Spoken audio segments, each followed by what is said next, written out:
Hello, ich bin Phil Spencer. We at Team Xbox are excited to be back at Gamescom to celebrate gaming with our fans from all over the world. Whether attending the show or watching from home, fans in Germany, Europe, and around the world can expect a little more insight into some of our previously announced games coming to Xbox in the next 12 months. We're excited to continue building a community together and bringing the joy of gaming to everyone on the planet. From all of us at Xbox, Dankeschön, and welcome to Gamescom 2022.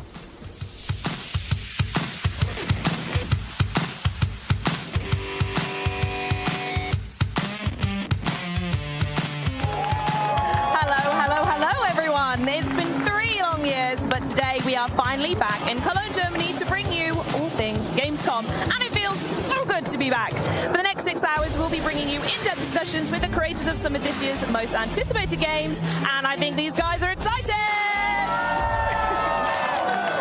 That's right, Charlie. Today we'll be talking with the brilliant minds responsible for A Plague Tale Requiem, Age of Empires, Sea of Thieves, Minecraft Legends, Microsoft Flight Simulator, Pentiment, High on Life, Lies of P, Grounded, Under the Waves, Planet of Lana, and Gunfire Reborn. And listen, I cannot tell you how good it feels to be back here, surrounded by fans and developers, and not just talking through a computer screen after all of these years. Am I right, everyone? Yeah.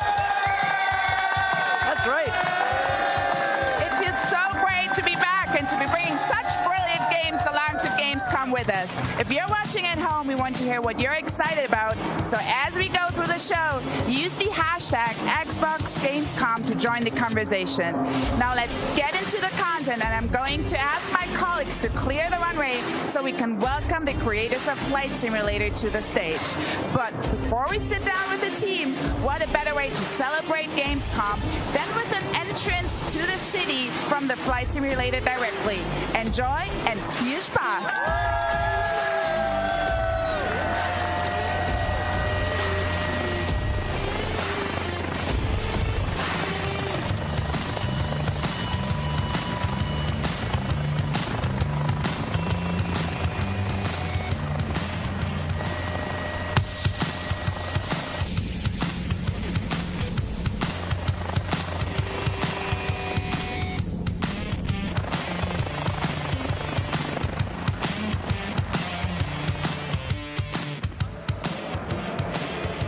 Has to be one of my favorite clips, and based on the video you just saw, our next guest landed here at Cologne Messe in Germany to talk all things airborne. I'm super thrilled to introduce you the head of Microsoft Flight Simulator, Jörg Neubrand, and also the CEO of Asobo Studio, Sebastian Floch. Thank you so much for joining us. Thank you so much, Maxi. It's great to be back here at Gamescom, right? In beautiful Cologne, in person.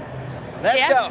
Thanks so much for having us. Thank you. And I heard you brought something special with you today. Yes, we did. We thought we have to rise to the occasion and do something special, and we had to come up with something new. So for the first time, we're doing something called City Update, which essentially means we made 5 new photogrammetry cities here in the area, and we have a trailer, so let's take a look.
This looked incredible here. I think I even saw 5 soccer stadiums. I definitely saw BVB Cologne. I wonder if we have any Cologne fans. You're a Cologne fan? Yeah, maybe a little guilty. I'm a big Bundesliga fan, and my favorite club is 1. FC Köln. so happy to put it into a video. But Chad is cheering. I hear it till here. But yeah, really incredible, amazing. Thank you. Yeah, photogrammetry is awesome. So just to explain, we flew all this last year. So basically we have planes flying really low, taking a photograph a second. And so we have millions of photographs. Out of that, we built these 3D cities. And so it's beautiful. And I hope the Germans love it a little bit. But that's not the only thing that we did for Germany. So when we go into a region, we try to do a regional plane. We call those local legends. It's a plane that is not that well known in the world, but it's known in the country. So last year for Gamescom, we actually launched the Junkers U-52, which is my personal favorite plane. And for this year, we said, what are we going to do to top this? And we are taking the sort of the father of the Junkers U-52. It's the Junkers F-13, which was the first metal transport plane in the world. So it actually started airlines, that one. And yeah, so we actually have a trailer. So let's take a look.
That trailer, the music, it really, you're just bringing a beautiful piece of history to life. So thank you so much for that. And I'm wondering, when you are choosing a plane like the Junkers F-13, like, what is the process like to make it as authentic as possible? I'm assuming you can't just like travel back in time and talk to the German engineer Hugo Juncker himself. Time travel, Seb. It's a new feature. We need to put that in the flight sim. No, seriously. So it's a ton of research. The first thing we do is, are there any surviving aircraft? So this plane is from 1922, and we looked, and there are pieces. So we first contact all the museums where the pieces are. And so in this case, the German museum, Deutsche Museum in Munich, has an original cockpit. They had it in storage. We told them what our plan were. They're like, we'll bring it out of storage. So we scanned that in down to the millimeter. And then they also had a replica, so we've scanned the exterior. And then there's a company, the Junkers company celebrated the 100-year anniversary of this plane just recently, and they built 3 replicas. So we talked to that team as well, and they let us scan all the new instruments, and they had people who fly that. So they gave us feedback on the flight model and everything to make sure that it's perfect. So it takes a ton of people, but it's great fun. So does that mean when you, for example, decide on a new plane to bring back, you have a dedicated internal team that will look after it, or do you bring some outside people in as well? We bring outside people in. So this particular plane is actually made by a German engineer, a software engineer. His name is Oliver Moser. And he works with the German Museum and a whole bunch of other people to really get it right. And the curators of those museums, they live those planes. That's what they do in their life, right? So they know everything about everything. We can ask them any questions. So that's the process with old aircraft. And with new aircraft, Seb is actually oftentimes traveling Just last summer, we visited a school to fly on the gimbal Cabri G2. When we do an aircraft, we make it extremely realistic. We go capture audio data, flight data, visual data, and we test the aircraft with engineers from the manufacturers or even test pilots.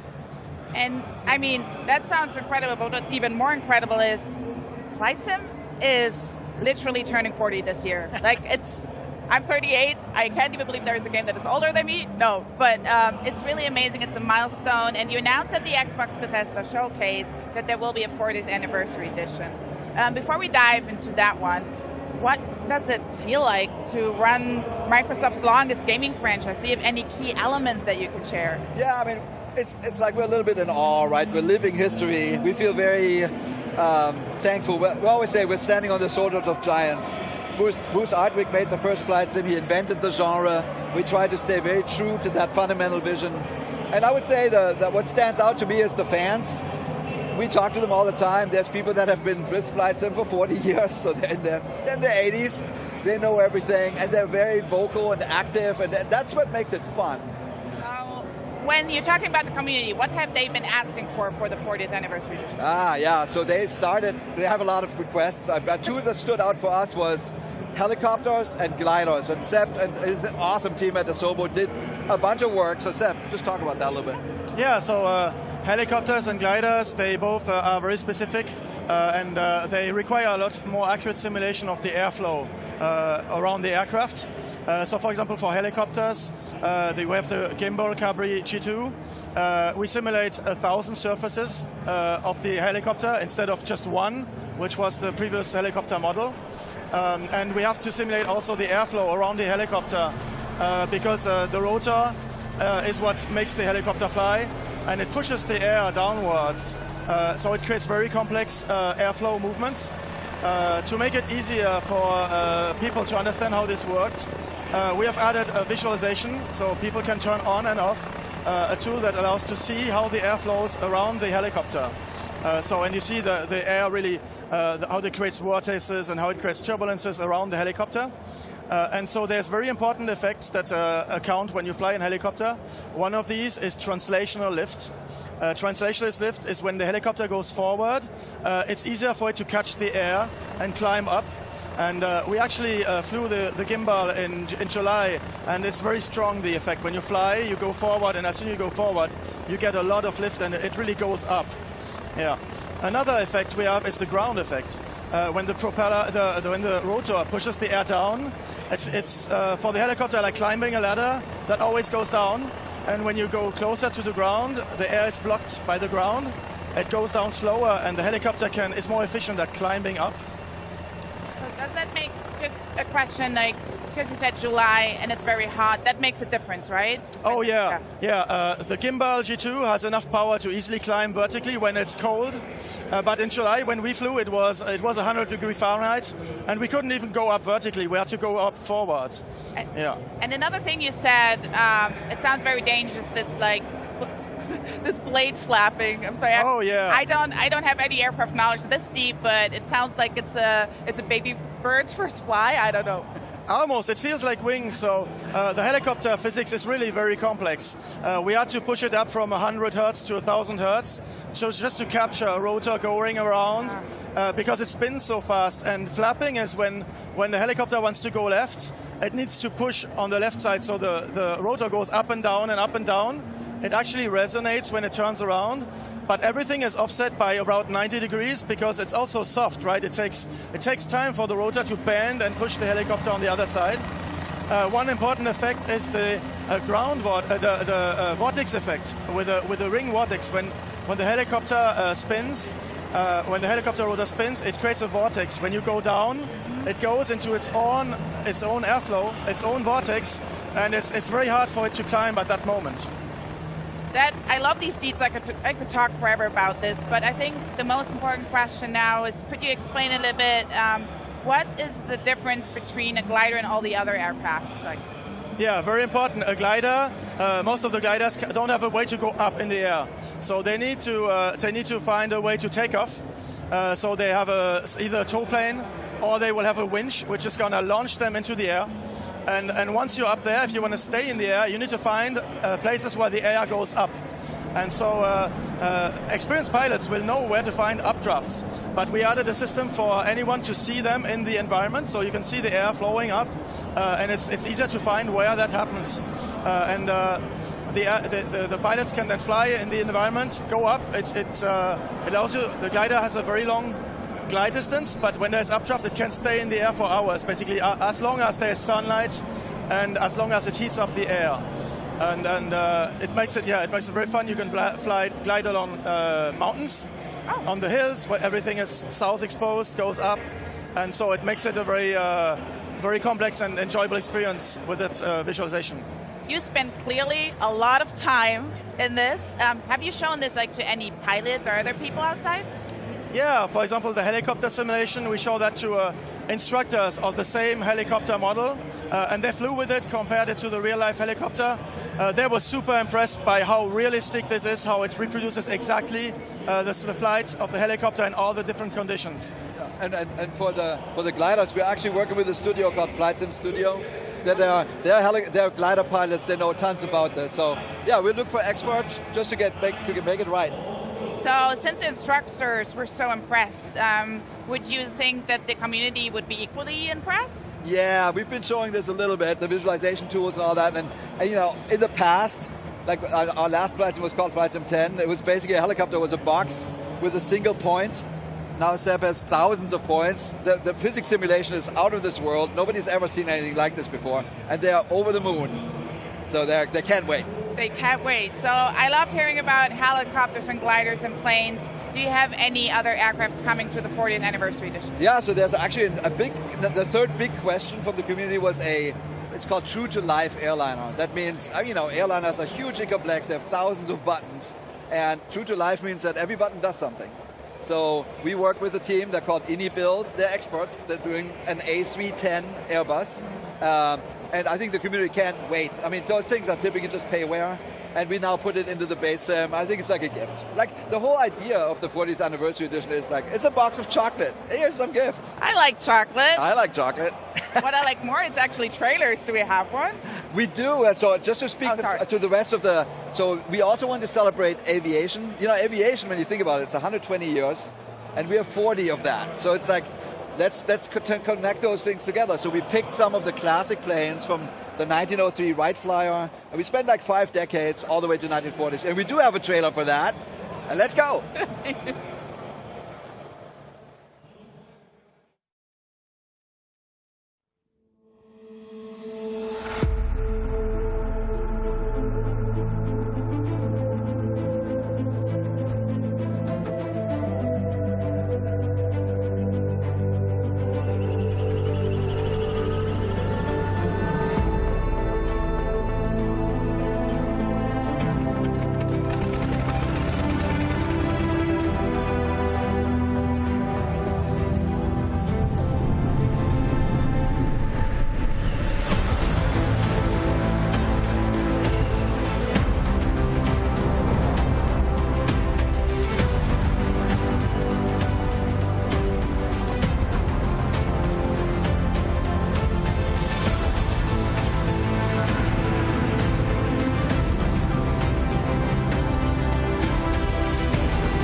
Well, it looks like we have a few more surprises in this trailer, and we have some planes in there that we didn't see before. That is exactly true. So there is a Curtiss JN4 Jenny that's from 1915. It's actually the plane. They made thousands of these. and it's the plane that everybody in like literally America and also in Europe trained. So that's when airplanes really took off, around that time, and that plane is at the center of all that. Then the next plane we added was the Grumman Goose 21A. Beautiful plane. It's famous because it shuffled Hollywood famous people to Catalina Island and places like that with waterplanes. So it's lots of luminaries. So and a lot of them are left because, you know, honestly, wealthy people had those planes. And then at the very end, I don't know if you saw that huge plane, that's the Hughes H-4 Hercules. It's better known as the Spruce Goose. So that's Howard Hughes's, you know, he was a big, ambitious guy. So he said, I'm going to build the biggest plane ever made. And forever and ever, this was the biggest plane in the world. And it only flew once for 20 seconds. And we worked very closely with the museum. There's a museum in Oregon called Evergreen Museum. It's part of the Smithsonian organization. And they have the plane. So they let us in there, take photographs. They gave us tons and tons of feedback. And they're so happy because this is going to be the first time the Spruce Goose really flies. So it's going to be cool. That is really, really amazing. I'm not sure if that's the one, but I want to touch a little bit on the legacy, and maybe this is some of the moments that captures this. 40 years of flight sim. What has fans coming back to the flight simulator like every day? To me, I mean, we talk about this as a team all the time. To me, it really is like the fundamental truth is that the flying is a human dream. And it's been a human dream for a long time. I honestly think people looked at the sky, looked at the birds and said, man, you know, I wonder what that looks like. And the dream, when Bruce Artwick started all this, the dream was go anywhere, look at anything, see it from that very unique perspective of flying. And we stayed true to that. The franchise stayed true to that. And I think that dream is very much alive and still shared. And now with this new version, like it used to be we didn't have enough data. We couldn't really, the planet didn't really look like the planet. When we started this, we had 4 petabytes of data, which is 4,000 terabytes, a lot. And the cloud. So we now suddenly could actually show every house, every building. We have 1.5 billion houses. We have 3 or 4 trillion trees. So we have literally every house and every tree on the planet. And everything looks right. So what people are doing now is what I call digital tourism. So there were always people interested in planes, and now people are also interested in the world. And let's just look at everything and visit it. And I think that's a new dimension that we've added that brings in new people to this hobby, and it's a beautiful thing. So, Sebastian, what's your experience in this? I mean, aviation is so rich. It's 120 years of constant innovation. There's so many different things to discover, so many planes, so many aircraft, so many helicopters. It's just very vast to explore. And then the playground is the planet, right? It's huge. You have so many cities, millions of cities. You have so many countries. You can go travel, prepare travels. There's just so vast. There's way more than 40 years of stuff to discover. I have one question for you both, because I want to know, which is your favorite city to fly over?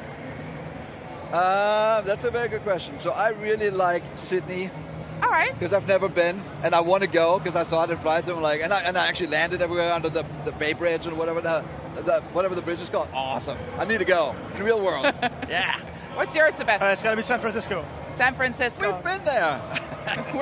Mine is Seoul. Like, I've never been there. Korea. Like, I want to fly over that. I spent a month in South America. I've never been to South America. I flew around for a month.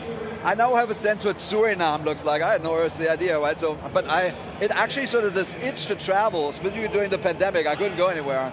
That really helped me, and it really brings the planet closer to you. It's great.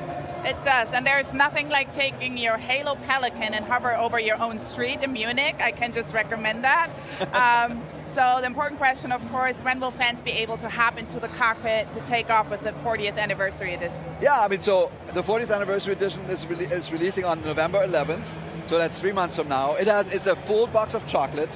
So we talked about some planes, so it has 12 new planes, it has 14 heliports, 10 glider airports, it has 4 classic airports we didn't really ever talk about yet. Like, Flight Sim always used to start in Chicago on Meigs Field.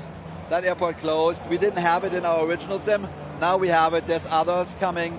There's new missions. We're bringing missions back from the old sim. So I think it's a true celebration of the franchise. And just in case people don't know, the 40th anniversary edition is in fact free for people who are on Xbox, on Game Pass, and who already own Flight Sim.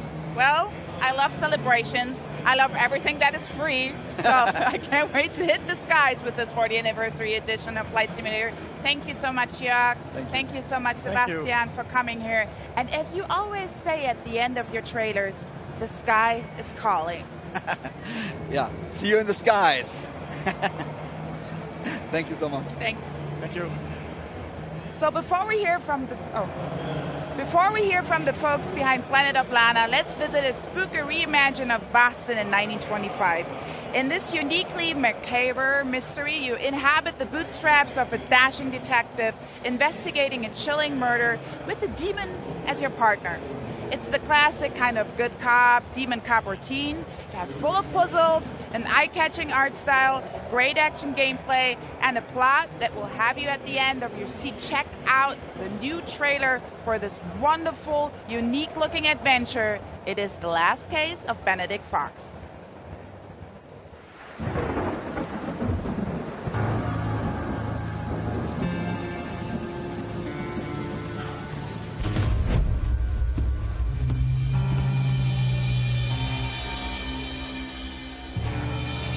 That's him.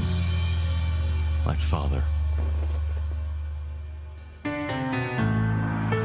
What secrets did he take to his grave?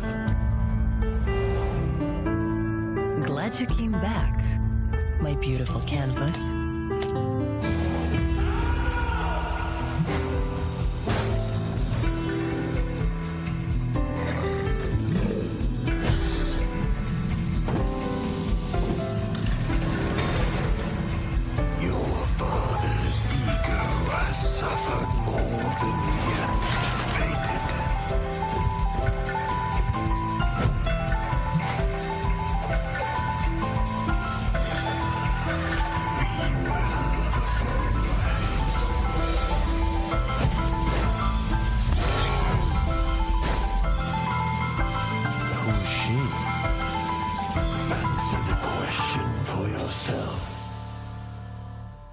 Benedict.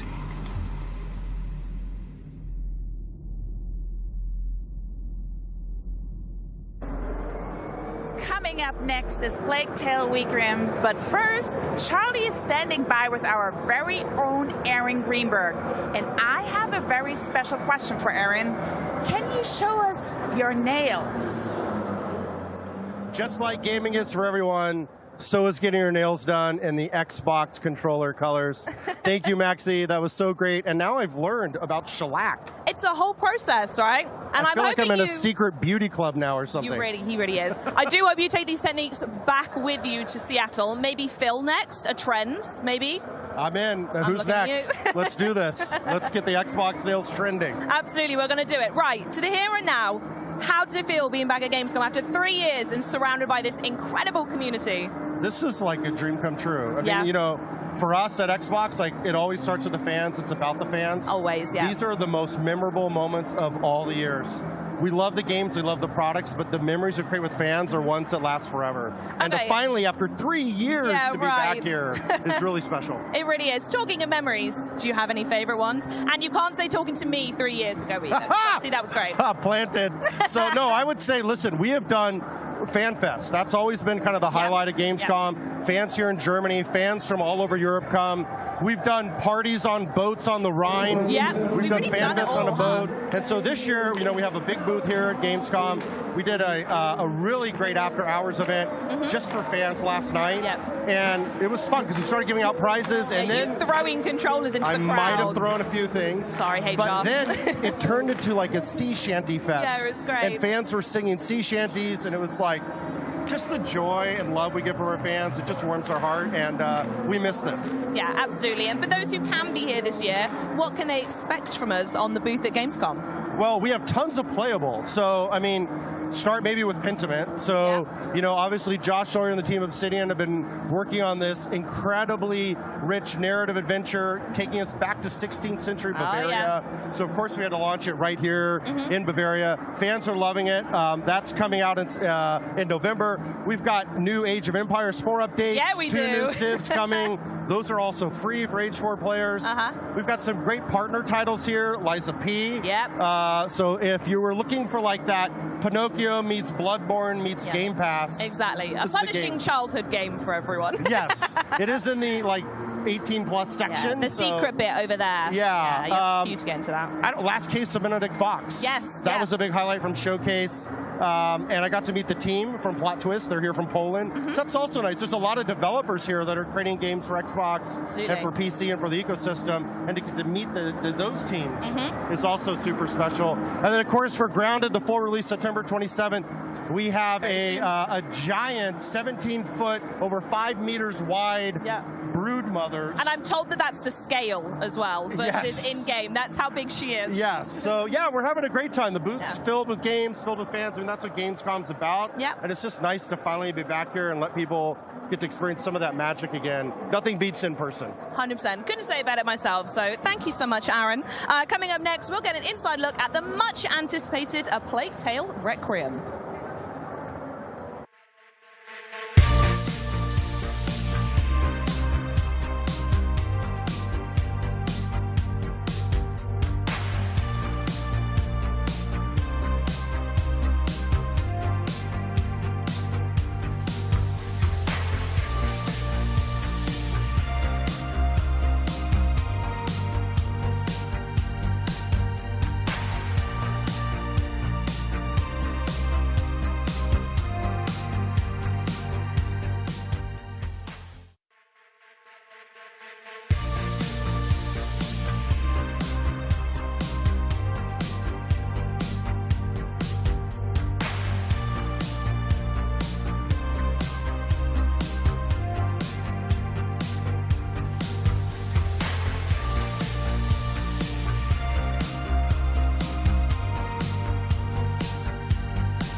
here in patrol. Report if you see one bloody rat. I knew it. I knew it. All right. Move, quick. Far across the sea, an island calls. Nothing ever stays nice. It always turns bad. Things aren't always nice. You can change them. How? The way we always do. We fight. How far will you go to save the ones you love? A Plague Tale Requiem picks up a few months after the end of Innocence, right around the first days of summer. Amicia and Hugo are headed south, along with their mother Beatrice and the young alchemist Lucas, reaching places still spared by the devouring plague, the raging wars, and the rabid rats that are running rampant in the north. Is that a fair? Beneath the warm sun of 14th century Provence, the Daroons are almost able to enjoy a normal life. You're great! Yeah! But for a recurrent dream that Hugo has been having of a mysterious island that calls him. These look like teeth. It's a two-teeth island. How come nobody noticed their disappearance? Maybe nobody cares. Maybe. One day, the macular illness that's been dormant inside Hugo awakens, and the dreaded living nightmare begins again.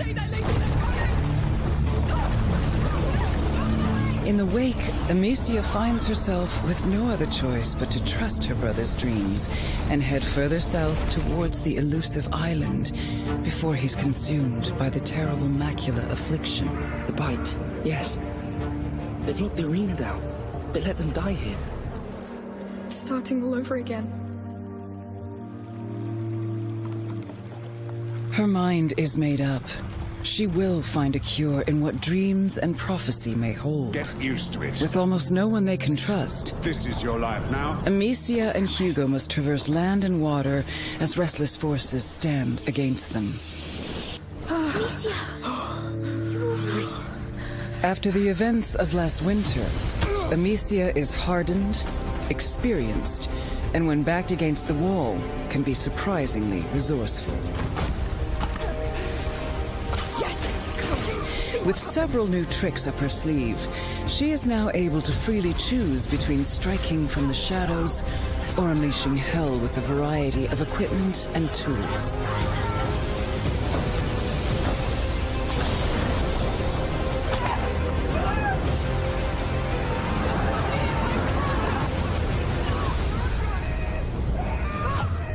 Hugo wants more than ever to help his big sister and not hinder their progress. We need to leave or we'll doom everything.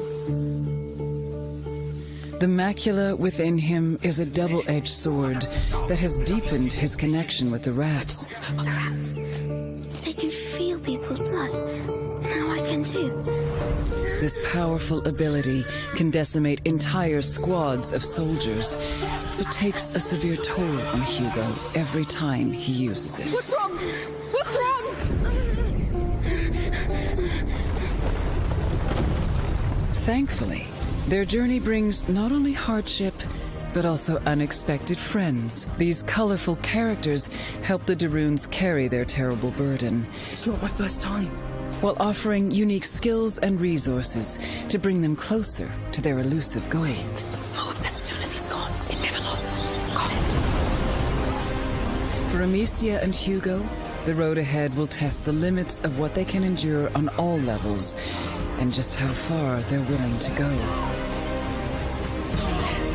Reaching the island is only the first step to truly understanding the terrible affliction that's stricken their family. As the lines between reality, fantasy, and fate dissolve, keeping it together and finding the cure to save Hugo will be nothing short of a miracle. But Amicia has hope, and hope is the last thing lost. Others are burned in it. If you kill, be ready to be killed. No! No, no! A Plague Tale Requiem releases October 18th on Xbox Series.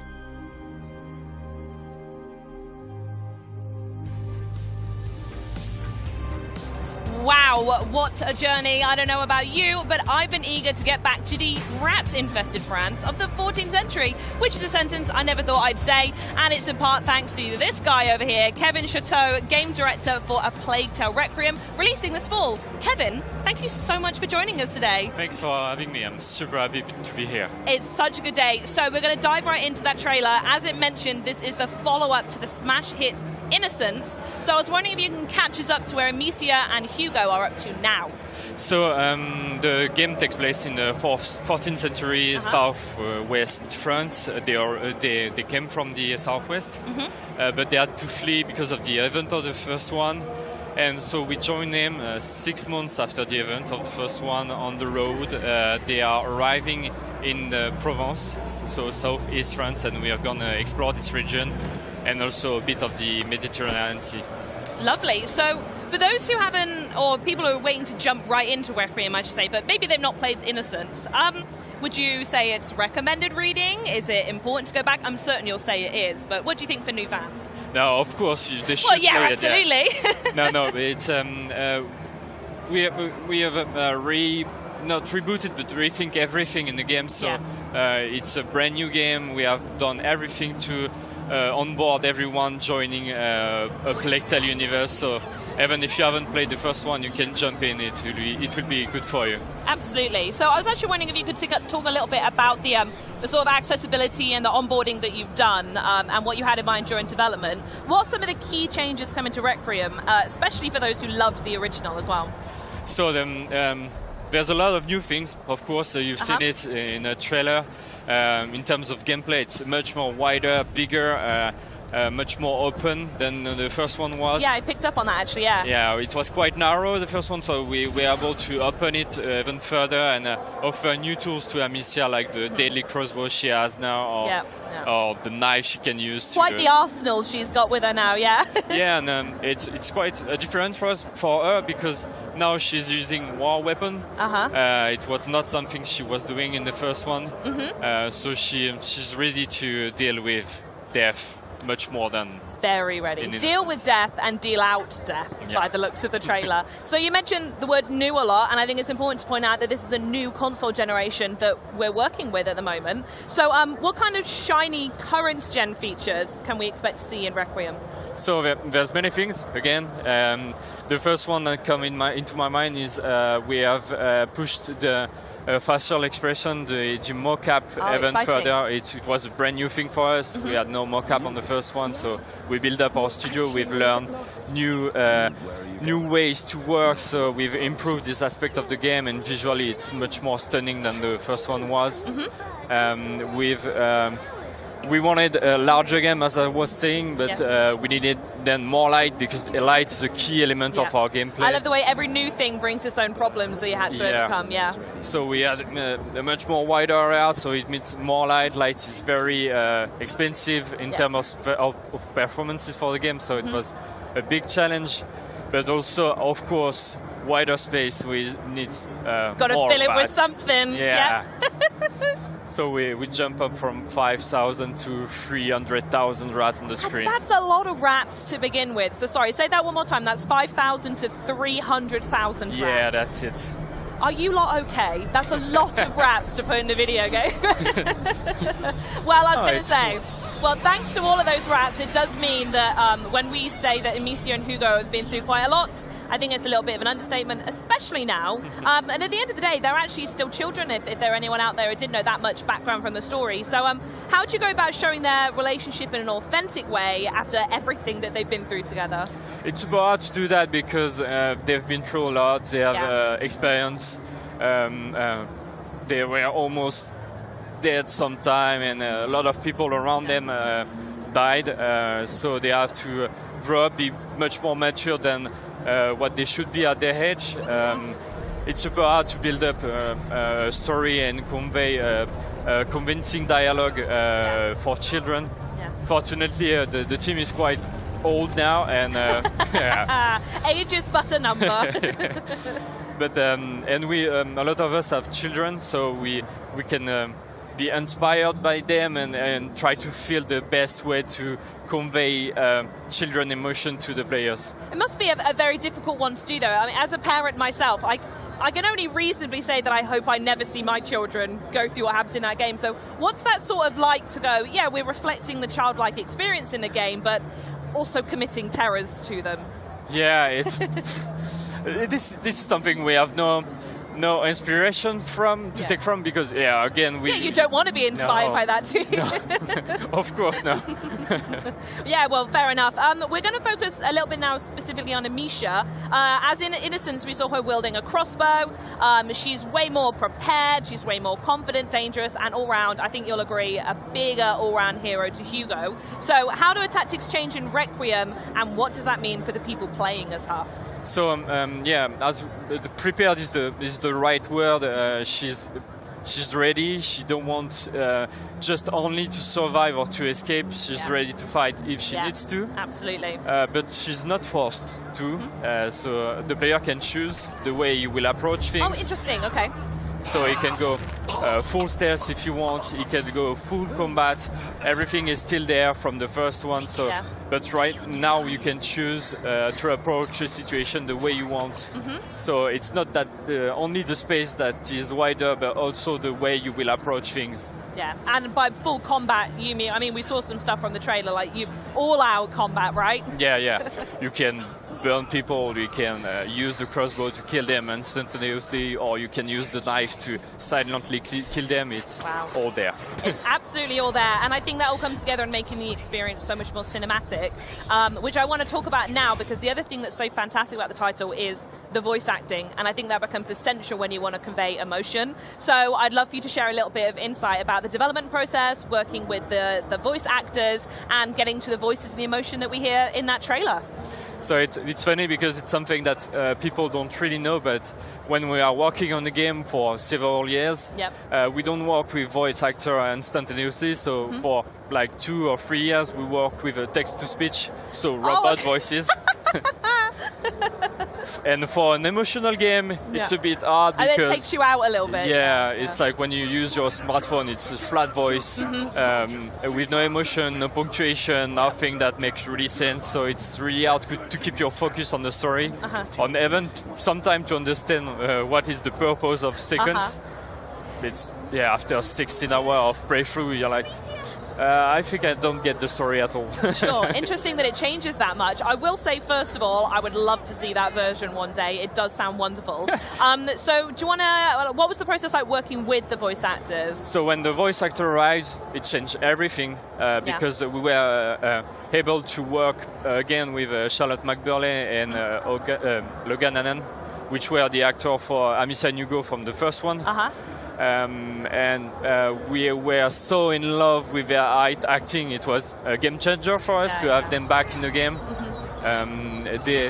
When they arrived, their voices arrived in the game changed. I was going to say, I imagine it's a little bit of a chicken and egg situation with voice acting. Who informs the character? Is it you guys designing the character, or does the voice actor come in and actually completely change a scene? Actually, it's both.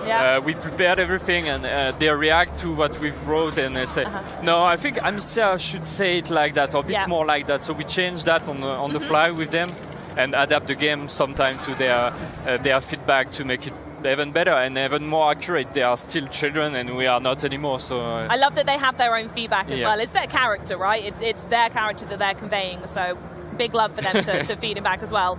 Right, well, lastly, for anyone who is watching this segment out there who can't wait to play Requiem in October, which, by the way, is day one on Xbox Game Pass, and maybe you're not here in Gamescom as well, I'd love to know what you would like to tell the folks at home about Requiem. So we're super glad to have it day one on Game Pass, because it means that a lot of players will be able to try the game and to give us feedback, because I really want to see their reaction. You know, I can't wait to see that.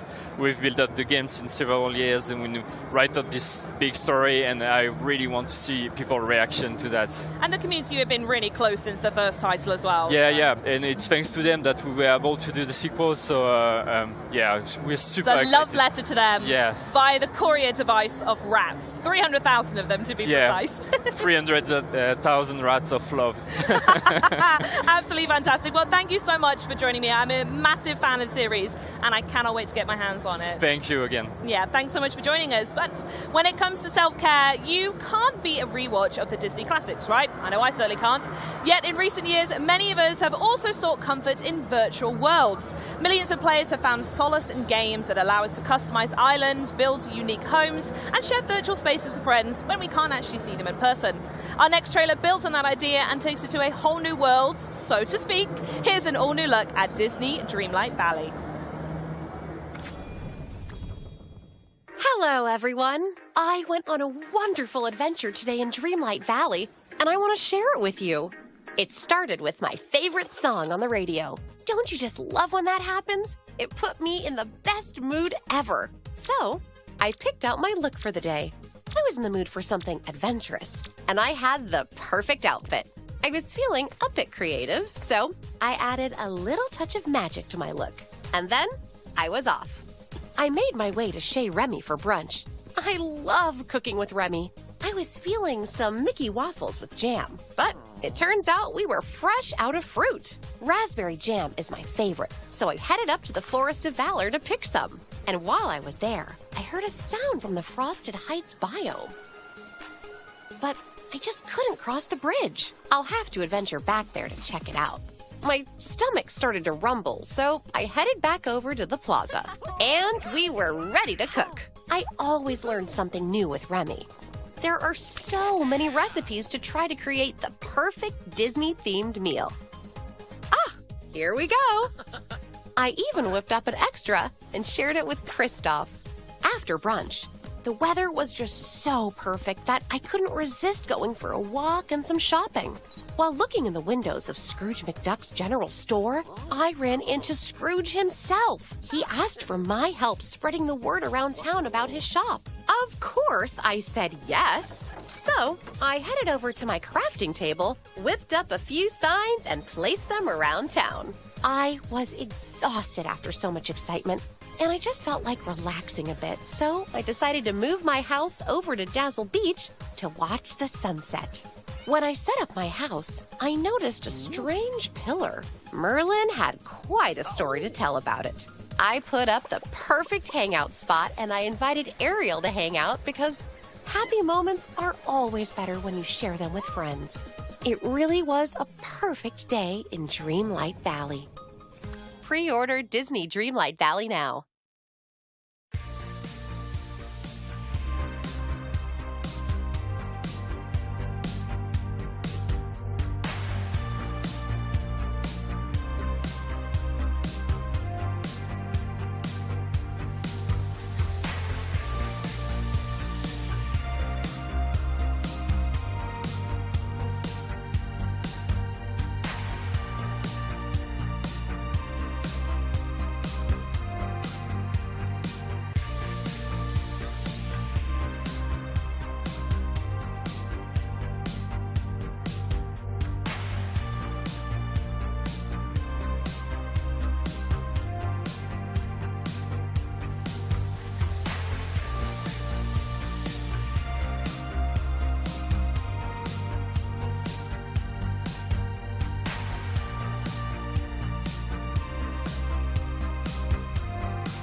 Ahoy there! Welcome, my name's Adam Park and I'm Head of Brand and Licensing at Rare, and I am joined today by 3 members of the Sea of 3 crew.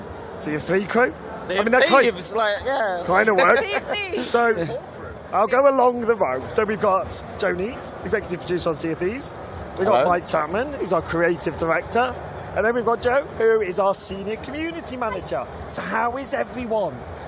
Excited, tired, everything, all of the above. Like that wonderful mix you get at events. Yeah.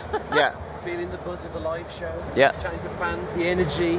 So awesome. I mean, it is our first official show since 2019. Yeah. So how is it actually being? I mean, I'm sure everyone's asking the same question. But how is it back at a show with people? Right. Overwhelming, but in the best way, right? Yeah. Like it really is. Like it's just the passion, the excitement, the buzz. I think that we all have coming to a show like this, right? And kind of meeting the fans, but then giving back to us from everybody that we see. It's just like it's incredible. Like we brought so many of the team here. We've got about 13, I think, with us. Like and because it's just so valuable bringing people to shows, getting that buzz, getting that energy that you just take back to the studio to kind of just pour into more Sea of Thieves, basically, right? Yeah, absolutely. Like 2019, but it feels so much longer. Yeah. Like the first live show for us since 2019, so exactly what Joe said, feeling the buzz from the fans, and we get to take that energy back to the studio to keep making this easy. And so, Joe, this is your first official Sea of Thieves event. Yes, first official Sea of Thieves event and first Gamescom in general. It's amazing. Like, obviously, we had a little taste of this end of July with Sotfest. Yep. And that was wonderful to see the fans in person after so long, and for the first time for, I think, a lot of us. And now we've brought it to Gamescom, and some of them are here, and you're seeing them again and recognising them, and you get that real sense of what it means to them to be a part of this community. And we've got all sorts going on the stand, so go on, show off. So we've got tattoo stands, we've got Gold Hunters Live, which people can tune into. You can come and win things, photo ops, meet the team, so it's great being back. But, so obviously it's been 3 years since we've done anything like this. What's gone on generally, Mike? I'm going to ask you to start with. Sure. Sea of Thieves, has anything happened in the last 3 years? What haven't we done? Honestly, I think like, our passion has always been to keep building out this pirate world. And over the last 3 years, you think back to the things that we've added the emissary system. The fact that players can go and role play as their trading companies for extra rewards. We've added new quest types. We brought in our seasonal progression systems. We brought in our adventures. We brought in our mysteries. We brought in like all these new ways to play. And one of the key ones, of course, was our collaboration with Disney on A Pirate's Life. And since 2019. Thank you, sir. Just keep going. Yeah. And one of the big ones was what happened with The Pirate's Life. So working with Disney, we built all of that during the pandemic. Being at home, working with this team, we've worked together for so long. All of this incredible bonds and relationships that we built allowed us to get through what was a very hard time, but come through it stronger as a team, and we're more passionate than ever. And obviously, Joe, you joined Sea of Thieves during the pandemic. How has it been, like that dynamic of actually coming into the studio? It's the best thing. Like, you get a real sense since day one of how closely the team works together and how approachable everyone is. There's no one that you can't just drop a message to. But that translates over to the studio, where we've got such a wonderful, creative, nurturing environment. But you can go and knock on the door of anyone or bump into them into the corridor, and conversations spark from that. It's such a wonderful thing to now have that. Everyone's not just behind a screen anymore. And how do you feel, Joe? I mean, again, it's been a long 3 years. We've achieved a lot in that time. How does it feel being back somewhere like this with what we've done? Well, honestly, like, I think we were talking about this kind of earlier, right? Like you were talking about during the pandemic, the team's all separated, but being back in the studio, you just get that energy that you feed off each other. You feed off kind of the team and the people around you. And coming to a show like this, you kind of get that same thing. Like I said, it's just you feed off the energy. Like, and even though we're exhausted and we've all got sore throats and I've got a cough sweet in my mouth at all times, like water on hand, but it is water, I promise. It's just.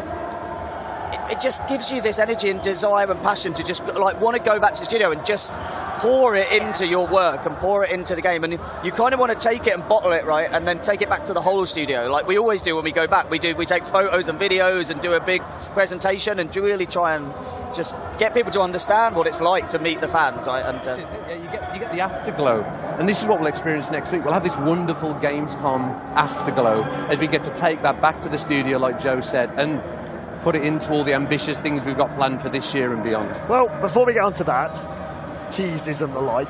So you did, like you mentioned it, one of the things we introduced in the last few years was seasons. Yes. Season 7. Yeah. Just gone live a couple of weeks back. Indeed. And it's a biggie. It is a biggie. It's a biggie. So, like, what have you, and I'm going to start with you, Mike, but I will come to you, what have you kind of enjoyed seeing people do? And what has Season 7, like, introduced to Sea of Thieves? Well, Season 7, you're right, is a big one. And the idea of being a pirate captain in our world, the idea that your ship becomes an embodiment of who you are in this world and your pirate journey. Captaincy extends that pirate journey. It allows you to, as our community have often requested, to name your ship for the first time, to have this persistent identity for your ship.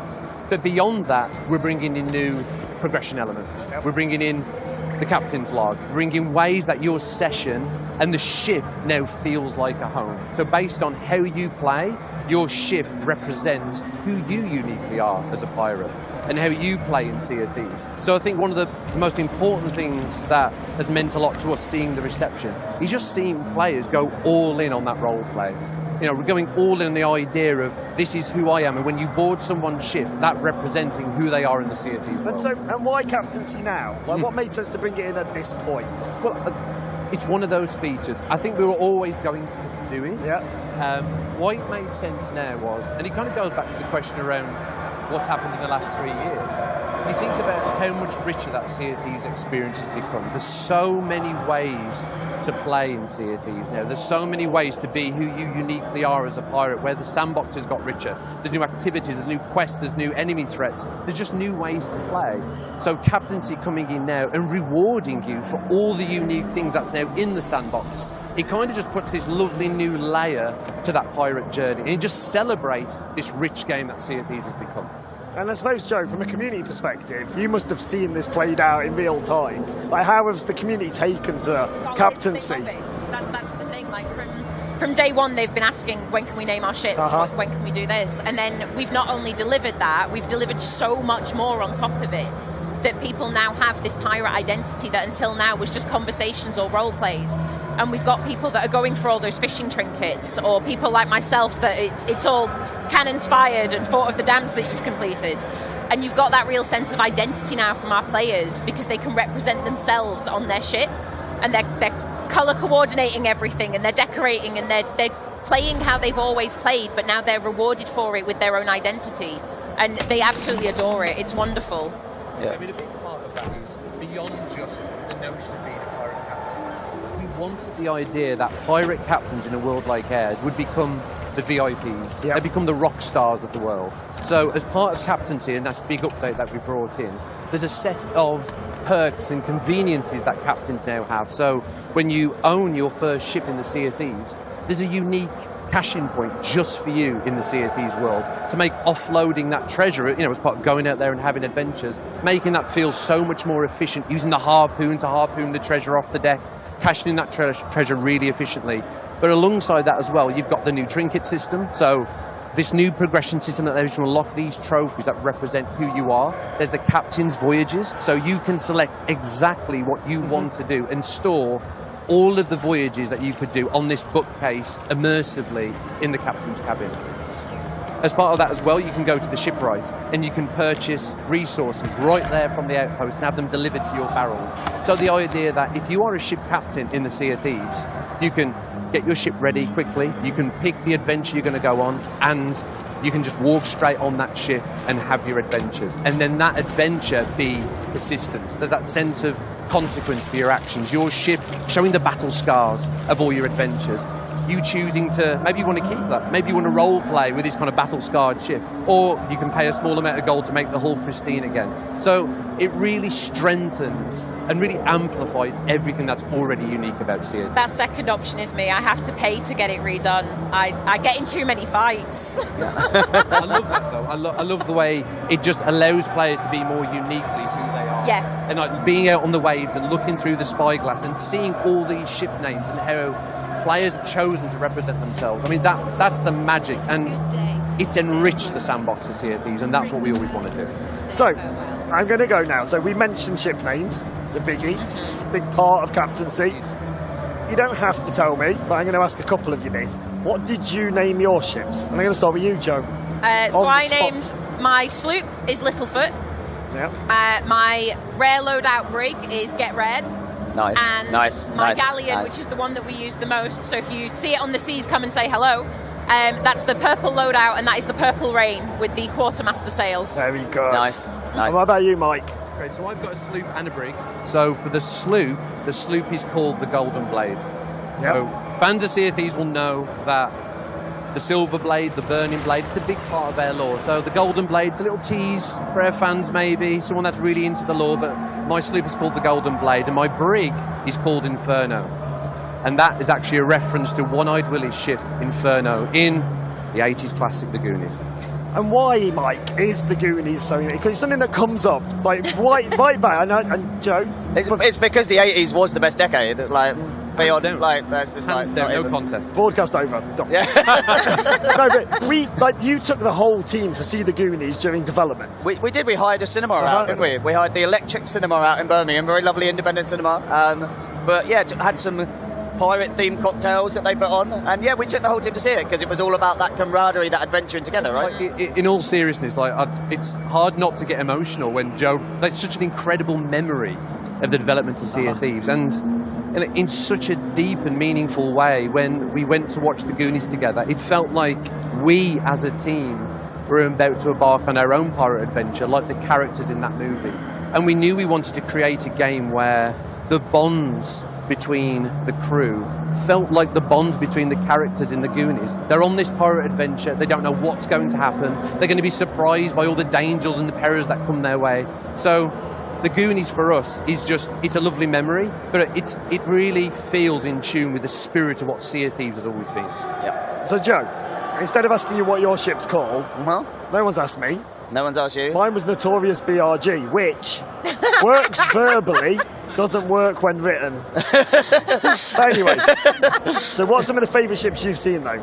So what I love about like the ship naming throughout the community is obviously people trying to make humorous things, try and make stuff that it's going to get a reaction or get a chuckle from people when they look through the kind of spyglass and see it and stuff. So like SOT, so SOT Final Boss, like that gave me a little chuckle, right? That did. Like, it's like you see that, it's like, yeah, I love that. People like role-playing as the fearsome kind of AI threat in the world. But I just love it. I love that. Anything that makes me chuckle is what gets me, right? And there's so much of that. But that was one that stuck in my head that I think someone tweeted from God of Reddit or something. But yeah. And what about you, Mike? Any favourites? That is a great example. And obviously, how awesome players have got this new way to express their creativity in the Sea of Thieves world, and the fact that we can laugh about it together. But honestly, there's so many examples. But Usain Bolt, referencing Usain Bolt, the Olympic medalist, that made me chuckle. I like the way that you felt like you had to explain that. Well, I want to make sure. All right. The world-known Olympic medalist. But one that I just can't forget. It's a little bit dark, but she kept the house. Beautiful. That really made me chuckle. That is good. It's very clever. It's very clever. And how about you, Joe?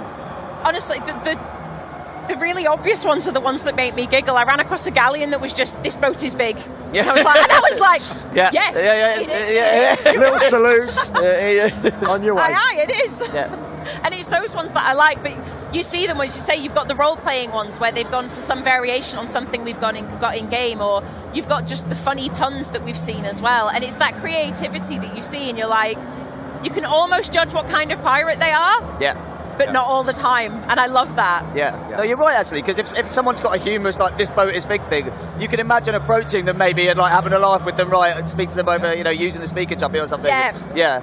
So, yeah, you're right, actually. It really adds a kind of different sort of feeling, doesn't it, to encountering other ships. So I do actually have the top 10 boat names. Oh, okay. Right. This is where we would have Top of the Pops music. Okay. For people of a certain vintage. Cool. Right. Did you prep them to, like... No. Okay. Well, actually, does anyone want to guess? See if anyone can guess what number one is. I just flashed it at the camera. Like a tour. Like a tour. That would happen. You do that. I am a conservative MP. I would say knowing our fans, knowing our community and the role play of the world, and generally how things go down, I would predict something like the Black Pearl. And you would be quite right, mate. Yeah, and collect your gift. There's a lot of black pearls out there, and how awesome is that? That's that original creativity and humour that we love to see from our players. Yeah, it's come on, let people role play. Let people role play is what the game's all about. Any go on, Joe. There's Black Pearls in there. Yes. And there's got to be a Flying Dutchman. You would be quite right. Top 3? No, actually, he's number 7. Oh. Joe? Sorry? Usain Bolt.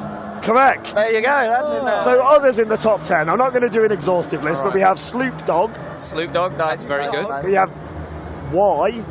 Why? The letter Y. I don't want an existential crisis while I'm sailing. Why? Why? Why? Is this just what they want? It's just like, why? Don't come at me with those difficult Don't questions. look at that. You looked really troubled by that, mate. I am troubled. I don't understand that one. No. And then, so, If your ship's named Y, get in touch. Yeah. actually, yes, let us know why. Please. And we hope it's not rude. Yeah. So we've also got Unsinkable 2. Yeah. Okay. Oh, I Titanic thought there'd be reference. Titanic in there. Okay. Yeah. Jackdaw. Jackdaw? Yes. Okay. Thousand Sunny. Oh, yeah, Right, okay, yeah. Going Merry and Queen Anne's Revenge are all in there course. as well. One Right. and only. So there we go. Right, so moving on then. Were any of those Sea of Teasers? No. We're just getting to that section now. Yeah. Everyone just like, oh. So, No. Adventure 6 then. Adventure 6. So it's live right now. People are playing it as we speak. So can you, Mike, probably best, give us an overview of where this fits within the lore and the story? Where are we?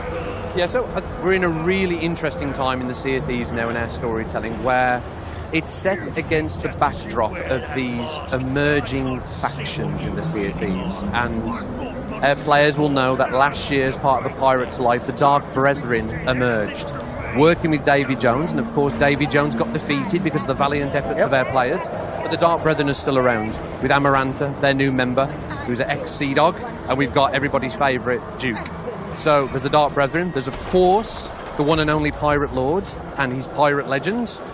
Players are often part of that. And we've got the third area of that, the third faction, which is of course Captain Flameheart. So Captain Flameheart and the Reaper's Bones and the Servant of the Flame. So what you're seeing now at this point in Sea of Thieves history is this factional war between these pirate groups that have all got their own vision for the pirate's life and the way they want the pirate's life to be in the Sea of Thieves. And unfortunately, poor Merrick has got himself ensnared in the middle of that.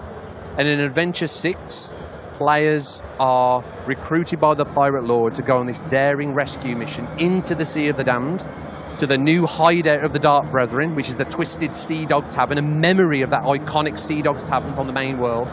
And you work together with crews to save Merrick.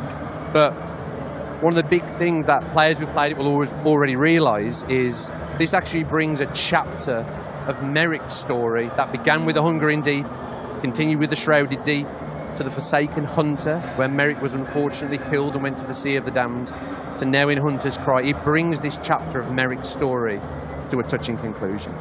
The story's not over, but it brings this part of the story to a conclusion. So definitely worth experiencing that story, because it's going to have important ramifications for the rest of it. So I met someone yesterday, and they were a massive fan of Merrick, and they wanted to talk to you about that.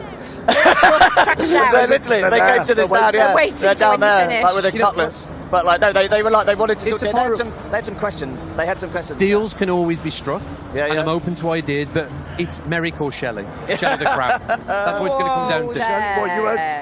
Is this a decision point? It's next decision point. It's the new Daddy or Chips, isn't it? It's like You can't do that! Daddy or Chips. That's a deep cut, that is. Place your bets. Place your bets. So, you're still chuckling at your own jokes, Joe? That's what I do. That's why he's here. So how far are the adventures planned? And like, and without teasing anything or giving anything away, like, how far out are we looking? In terms of where do you know the story is, how far out? Really far. So I think... What's really? Really far. Well, I'd say, like, thematically, like, where we want to go and the direction we're heading into and how we want to represent the pirate's life in all these different ways in the Sea of Thieves. That is planned out multiple years' worth at a high level.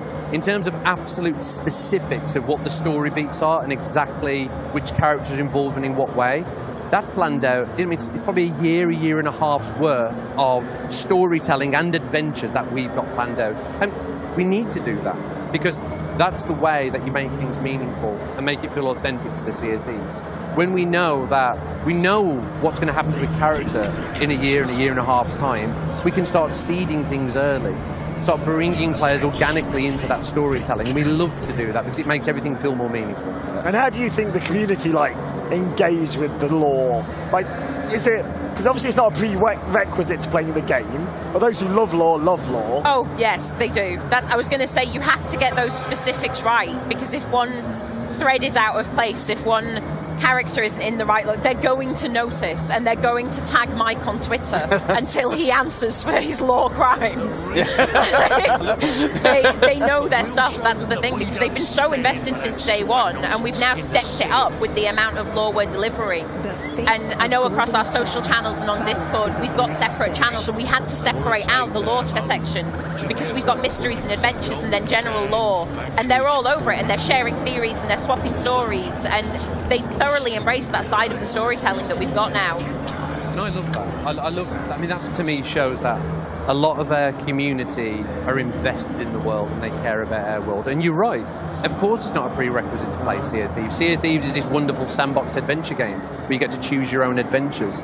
But we've always believed that the more meaning and purpose we can put into the world, the deeper we can make that world feel, the easier it is to immerse yourself in those adventures and that role play. So it's there, waiting, full of surprises for players that want it, but it's not a prerequisite for Sea of Thieves. And how do we bring in expanded universe into this? Again, with the planning, we need to know what's coming, but say the most recent novel. We planned that, was it 2 years ago? We had the first Tracy. Quite a long time ago, wasn't it? Yeah, so how do you kind of keep all of this? Is there a big board with lots of... We do have a lore Bible, which is quite high level. If it was too detailed, it would get hundreds, thousands of pages probably. But it's a lot of meetings, it's a lot of discussion, it's a lot of building up that knowledge together as a team. I mean, you're right, everything in the EU is canon to our story. So what players have seen before with the Tales of the Sea of Thieves lore book, the 2 novels that we've now got out, the RPGs and the expansion, all of those stories are canon to our world. And there's a huge responsibility that comes with that. Experiencing any of those materials should be just another window into the Sea of Thieves world, and when you play the game, it should strengthen and vice versa, both of those elements. So we have to get it right. Every time. That's the pressure. That's the pressure. Yeah, that's the pressure. So we had our first decision point adventure, where the community effectively decided... Wrongly. Come now. Can we edit this out? It's Saturday today. So the community were able to decide the fate of the world. So we're going to start asking, what side were you all on? So I was Ruin Golden Sands. Golden Sands. And you even have that. How about yourself? Don't remind me, Joe. I'd actually forgotten that you were on that side. No. Save Golden Sands. You're surrounded. All the way. I am. I'm ensnared in the sandwich of the Reapers. Okay. A Reaper sandwich. No, I think... As we've seen today, interacting with people here at Gamescom, Merrick is such a beloved character, and what Merrick stands for, and he's a salty pirate that's lived his life in the Sea of Thieves, and people love that character. And I think for me, it's a more interesting story, and it's unbelievable that the community chose to go that way. The fact that they bonded together to take this positive action to defend Golden Sands. So which side were you, Joe? I think we can guess. Ruin Golden Sands, absolutely. And obviously all on the side of Sea of Thieves. Sorry? I'm not going to move away from that. I was going to make a Sunak trust. No, let's not do that. But we won't do that. Because that would be the most offensive thing you could ever do to me. But, all right, moving on quickly, did we have the result you expected? Genuinely? No. It was, I couldn't predict. I kept watching the conversations happening, and we'd made all these fun things across our Discord servers so that people showed their allegiance rather than anything else. And the Reaper's hideout was just burning stuff. Yeah. Merrick's was coordinating loot, and I had no way of knowing which way it was going to go. And as much as I wanted to ruin it, I'm not going to lie, I spawned in my first play session afterwards on Golden Sands and was really happy. I was look at it. I think as a designer, you think so much about the psychology of players and how they'll react to certain things. And I genuinely believe personally that it would go the way, it would go to that negative choice, it would go to the Reapers. They choose chaos. Who wouldn't want to see what happened if the Reapers won? Because Golden Sands, it's about taking it back to that neutral state, which it will evolve now as the choice has been made. But I always thought people would side with the Reapers, so just blown away by the fact that didn't happen. I thought that was a lovely surprise, and it's going to be really interesting as players see throughout this year what's going to happen to Golden Sands now and how that's going to play out. Yeah. And honestly, and I love knowing kind of what the next decision point is and where where we're leading to. Like that is going to be another huge moment for our community to have to again make a choice, right? And the impact that's coming with that, like without teasing too much. But it's like, you know, later this year there's going to be another big one. Like I think bigger in terms of kind of emotional I think, impact. the emotional investment in the next one I think will be bigger. Well, so I'm going to ask again. You've kind of preempted the question, but so we're having another decision point. That's happening. Yeah, okay. Hey, there we go. Yeah, right on the screen. That's and it's a big one. But so that was my question. Like, if we were to like scale it based on the last one, is this bigger, similar? What can people expect? Bigger. It's absolutely bigger. It cuts right to the core of some of the key characters in the Sea of Thieves. And we wanted to do that. We wanted to drive a big world change with Golden Sands. Obviously, we set that up with the first adventure, Trody Island. And picking Golden Sands because it was a beloved outpost, beautiful palm trees, it's paradise. We knew that would trigger an emotional response for our players, but we've done that now. We've seen how players interact with it. We've learned some lessons about how to set up these type of live storytelling events, and now we're going to go even further. We're going to be even more ambitious with this second choice this year, so look out for that. And also mechanically, again, without spoiling it, but you've learned a lot from how we designed the first one and the activities people were doing and how we're going to be kind of, like, I love what we've got planned there in terms of, like, just the activities people are going to be doing and how that's going to play out and how it's just, I think, going to make the whole Sea of Thieves feel so different during that time period. Yes. Right? It'll be a real moment in time, and Joe's right. We've deliberately in adventures so far done very different things. One's more focused on the pure gameplay, one's more focused on the storytelling, all these different set pieces, because we're learning, and we're going to take those learnings into the future adventures that we've planned out. We're already doing that. And you've touched on it slightly there, but how is it planned, like in terms of production as executive producer? Asking. In terms of production, as design director, like how do you kind of prepare for that decision point though? Like, you know, do we have both tracks ready to go, or is it more a case of, well, we assume this will happen, or we have a more neutral state? That genuinely is probably one of the most complex things we've ever done. Well, you got like 2 minutes. I'll keep it brief. But you've got to plan for both outcomes. We deliberately don't start building the bigger things because that would be an incredible waste of the team's time that we could put to more valuable things. But we have to plan out a junction point. So earlier on, when I was talking about the fact that we've got adventures planned out for the next year and a half, there's almost a fork in the roads there, where there's almost option A and there's option B, based on some of these community choices that we're planning. So it makes a complex job even more complex, but like so worthwhile. So worthwhile to see that play out with the community. And Joe, just kind of, we're going to wrap up in a moment, but like from what you know of the next decision point, like do you think we're going to see that kind of groundswell from the community again? I think they're gonna go wild for the next one. I think it's really exciting, and with that other decision point, they've seen how they can alter the world that they're playing in, and that most of them spend a lot of their time in. And I think this next one really is going to step it up, and I think we will see that resurgence of the passion that we saw in the last decision point, and then some. So to wrap up, then, we're here for a couple more days. What can people expect, like from us at Gamescom? Just come to the stand, basically. Like there's always going to be Sea of Thieves crew at the stand, right? And each day we have like there's a meet and greet slot that we've tweeted out. I don't know when, but it is 5 o'clock today, 5 p.m. today. 5 o'clock today, and then 1 o'clock, I think, every other day, I think. But, and then you can come play, you can win the medallions, like you can watch the stream, but the whole point we're here is just to chat and meet with fans, right? That's why we brought so many people here. That's the energy we want. come and give Mike feedback and questions about everything. Specifically on Merrick. Yeah, specifically on Merrick. I love it. Honestly, that is the privilege of being at a live show like this. Nothing energizes you more than talking to fans, feeling their passion, hearing their questions and their feedback. We don't just want to hear the good stuff, we want to hear the bad stuff. We want to learn, we want to make this service of Sea of Thieves and this pirate world the best it can possibly be. If you love pirates, Sea of Thieves should be the game for you. So we love nothing more than talking to our fans. We love the game as much as our fans do. What a wonderful place to leave it. Yeah, isn't that lovely? You didn't even ask any questions about Skull and Bones. What's that then? Tell me about Skull and Bones show. We're out of time. But no, so thank you. But this has been great. So thank you ever so much. And as Joe says, if you are here, do come down and see us. Please do, honestly. But if not, we'll see you on the seas. Indeed, yes. Thank you very much. Bye. Has fallen.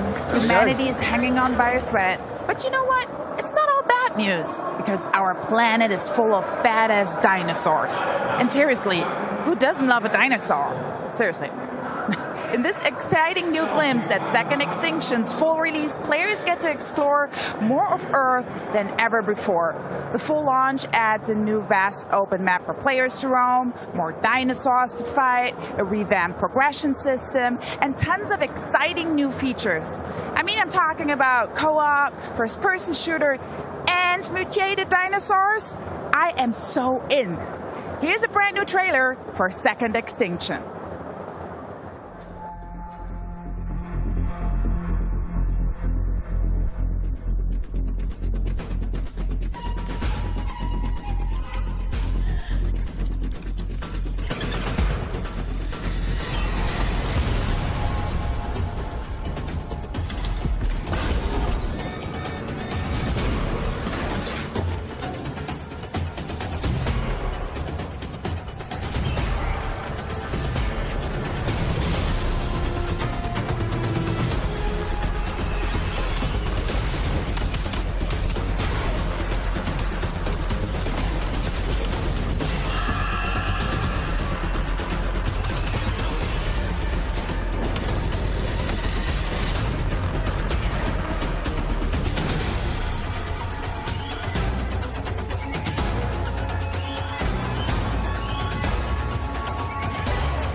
Can you hear me? I hope this reaches you. This city is falling apart. Chaos, madness, death. And there might be no going back. But you can change that. It depends on the choice you make. Truth or lie.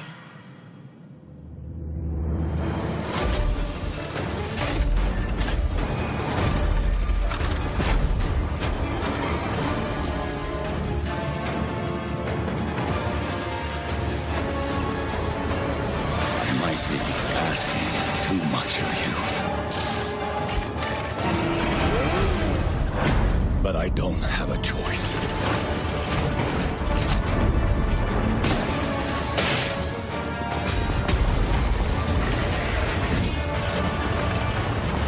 Only you can do this. Please, help me.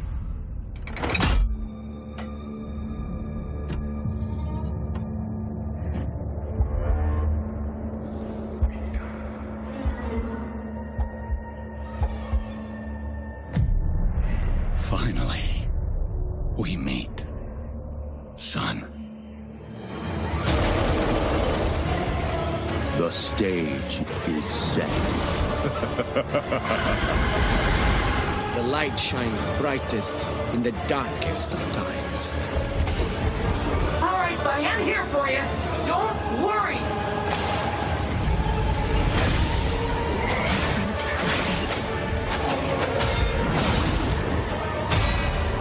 Don't give up.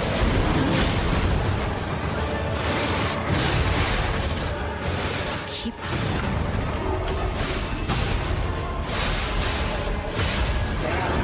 You can lean on me if you want.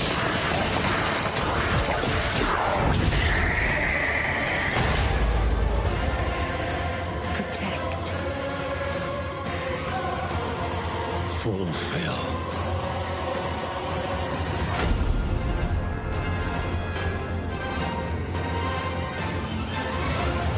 Your destiny.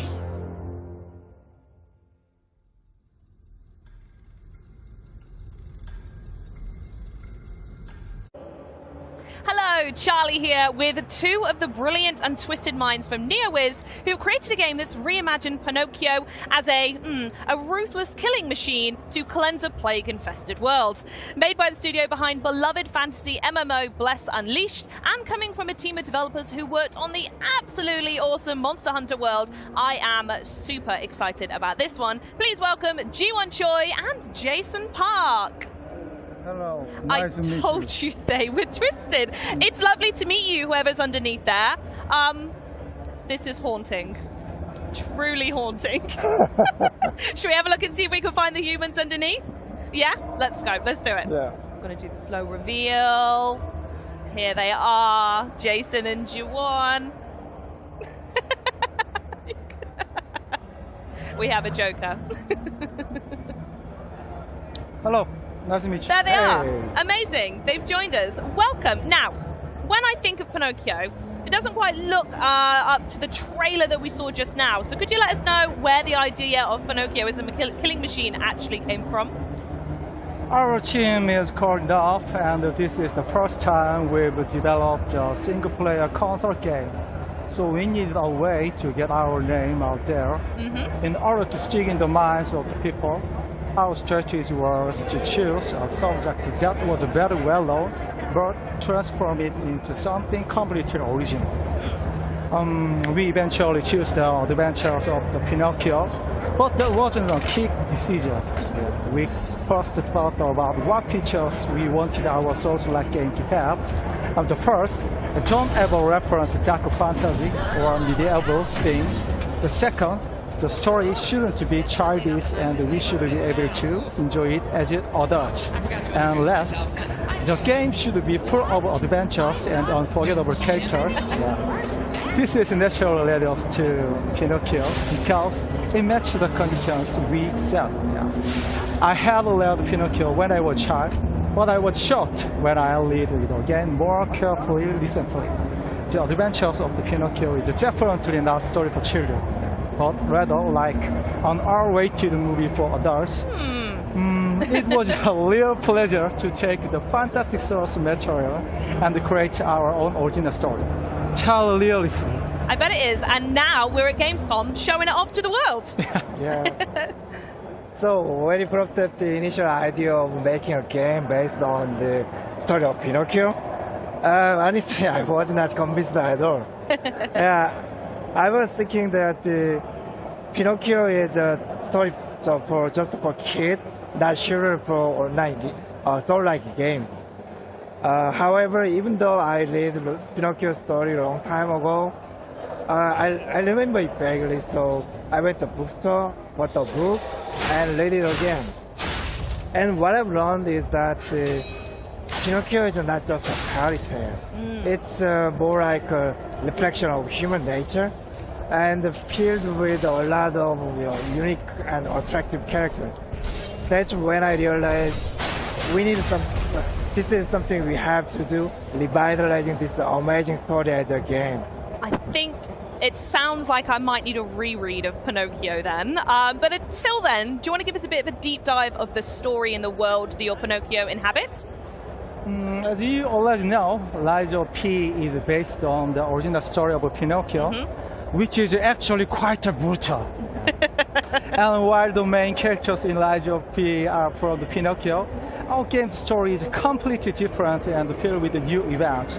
For example, Lies of P takes place in the imaginary city of Krat, where petrification disease is spreading and causing a lot of conflict. And while you will meet a lot of familiar characters from the Pinocchio, they want to be anything like you remember. Yeah. We introduced the Black Rabbit Brotherhood before, but I'd also like to tell you about Antonia, who appears at the beginning of the trailer.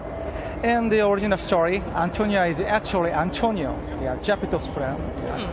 That is all I can reveal today, though, and I will save the rest for the future. I was going to say, I definitely don't remember these masks from my childhood, it's got to be said.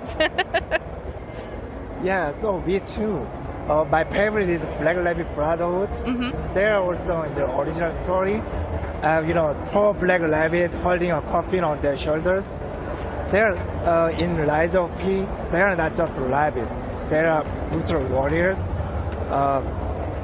They are still carrying a coffin and always trying to squeeze you into it.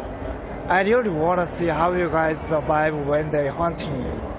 So, in order to go up against them, I have seen from the trailer so far that there are some ridiculous weapons, and you can even take some enemies to the wood shop with them, if I saw that correctly. So talk us through the combat we can expect from Lies of P, and how similar is it to the Souls-like games we've been seeing recently? I can confidently say that Lies of P is full of a unique and one-of-a-kind battle system. And the first system I'd like to talk about is the weapon combination system. Weapons are divided into two parts, the blade and the handle, and can be combined in countless ways. Each blade and the handle have their own weight, motions, features, and special skills called flavor art. Oh, okay. So players are free to mix and match and create the perfect weapon for them. It should be fun to try out more than 100 of possible combinations. Wow. And another unique system in Lies of P is the Legion arm system, which you probably already saw on the main character's left arm. Yep. He has actually body of perfect, so it's possible to modify it with the parts and use special skills. They are particularly flashy and dynamic and can also be strengthened. It'll be fun to choose the right Legion arm for the situation you are in. Now, I had a chance to play it earlier, by the way, I'm just going to say, and it is so difficult. So I just want to let anyone know out there that this game is so difficult, you are going to absolutely love it. But to answer the elephant in the room, obviously the original Pinocchio game had a big emphasis on his nose growing with every single lie. So I have to ask, does this element of the Pinocchio story play into Lies of P at all? Yeah. First of all, I think that lying is the most important aspect of the original story. Yeah. Agreed. And when you really think about it, yeah, humans are capable of lying, and that can also be proof of their humanity. Yeah.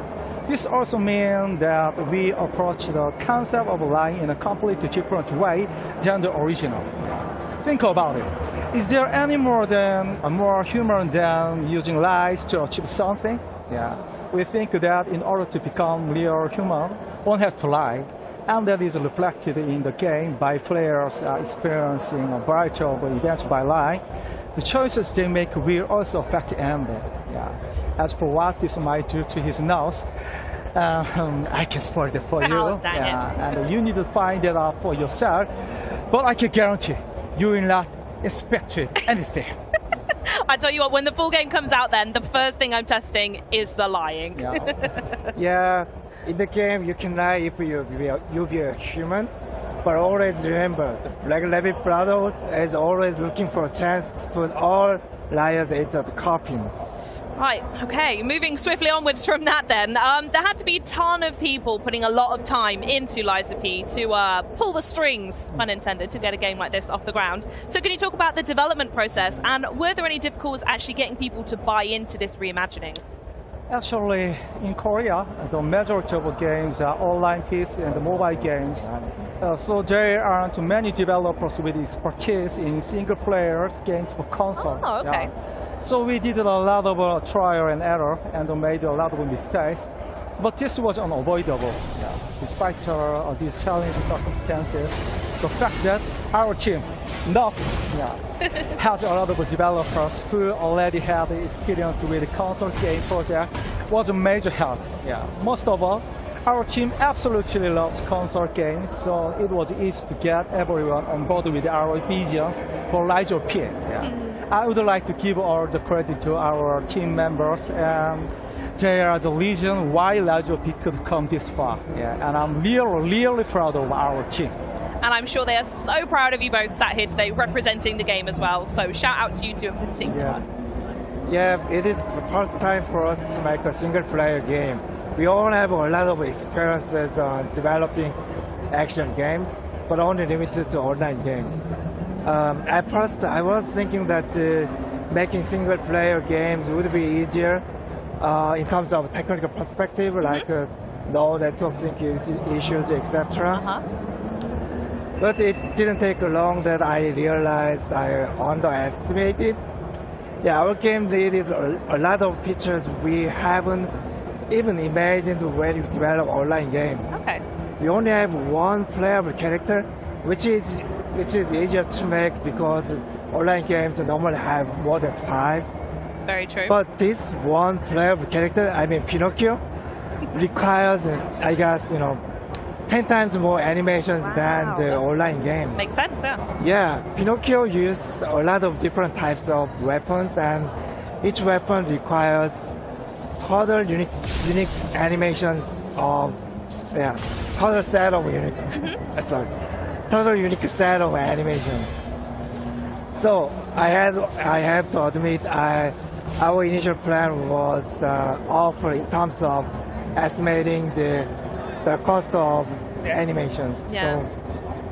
So if you look at our studio, and probably you can see our animated artists and combat designers yelling at each other and arguing all the time. We are still in this chaos, but anyway, we are enjoying it, and definitely we'll be better at planning it next time. Well, I really appreciate that you brought the chaos to us here in Germany, but before we run out of time, I do want to give you the floor to share anything you want with everyone out there about Liza P's before its release. Actually, we didn't expect Liza P to get this much interest and love from gamers.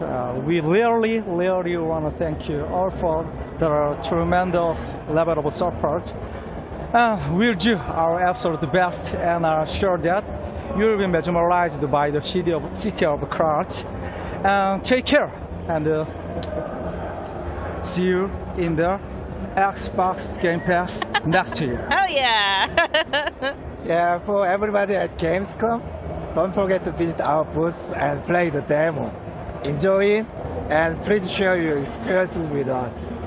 Thank you for having us today, and enjoy Gamescom with Rise of P.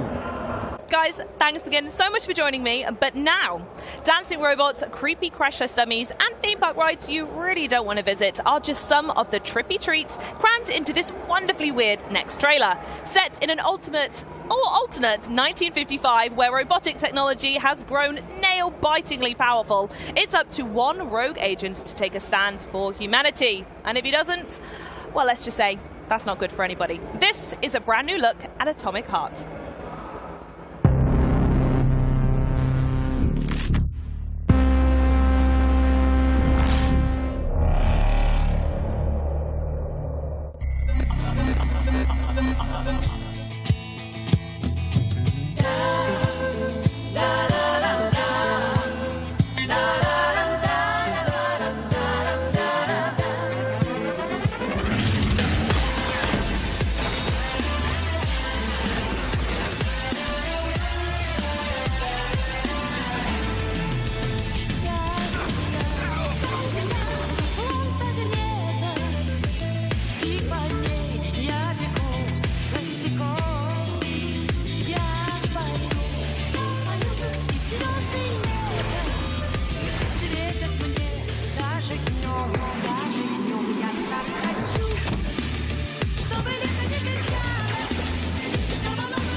Hey, welcome back, everyone. I'm here with Stephen Takowski from 505 Games to talk about all the Gunfire Reborn wildness we just saw in that trailer before its console, cloud, and PC release on Game Pass on October 27th. Stephen, thank you for joining us. Thank you for having me. I really appreciate the opportunity. Listen, no problem at all. We appreciate it. And welcome to Gamescom.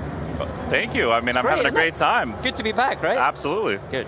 Okay, so Gunfire Reborn's been around for a little while now, right? Yeah. But it's coming to Xbox, console, and cloud for the very first time, which is great news. So give us an introduction to the game. Sure. So Gunfire Reborn is a level-based adventure game with FPS, roguelike, and RPG elements. And you pretty much play with several characters who will have various abilities, and you will go on adventures through 4 different environments, and in those environments there's unique levels, enemies, and bosses. Great, and we could see from the footage there, it's super bright, super colorful, super fast.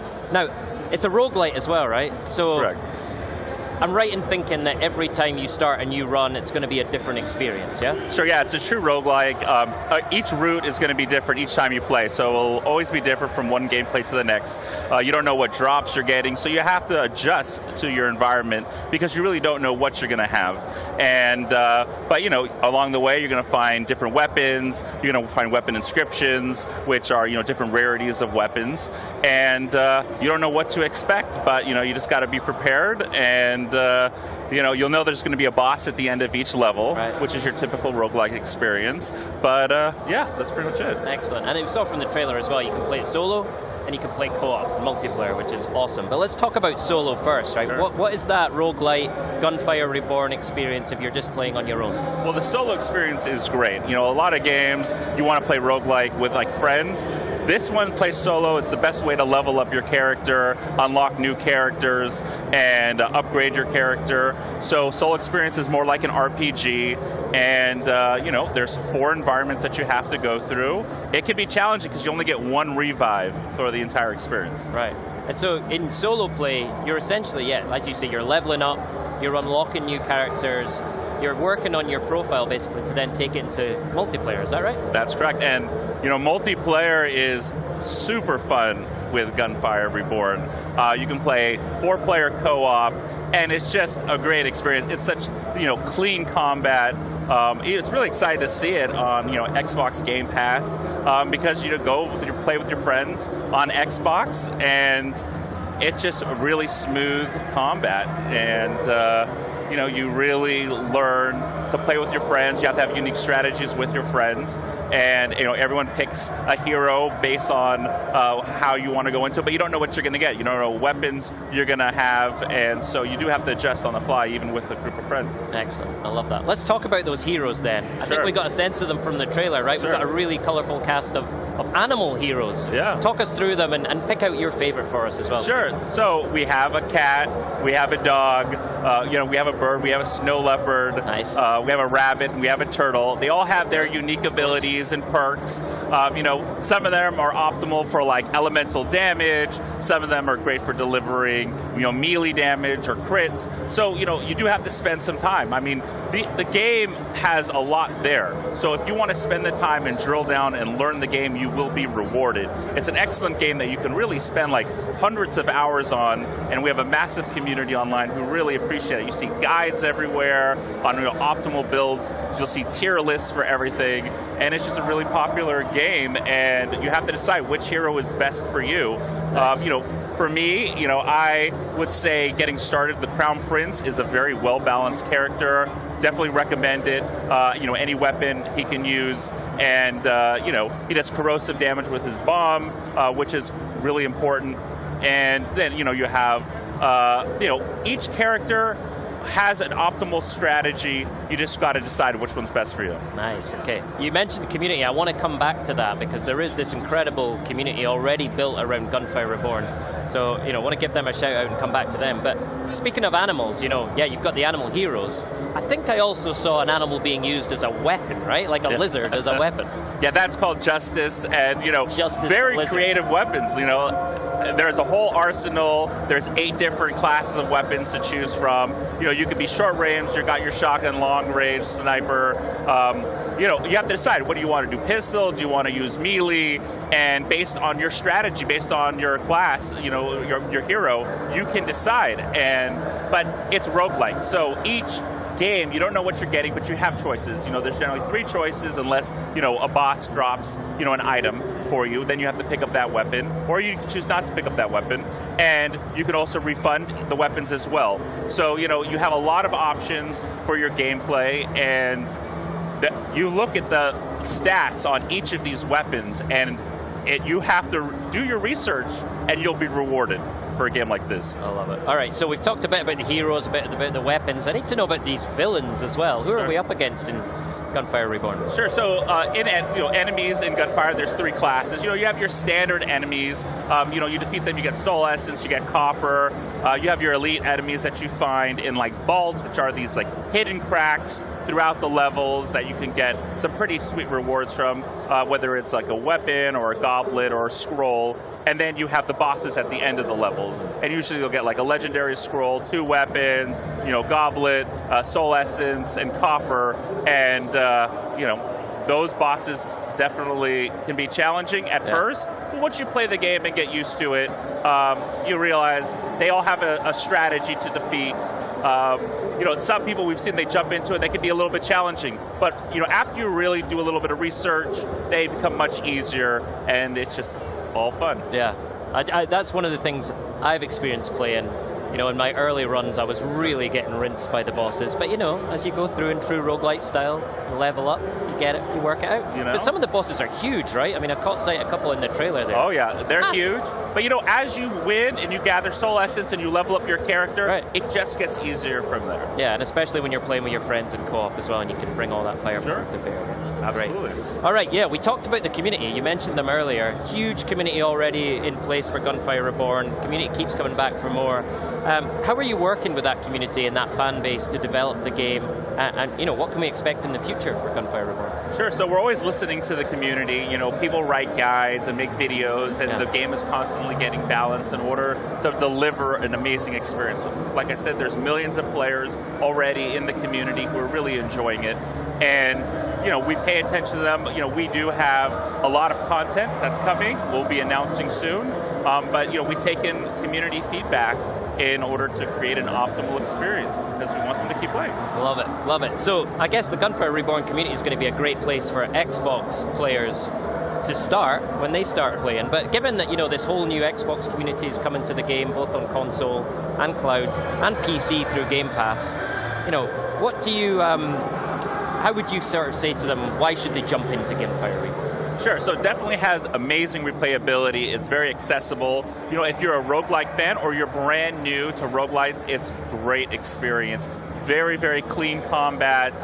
It doesn't take too long to pick up. It takes a while to master, but you can just jump into it, have a great experience. If you have 3 friends standing by ready to play, it's the perfect co-op game to have a great time, and you'll spend endless hours with your friend, and you get to, you know, have animal creatures that you're, you know, taking control of, and it's just a cool experience. So yeah. Great. Stephen, thank you so much. I'm so excited to play it, and it feels like one of those games you can get together with your friends of all ages and just have a total blast. Well, thank you so much for having me, Graham. Appreciate Stephen, it. it's been a pleasure. Really appreciate it. Okay, so there's nothing quite like Gamescom, and it turns out you've all missed this incredibly special event just as much as I have. So here's a glimpse of what this brilliant show means to the Xbox family all over the world. What I love about Gamescom is the fact that this is bigger than an event. This is an opportunity for all of us from the whole world to meet each other, to play together, to have fun. This is a chance to meet the people who shares with you the passion for the gaming. Also, you can buy stuff that will remind you one day, yeah, this year I've been on Gamescom. So looking forward to be there again, and I'm so excited to have a chance to meet you all. See you! For me, Gamescom is not only the expo, but most of all, it's huge gaming celebration. Opportunity to meet the people, meet the gamers, meet the fans from all around the world is really special. And I think that everyone who has opportunity should go to the Cologne at least once. For Gamescom, I'm most looking forward to meeting some new friends as well as being reunited with some old Xbox family that I haven't seen in so long in person. So I can't wait to see and hang out with everybody, all in the name of games. It's going to be fun. One memory of Gamescom that I will never forget is the 2018 Fan Fest boat party that they threw. It was a really cool place to meet other Xbox fans, but also it was the first time I ever met Graham, and I'll never forget it because he and I clearly have great fashion taste because we were wearing the exact same shoes to the party. Bonjour from France! What I like the most about Gamescom is discovering the work of the talented teams working on the tomorrow's games, discovering new worlds, new stories, and especially talking with fans about our favorite games. Enjoy the Gamescom 2022!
am joined by Mikey and Maddie from Squanch Games, who are here to give us an exclusive look at High on Life. Thank you so much both for joining us. Yeah, thank you for having us. Great to be here.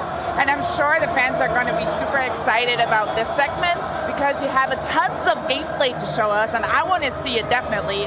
But before we jump into that, could you give us like a quick overview of what High on Life means?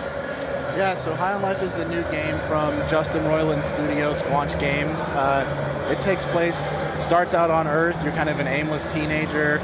You don't really know where you're going with your life. Aliens show up. They discover that humans are the best drugs in the universe, and you pair up with a talking gun that you find to sort of stop them from ending your species, basically. Of content from the intro tutorial level to start. You know, some fast forwards sort of through here, but it's just because we can only fit so much in the segment. So is that like the typical game from Squanch Games you would have? Yeah, so we kind of have weird games. Like, we kind of found each other. We like making weird stuff. We all love comedy. We all love weird sci-fi. So it really is right in our wheelhouse. It's just a leveled up version of things we've done in the past. Amazing. So I would say let's just jump right into the gameplay, right? Because it's what people want to see. Sounds great. Nice house you got. Real ritzy. Way better than my bench. Oh, wow. You really made yourself at home, huh? Oh, there you are. Who's this weirdo, and why is he setting up a huge alien computer in our living room? Okay. First of all, that alien computer is a very expensive and surprisingly operational Bounty 5000. So, you're welcome. A what 5,000? I've got just the thing. A small-time local gangster by the name of Nine Torg. She took my favorite knife. She's got an operation out in the slums. Maybe you kill her and get my knife back. Then we'll talk. Maybe take you out to Glumpy's to celebrate. All right, so we just head out to the slums? No, moron. You gotta use the Bounty 5000 to initiate a bounty. That's what I went through all the trouble of setting it up for.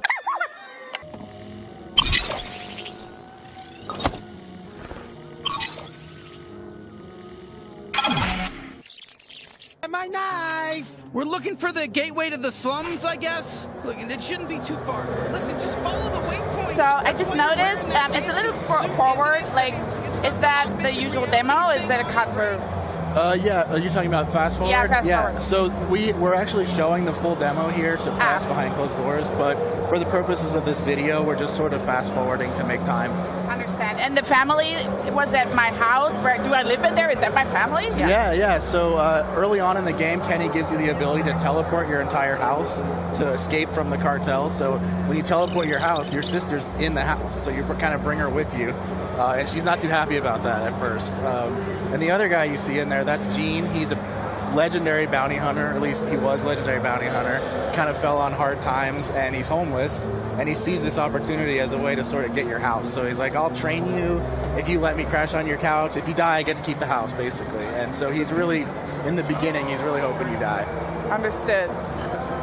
Yeah, the house is sort of your main hub, and then you have the rest of Bloom City for side content, NPCs, lots of good stuff. Well, look what we got here. Fresh meat. Hey there, Fresh Meat. Welcome to the slums, Fresh Meat. Oh boy, here we go.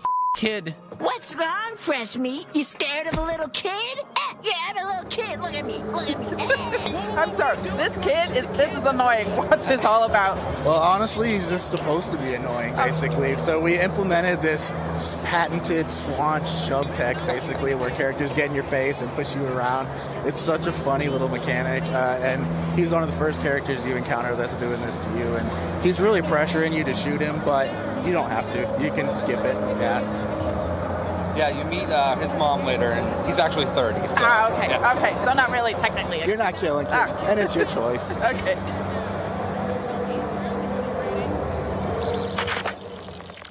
Hey, you can't pass through here. It's Nine Torg's turn. Jesus, enough with everyone getting in our way. We just want to kill Nine Torg.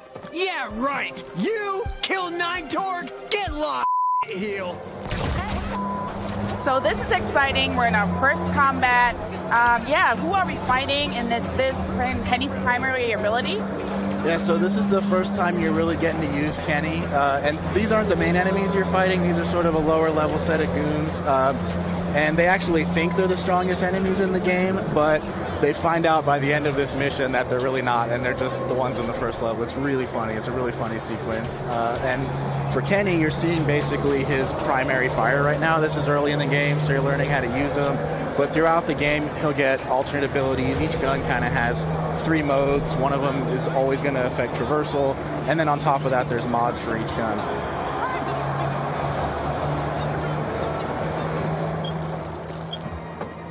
Oh, hey, you want to see a cool party trick I used to do? Aim me at those spinny platforms. Come on, give it a shot. It'll be fun. Yeah, I told you. Did you see how fun that was? I call it my glob shot. It comes out of my trick hole. Okay. I'm afraid to ask this question. What is a trick hole? Is that just an American thing? I'm sorry. I thought that was worldwide, the trick hole, but apparently not. So all the guns in the game have 3 separate abilities, so primary, secondary, as we mentioned, and then there's an ability fire. What you're seeing here can be used in combat, but it can also be used to open up new traversal areas. And each gun in the game will sort of open up new areas. You can go back to areas that you were before and kind of explore, find content, collectibles, and also get new NPC interactions. Yeah, we're really trying to push that light Metroidvania feel, so the levels are really dense. You! I'm sick of this! I want to tear through someone's guts! Oh, I think they're talking about Gene's knife. You! Got it, freak. We've had enough of your bullshit. Yeah, it's your fault Stemulax is dead. I was in love with him. Did you know that? I loved him. And now his head's cut off. Just the way it should be. Fuck him. Hey, guess what? I have another secret trick you can use. The power of negotiation. Let's try reasoning with these guys. Knock on the door. Tell me how you want to play this. You insufferable. When I'm loose. Who's there? Who are you? Hey. Hello there, friends. Oh, I think it's the buyer. Hey, are you the buyer? No, I'm just here to do my laundry. It's even clean. I'm a laundry head. Can't stop washing stuff over here. This room's off limits. Everything you need is in the front. Get out of here. Good luck with your laundry. I mean, I have a ton of laundry at home, especially after Gamescom, but I've noticed there's a lot of dialogue in this thing. Can you tell us a little bit about that? Yeah, so we actually started out kind of writing out a big dialogue tree. Our head writer, Alec Robbins, amazing writer, and kind of makes twine games in his spare time, so we had it down. And then once people got in the booth, we kind of encouraged a little bit of improv to keep things fresh and funny. And then all of that amounts to basically a huge selection of dialogue choices. And so you just heard him talking about his ex-lover, Stemulax. If you knock on the door before that, you don't even have a chance to give that answer because you don't know that information. So there's a lot of stuff like that throughout the game that you're kind of opting into without even knowing. Nice job. They told us this buyer was a real prankster. Oh, you. Come on. That was pretty up. That joke is gonna me up. You got him good. Okay, though, but enough of that. Let's show them the product. All right, here's the product. A genuine talking knife. I gotta be honest with you. He's a real piece of shit. He's extremely violent. He basically only talks about wanting to kill people in very disturbing ways. You, I'm gonna carve out your cavity. Gonna make it 3 times as big. Your it's just gonna drop right out of there. See what I'm talking about? Oh, perfect. That's exactly what we're looking for. Yeah, great. Go ahead. Feel free to inspect it. Try him out. See how he feels in your hand. Yeah, free me. Let's go psycho on these f***ers. Actually, you want to just swing out the air a bit? Like, far away from us? Yeah, thanks. Come on, what do you... Oh, fuck yes, thank you. Pleased to meet you. I'm Knifey. Now use me. Let me stop these fucking hands. Oh, just a reminder, don't do anything crazy when you're holding the knife. Just, like, look at it, see if you like it, put it back. Yeah, thank you. Oh, fuck yes, fire. Yes, more, I need more stabbing. Definitely 9 Torg, but let's put a pin in the whole Gene thing. How do we get out of here? With my tether ability. I'm more than just a knife, you racist. I can tether too. Look up and latch on. I can't believe it. I'm sorry, but these lines, guys. But I remember Knifey from the first trailer, and I think for fans, he has been fan favorite from the debut. Tell me everything about him. Yeah, so he's by far my favorite weapon in the game. He's voiced by Michael Cusack, who's awesome. He's so funny. And throughout the game, basically, he functions as a knife, but he's there to kind of always pick on you and say funny stuff. He also has this tether ability, which affects traversal through the levels. So once you get him, you can kind of go back, and some of the levels were horizontal, now they're more vertical, and there's things you can get that you couldn't get before. Yeah, it's pretty cool. The levels really open up once you get Knifey, and then there's a bunch of other traversal abilities you can use in tandem with him. And you also can't open chests until you get Knifey, which you'll see right here. These are our lug loxes. Hopefully we'll be selling plushies of these, plushies and Knifey. Always going to have that side hustle. So you're actually also getting pretty close to the end of the level here. You're going to fight the boss 9 Torg, who's your first bounty. You're going to be able to use all of your abilities that you've learned in the level together. So your primary, your secondary, you're going to be tethering around the arena, and you're also going to be deflecting with Knifey. So you put it all together, and you fight 9 Torg.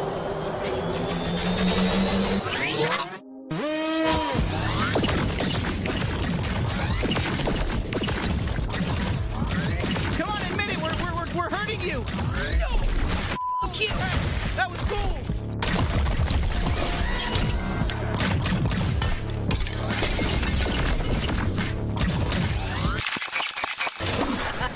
Better not bump! Hey, I'm still here. You can still use me if you want.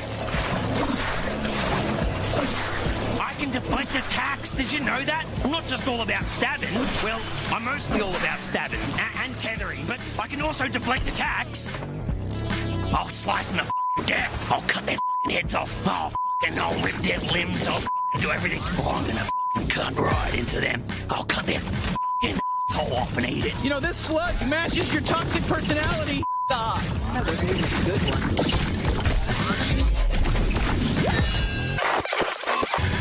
Hey, it's me, Foxhorn! Kill my clone! I'm rooting for you! Ooh, incoming laser. Laser just for you. I'm taking you with me! Stay alive! I think she's basically done for. No, how does it end? I want to see more. Is that it? Is that it? Are you sharing that's anything? The whole game. That's Are you sharing anything else at Gamescom? Yeah. So actually, we're showing this full playthrough of what is essentially the first bounty you get. So we're showing that behind closed doors to press. There should be full videos online of the whole playthrough for people to check out, and we're just so excited to finally get it in people's hands and see their reactions. And it's been a real labor of love for us and the team. Amazing. Well, I can say this is a gloopy globby blast, right? But when can people get their hands on the game? So December 13th, it's going to come out. We're really excited for everybody to check it out. We're working really hard on it. Yeah, seriously, please check it out. Like, this is really, really a special game to us, and we really hope you guys like it. Well, Mike and Maddie, I have to say, first of all, thank you so much for us letting us bleep in your game. I really appreciate it. And yeah, thanks for having us at the show, and enjoy the rest of Gamescom. Thank you. Thank you so much for having us. And now we are going to take a look at a game set in the Warhammer 40k universe. So just a little change of pace here. I don't know about you, but nothing signals the end of summer like a good co-op shooter. And just as the darkness starts creeping in, we have the perfect slice of shooty socializing for you. Set in the city of Tertium, play as one of 4 types of recently released prisoners as a last resort to protect the city. It's time for the rejects to rise. This is Darktide.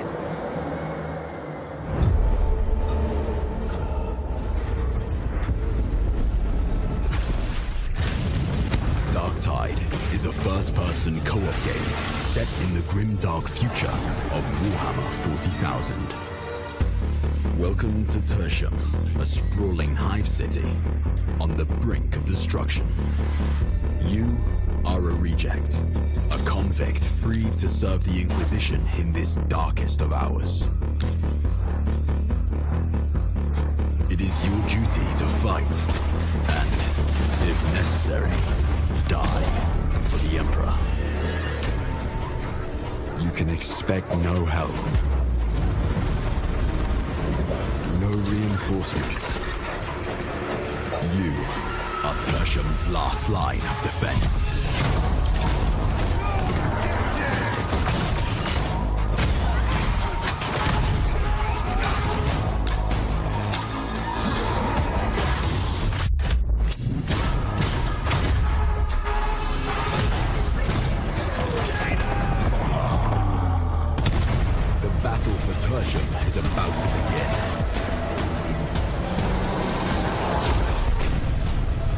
projects will rise.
Ima. Hola, Imui.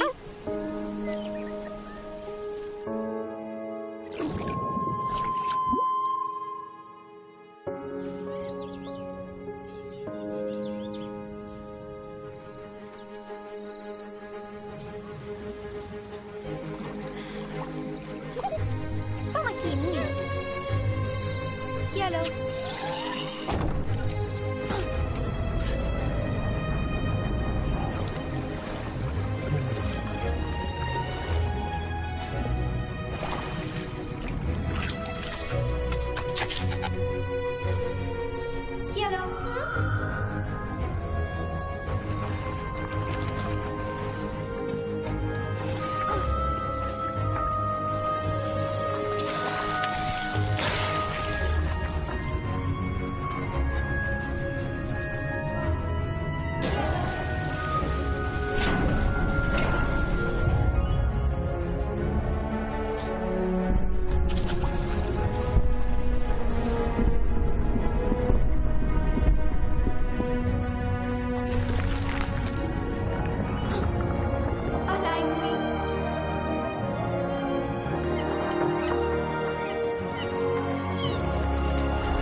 That was nice, wasn't it? Nice little moment of tranquility there in amidst all the fun of Gamescom. How's it going, folks? Welcome back.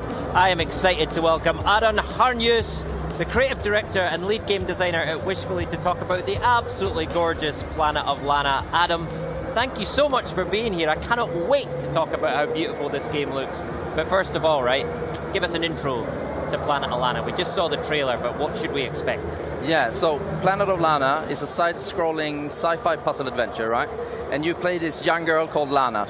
And at your side, you have this little cute creature companion. Yeah. And together, you go out on this epic adventure, you know, through the world of this this planet that's set far away in a galaxy. And you're going on a rescue mission to try and save Lana's big sister that's been taken away by an invading robot army.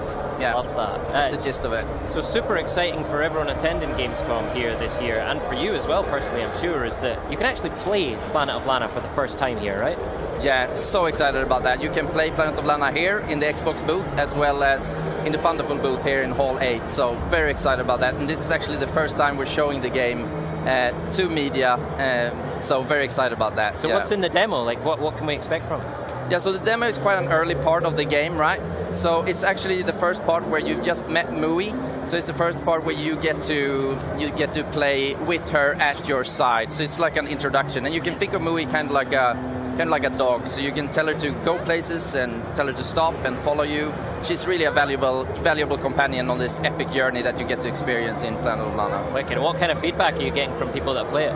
I mean, we've gotten incredible feedback like yesterday and today, and it's just a big queue over at the Thunderful booth, so it's just been absolutely unreal. You know, 5 years in the making now, this game, and yesterday was the first day that we showed it to players and media for the first time, so yeah, congratulations. Right, let's talk about Mui, because she is so cute, and I can see her on screen here just now, waking up Lana. Tell us about Mui and what she brings to the party in Planet of Lana. So, Mui, what she brings to the party, as I said before, you know, Lana is this, like, you don't have any weapons in this game, right? You're playing as this 11-year-old girl, and this creature companion that you meet and that you befriend, she's quite agile, so she can jump higher than you and reach places that you cannot. But she can also like bite off cables and do things like that, push down things for you to reach. And then she also has this hypnotic ability that you might have seen in our like in the gameplay trailer intro we had just there. Yeah. So you gain that a little bit later in the game, and then Mui actually can hypnotize like these weird creatures that you come across that has the same like glowing white eyes that she has, and that opens up just a whole set of possibilities of how to interact with the creatures of this world, which is a lot of fun. Yeah, great. I played the demo myself, and one thing that really struck me was the way that Mui's abilities kind of, you discover them slowly and they kind of build on each other, and the puzzles become more complex. That must have been a really fun thing to work out as you designed the game, right? Yeah, and I think it's a super important thing as well, We've been focusing a lot on like having a good ramp up of the game, Yeah. We want this game to like reach a really broad audience, but it's also important, in this kind of games where you have logical puzzles, because everyone is at a different level and have different abilities of solving these kind of puzzles.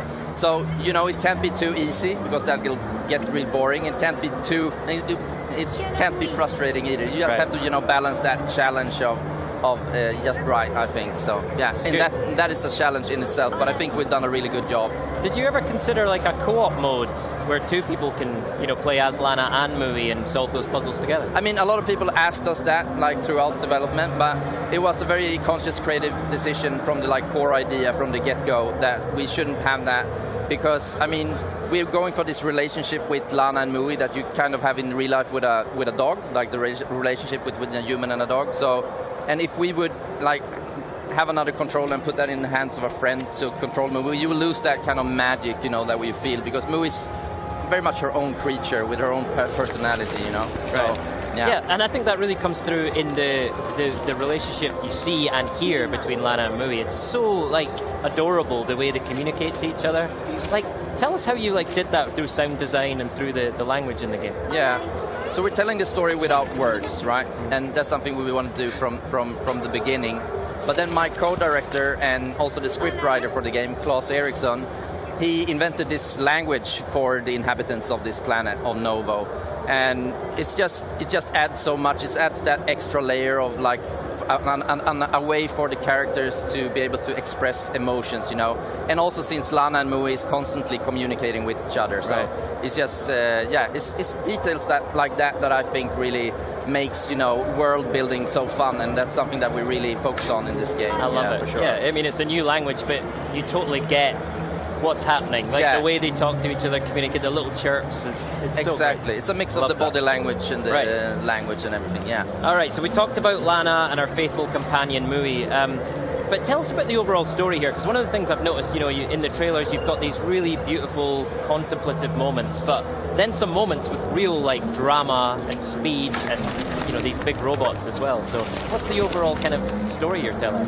Yeah, so what you can expect playing our game is really an epic story that will unfold over like 5-6 hours when playing the game, and we're really going for, that's what I think sets us apart a little bit in the genre. Like we're bringing these companion-based mechanics, but also we're really focusing on telling quite a classical saga, this story of this unlikely hero, this 11-year-old girl, and Mui going through this incredible journey through the planet on this rescue mission to try and save her sister. And you come across so many environments. We have like this old shipwrecks that's been buried in this swamp for several hundred years that you get to explore, and you get like pieces of information that like the players that have more attention to detail will get more out of the rich like backstory that we've created for this world and the lore of the world. So that's really exciting. And then also all players will get an answer to why humans are living on this planet and why the robots have come and why they've invaded the planet and so forth. So yeah, it's really a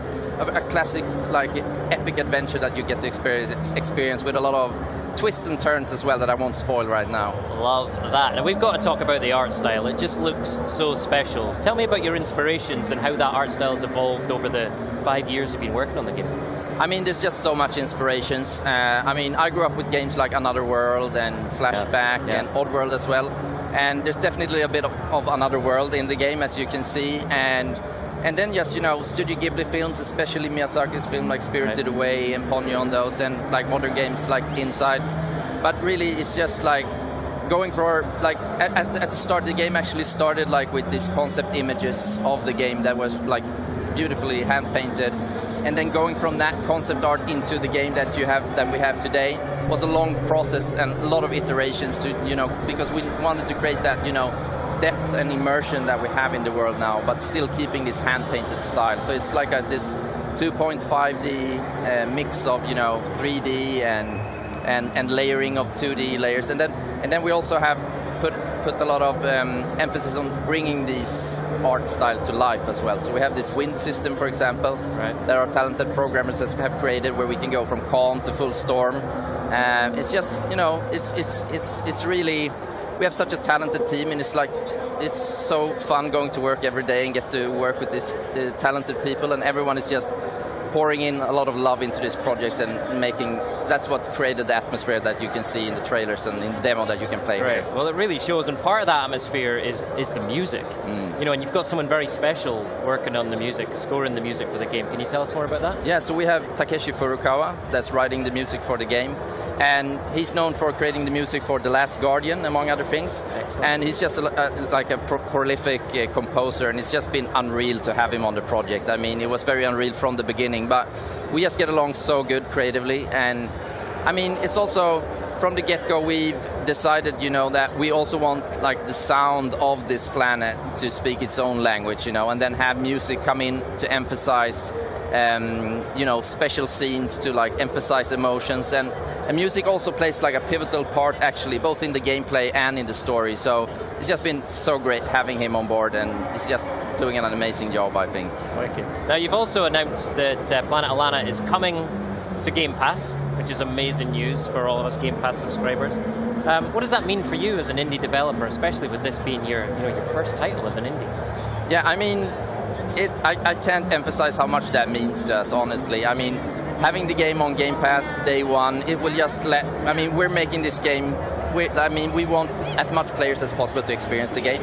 And having it on Game Pass just lowers that barrier of entry of people to experience it. So it's just amazing. And also I just have to say that Xbox has actually played a pivotal role in the success that Planet of Lana has gotten up until this point. I mean, we got so much support from Xbox, and it's just been really, really amazing. So very happy to have that collaboration with you guys. That's amazing to hear. Listen, we're happy that you're here. This is absolutely incredible. It's great to talk about it.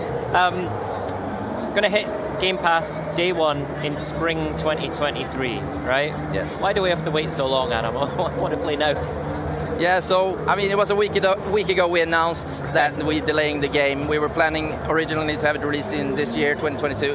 But, I mean, it's both, I think it's, this game that we're making, it just needs to be at a very high level of polish to really create the vision and experience that we want to create. So it's just the right decision, I think the players will be happy in the end that we made the decision not release the game prematurely. Yeah, I think that's always a good decision. Yeah, no, you're quite right. Something special deserves all the time it takes. So that's great. Right, before you go, is there anything else you would like to share with our audience? Any highlights from Gamescom? Or? I mean, it's just unreal being here, really, just experiencing all the love and support that we have gotten from the game over the years and here at Gamescom. And yeah, just thanks for everyone's support. Yeah, and very happy to be here. Adam, absolute pleasure.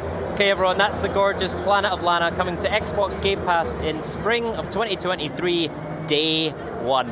Thank you, Adam, for joining us today and bringing such a beautiful game. Enjoy the rest of the week. Okay? Thank you so much. Thanks for being here. All right, coming up, my co-host and pal, Charlie, will be speaking with Shyla Schofield from Obsidian Entertainment about the much-anticipated release of Grounded 1.0.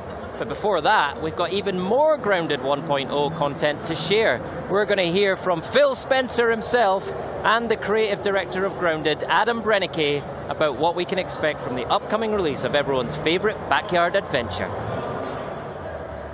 So what I like most about Gamescom is that I come together with different people from around the world that I usually don't really see very often because we don't live in the same city or country. And Gamescom is the perfect opportunity for me to finally meet them and to enjoy video games to its fullest.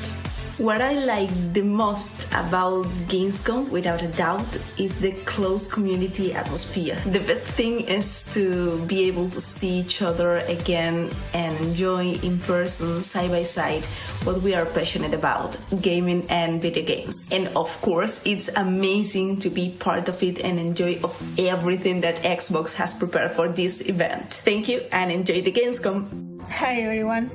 I have been at Gamescom twice, one as a journalist about 10 years ago and one with the Xbox team in 2019, and it has always been very special for me. I had so much fun there, and I think it's really great to have in Europe a big gaming moment like Gamescom, where gamers can meet and enjoy video games together, as well as discover new titles or even make new friends. This year I will not be able to attend, but I cannot wait to see what's announced at Gamescom and hope everybody enjoys it.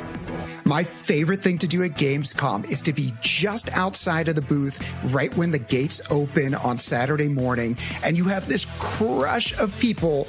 You really start to feel how big Gamescom is, because it is like the running of the bulls, but like with more gamers and less injuries. But it just shows the dedication and the commitment of gamers in Germany and throughout Europe, and I'm definitely missing that this year.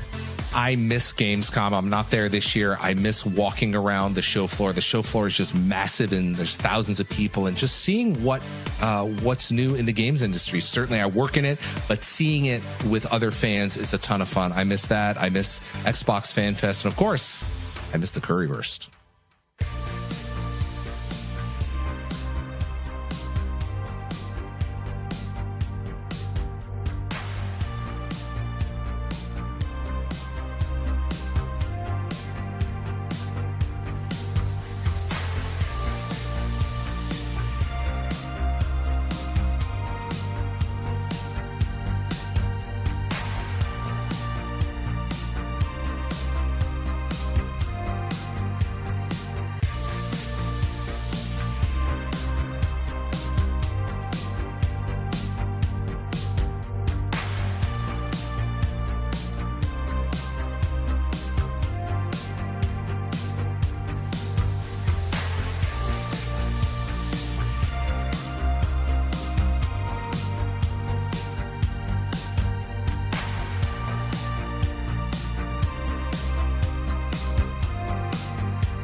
Hey everyone, Phil Spencer here.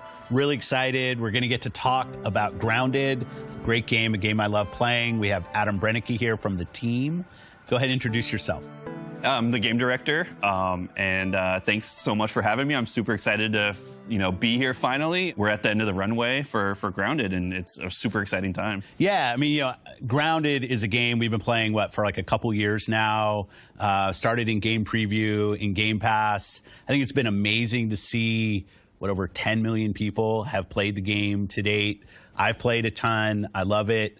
Can't wait for the 27th of September when we get 1.0, GA, story mode, all of the great things that are coming. To me, when I think about all of the games that we're building, one of the things I really love about Grounded is you find a passionate team, which you lead, a passionate team that has a real creative idea, maybe something that isn't exactly expected from the studio, but you had a vision about something you were going to go build, and that we could work together, foster, grow that to the point we're at now, where it's getting ready to release. I think it's fantastic. Yeah, it's wild to be in this position to be able to make something so creative. If this is the first time you're hearing about Grounded or seeing Grounded, Grounded is a survival game, and you have to survive in this backyard environment. The main goal is to get home. We're at the end of our journey of building the game and with the community, and this is the final update for the full, complete yard. It's the biggest update yet, right? Yeah. We have a bunch of cool surprises, a lot of cool new environments that are going to be really fun to explore. Yeah. The team's pouring their hearts into it right now, and I think it's just been so fun to work alongside the community too that we built with the early access and game preview programs. So many players have given us great feedback along the way, and it's really shaped how we developed Grounded. Right now, we're actually checking out one of the early adventure areas in the game. It's the hedge. You're shrunk down to the size of an ant. Yeah. And actually, I think the ants are bigger than you are. They're a little bit bigger, right? Yeah. The players right now are going through this hedge maze, and it's nestled on the side of the house. You're trying to figure out how you got here and how you're going to get home. Part of the adventure is exploring all these cool areas and environments of the yard. One thing that we're really proud of for our final 1.0 release is our story. Yeah. And I think that's one thing that really separates us from most survival games. And we spent a lot of time world building, adding a lot of characters and storylines to the world. Yeah, I think there's, for me, I played in game preview, Game Pass. It was a great co-op game because we get together as our friends. One of the fantastic ways to go play, build our base. I happened to go visit right around the Xbox Bethesda showcase. It was fun to come out to the studio, you and I getting together. Got me re-energized, so I went back into the game, but so much had changed. And now I'm so waiting for that story mode, the setting, because the story, it's a great setting for a story, kind of have a guided beginning of the game, and then the sandbox will obviously just open up for players. And how will you deal with, I assume you'll have some players who will be like me, returning of the 10 million people who have played when it comes out. And then you have other players who are brand new, where the idea of, okay, now it's at 1.0, now is when I'm going to go dive in. You as a team, how do you think about those kind of different players coming, and how do you design for that? Yeah, so I think the one thing that, we want to invite all the players that have tried Grounded, even 2 years ago. We want them to come back and try it again and experience the full story, experience the full yard, because there's so much content in this yard. It's a big open world. There's so many cool environments, cool creatures to find. But I also, for the brand new player, it's a survival game first and foremost, but it's definitely a different twist on a survival game. There's one thing that we're really proud of is the accessibility and approachability. So even just right now, we're looking at the Broodmother fight. So this is one of our boss fights in the game, where you fight this giant spider in her spider den. It looks kind of funny because we have arachnophobia mode. And that's one thing that's really important to us is making the game accessible for all different types of players. We have tons of game options. So even if survival seems, that might be a hardcore genre of game, we're trying to bring in a huge audience with a lot of options to play the game how you want to play. I think that's really important to us. And we saw that in the community. Like, certain people just focused on the base building and building, I mean, frankly, almost levels or bases that took over the whole size of the lake, which was awesome. I think you're going to get a lot of people who want story. I think the boss battles and the kind of the circle of collecting items, building up your crew so you can go in and take down different parts of the game. Awesome. People built huge fortresses and spent an enormous amount of time building these crazy, crazy, huge forts. And then that gave us ideas of adding more. So we added mushroom bricks, and we want to add more building materials in the future. Well, and that loop that you're commenting on now, I don't think that it's not always recognized how important that is. Is like a team has a vision. That vision meets reality through Game Pass and preview, 10 million people play and continue to play, and then they're going to give you feedback, and that will actually change your production schedule, right? Because you're going to listen and watch what people do. Yeah, even as simple as like sitting in chairs. I know that was a fun one that we put in like a year ago. Yeah. That was a huge ask. Just like people just want to lounge around in their base, right? They built this huge Now it's something, it's to chill, right? One thing for our 1.0 release, there's a couple more surprise boss fights that we're really excited about. Any hints or no? Well, we did show off the Mantis. Yeah. So that's something that I know a lot of players have been asking for a long time, to fight a praying mantis in Grounded. So we are delivering that experience, and we got a couple more surprises. That's awesome. Well, congrats to the team on getting to this point. We're not quite there yet. 27th September. Thank you. I think for everybody who's played, myself included, I just love the craftsmanship and passion that clearly the team has in putting together such an amazing game. That's a great game to play either by yourself or with your friends. Can't wait to see it come out. And it's great to be here and get to show people more of the game. So thanks for all of that. Yeah, thank you.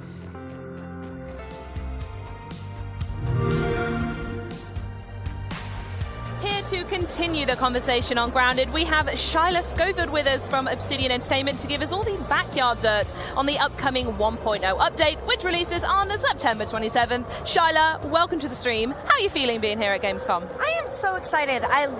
This is something that I've missed. Being in the show floor, watching players play the game, there's nothing better than being able to get something that's been worked on so long and getting players to watch it. So for me, this is thrilling. I am so There's a particular energy in the room today as well, is there not? Yeah. Oh, no, it's great. And I think everybody's just glad to be back and playing games out in public again, so it's fun. Totally agree. Right, let's move swiftly on to Grounded then, as that's what we're here for. So some folks out there might recognize it as Grounded has been around and available in game preview for like 2 years now, thanks to Game Pass. And Phil mentioned something very exciting in a deep dive then with Adam, and that is that the full story is on the way. So what exactly does this mean? And how is it going to be integrated into a game that players have grown, pun intended, to love so much over the years without one?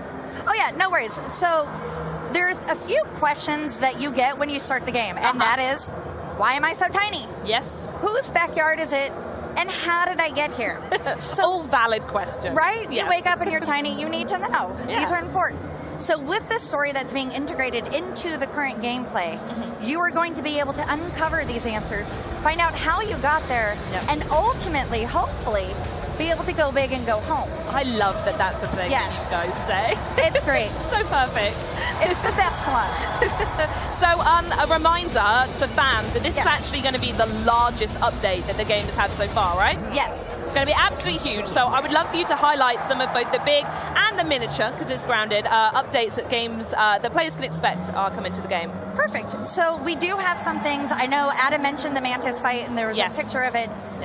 It is huge. It is something that the players have been asking for so long. One of the most requested insects. So the fact that we could put that in and players will finally get to experience that fight, that's perfect. I love that, like, of all the games that you could find in Germany this week, I do believe yours is the only one where people have begged to fight a praying mantis. You know what? And if that's the case, that's perfect. I love it. So as someone who enjoys the spiders in it, the mantis is the next step up. Absolutely, yeah. So along with that, and like we mentioned, the story will be going in. There will be an expansion to the backyard, so there are going to be new areas for players to explore. Obviously, new items to craft and everything else. I wish I could go into specifics, but that's just something that we have a month away, so they could wait. Absolutely. But there have been so many updates along the way. You mentioned new locations, but it's not the first time you've done this over the last couple of years. No. So back when we launched in July of 2020, Grounded started, and it was basically an oak tree, and there were some areas that you can go explore, but all your stuff was around this tree. Over the years, we've expanded to a koi pond, where we have a giant koi fish named Trudy the Second, who, if you look at her, has a scar over one of her eyes. Okay. Yes. I don't know why. I asked someone once, and they just said, Trudy's seen some things. So we leave it at that. I was going to say, what happened to Trudy 1 as well? That's the only answer I've got. But she lives in the pond. Players can meet her. After that, we went and we expanded the hedge, which is where the brood mother lives. They can go explore that background, get some fun stuff from there. And then we went into the haze, which was originally part of the official launch. But when we wanted to go back and do it, like it was there, we were cool with it, but we had so many more other plans that the team was able to go through and redo the haze to make it something that they wanted. They added a sandbox, which has a very angry crab face that I love, because one of the first times you get into it, you're ziplining in and you just go right past this angry crab. So it's perfect. There's a picnic table, which has a tabletop game that is called Minotaurs and Myrmidons. Volume 2, obviously. Yes. And so you actually get to go through the tabletop castle that they've built, because whoever lived there left some miniatures and everything playing around. So cool. And then the most recent one that they just added was the upper yard area, which includes a wood pile and the termite den. Not only do you get a knocked over barbecue pit and you get to go explore that, but now you get to go meet the termites, which are always a blast. Meet the termites. Love it. So how many updates have you done now? For those who may not have been following, how many are we up to?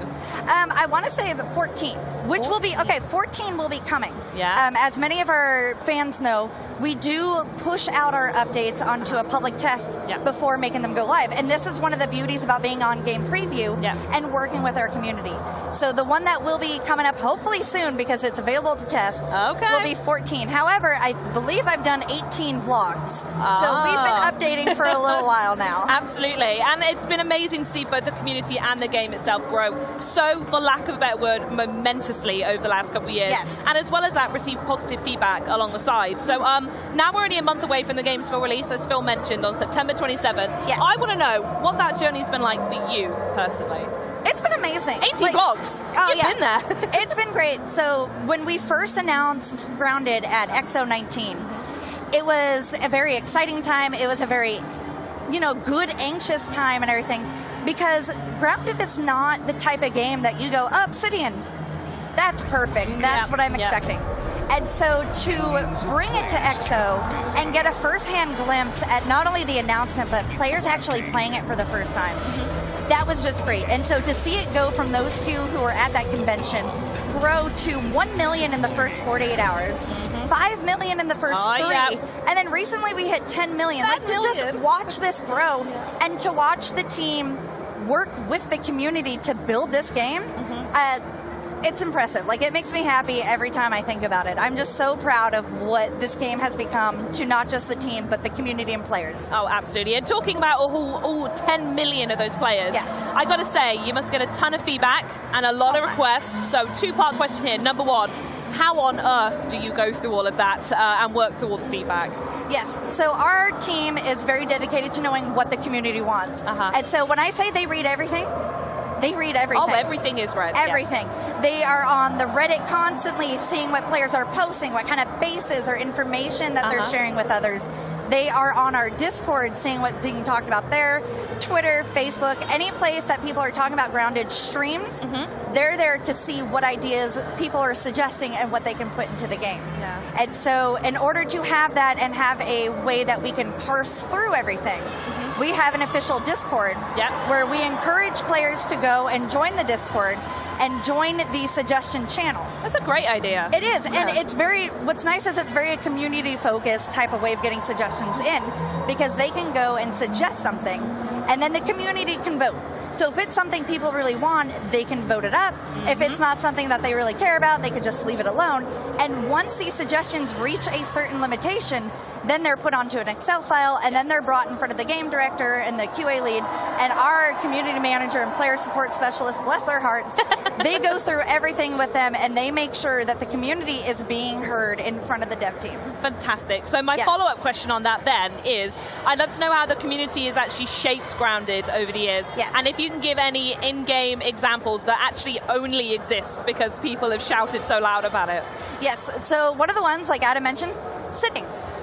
Well, yeah, we saw it just then in that clip. Who'd have thought sitting is what people want in their games? Right, but it makes sense because we introduced chairs and sofas, and so people were able to decorate their bases, and decorate them they did. But then it would just be like, come to my base, but we can't sit. Don't you dare sit down. No. So we went ahead and we were able to bring sitting to the game, and so now people can lounge around. That was one thing that without the community, without how often they requested it, wouldn't probably be possible. Ladders are another one, because people are building giant houses, they're building bases. We've seen bases take over the entire yard, and sometimes they build straight up. They don't want to spend their time climbing a spiral staircase, so they started suggesting ladders. Ladders straight up. And we did it. A lot of the suggestions that we take from them, which are great, are quality of life suggestions. Because they're playing the game. They know what they want in order to make the game more fun for everyone. And so a lot of the stuff that we've seen come from them that help are the ability to auto pick up arrows when, you're going to shoot. I miss stuff all the time. The arrows fly around the ground. Instead of having to go one by one and pick them up, you can actually go and just walk over them, and they're yours. Saved you a click. I would call that the definition of quality of life when it comes to a game as well. Love to hear it. So, perfect. Perfect. In fact, I am curious, though, what do you think is the most unexpected addition to the game that you've seen so far? So the most unexpected, and probably one of my favorites. So we're talking about quality of life, and I see this as a quality of life. Others may disagree, but one of the suggestions was an infected wolf spider. And people asked for that? Yes. Okay, sure. Back when we announced the haze and we revamped it and everything else, we reintroduced new creatures in the yard, such as the infected weevil. Everybody loves the weevil. This one's better because it explodes. And there's nothing more fun than that. Oh, absolutely not. And then we also have infected larvae, and their whole goal is just to ruin your day, and they're perfect. I relate strongly to that, I won't lie. They're perfect. They're my little babies. I love them.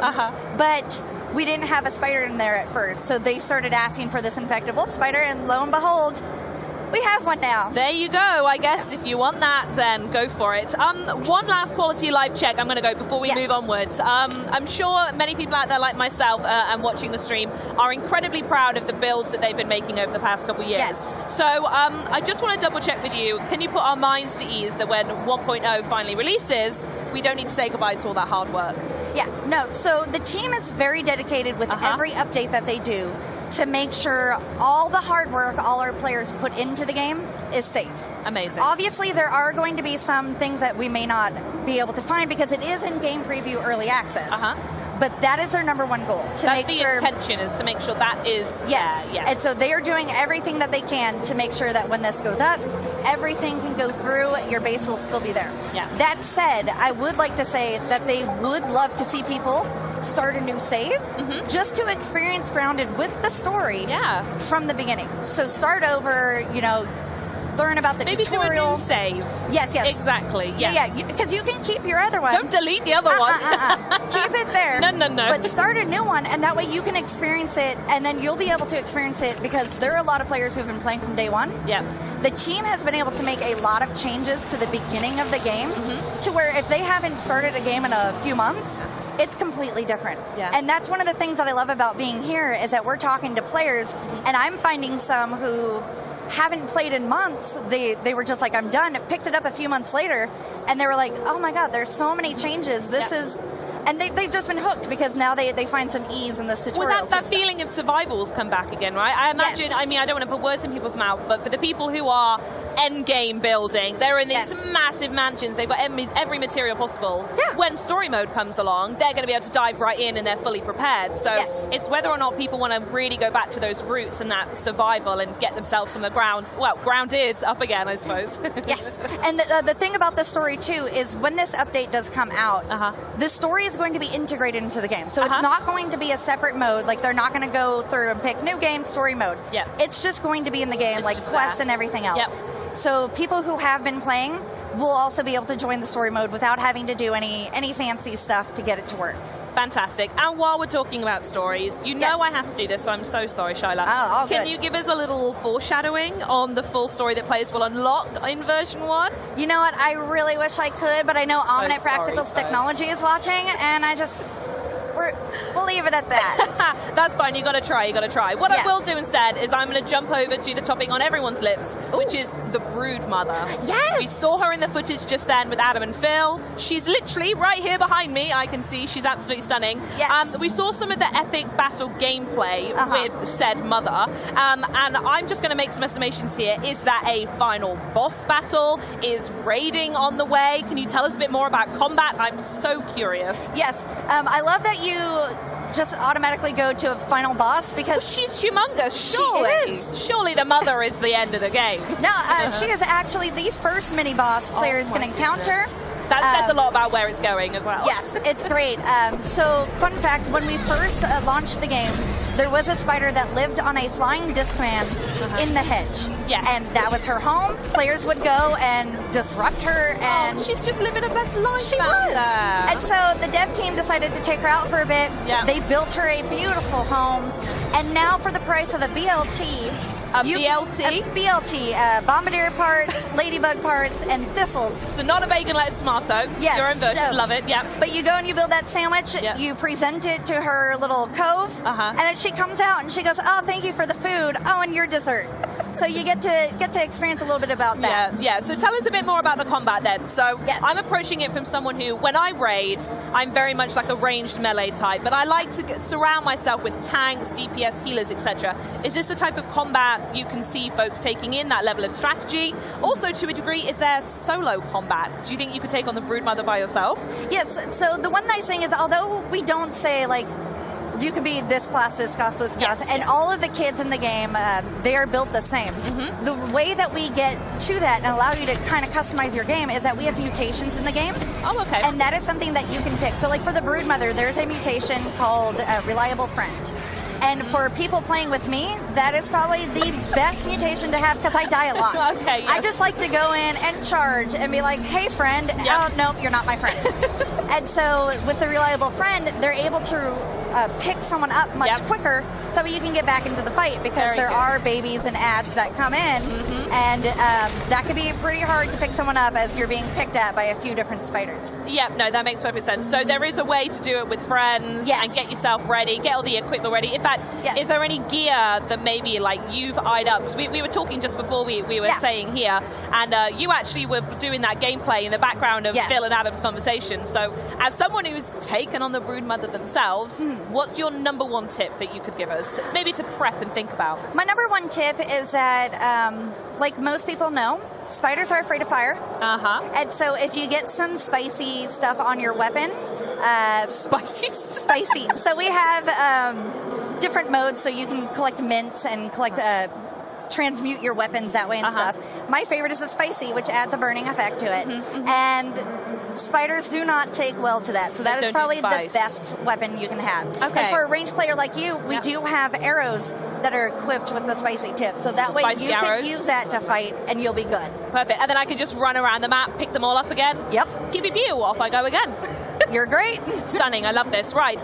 The one thing that is really amazing about Grounded in particular is about that we could talk about the full release is coming in a month, as a reminder, September 27th. But like I said, the amazing thing is that you can go play it right now, right this second. So I want to ask you, for both new and returning fans, remind people where they can go play Grounded right now. Yes. So Grounded is currently available on the Xbox Game Pass, which I do say I subscribe to, and it is I call it the subscription we're subscribing to. I call it theft. So I'm glad we have different words for it. You know, but we mean the same thing. It is we really too good to be true. The value is phenomenal. And the fact that there are so many day one games, just like Grounded. Yep. It's and so many of the shows we have, the games even we spoke about today as well. All on Game Pass. Oh, no, it's great. So that is like the easiest way that I recommend people, because then if they're done with Grounded, there's so many other games that they can go and explore. Absolutely, and that's perfectly fine. We're all gamers. We all want to see what's out there. Yeah. If they don't want to do Xbox Game Pass, it is currently available on the Windows Store and on Steam. So you could purchase it now. Yep. This is the early access game preview price. We have announced that the price will be going up. Sure. So for people who are waiting for story mode before they actually go out and play, I would suggest if you want to own it, buy it now, take advantage of this price. Otherwise, Xbox Game Pass. Get yourself on Game Pass. Absolutely. That's the main thing. So before you leave, and I don't want you to, but I have to say that before you leave, let's talk a little bit more about the booth itself. As I mentioned, we're doing this amazing photo up behind me with the Broodmother. I'd love you to tell us a little bit about why that's here and why it's so important to the team to turn up in that way. Oh yeah, no, it's great for us because we get to bring a piece of the game for players to actually experience. The beautiful thing about the Broodmother is that she's built to scale. To scale? To scale. So she is 17 feet wide, 7.5 feet tall, and thankfully we have her in a hunched mode, so she's not completely towering over you. But it's just amazing to have that and have that fan experience here, especially when we have an update coming out very soon that players can go and experience. It's nice to bring them here, say, hey, check out Grounded, and then when the update comes out, they can go and they can play with their friends. And that is something that I do want to mention that we do with this update. We have something else that players have been asking for. And although it's not out in the public, it's out on the test flight. And that is shared worlds. Okay, interesting. What's that? And that means, so if you and I want to play a game, woo! We will, by the way. We will. Yes. And you're like, you know what, I have stuff to do. And I'm like, you know, I want to keep playing. You can share your world with me. We log off, you leave, and then I can pick up by playing myself. And then when you come back on it, you join my game. And all the progress I've made is saved. And it's just a way that the team has been able to get players to continue to play with their friends. And keep that momentum going. Because when you get on a roll, like in a survival game, and you're like, we're building this house. And someone leaves, you're like, okay, I hope I can remember what I wanted to do. When you're back, absolutely. And I think that rolls into the whole theme. We've spoken about it a fair bit, but the accessibility of the game. And I think, again, we saw the Broodmother is another element that is brought into accessibility. And there's a key word for it. You told me about it, and I would love for you to say the word yourself of what this is. The Danger Dumpling mode? Danger Dumplings. So back in the day, back in the Wii days, when it first came out, we do have accessibility mode, and that is something that came about because we're able to work so close with Xbox and their teams. And so they worked greatly to figure out why people, you know, have arachnophobia, what kind of triggers them and stuff. There's loads of research into it, right? So, and we wanted to find a way in order to get this mode playable, so that way fans could play the game who are afraid of spiders, but also still felt like they were getting the true experience. Sure. And so back in the day, we called it's still called arachnophobia mode and everything, but we started to see some people here or there call it a danger dumpling. And it just kind of stuck. So internally, that is our name. So we love it. Some people find it more frightening than the one with the legs. To each their own. I personally love the one with the legs, but the danger dumpling mode is also perfectly fine. Just a big spider gal, aren't you? Oh, it's great. At some point, I'll have a tarantula, but we're waiting on that. I love the goal. Manifest the spider. It's going to happen. It's happening. Absolutely. Well, I know I need to get a picture with this last, so if someone could just screenshot this right here, then maybe I've already done it today. But I did want to thank you so much for joining us today, Shiloh. It's been an absolute pleasure talking to you. And I hope you enjoyed the rest of the booths at Gamescom, though I have a feeling they're not as spider-infested as you want them to be. So thanks again, my darling. Yes, thanks for having me here. You're more than welcome. So now that we've explored the backyard, coming up, we'll be taking a trip back in time to the 16th century to where my co-host Maxi chats with the folks behind Pentiment, the upcoming murder mystery adventure game set in Bavaria in the 1500s. But first, we have a video to share that might strike a little bit of a chord.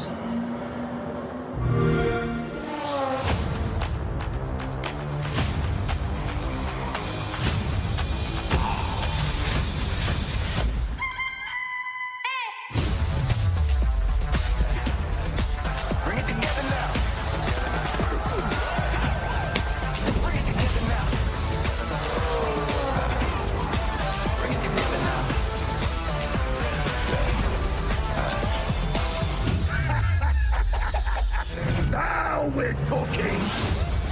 All that you need, know we got it all. Infinity goes on and on. From the truth to the lie, the depths to the highs, left, right to the center now. Our different desires, we bridge the divide and we bring it all together now. You gotta help me rescue my friends. Bring it together now. Together now. Bring it together now. All that you need, know we got it all. Infinity goes on and on. Don't got no limits now. We got it and we give it all. Get it and you get to go. Bring it together now. Bring it together now.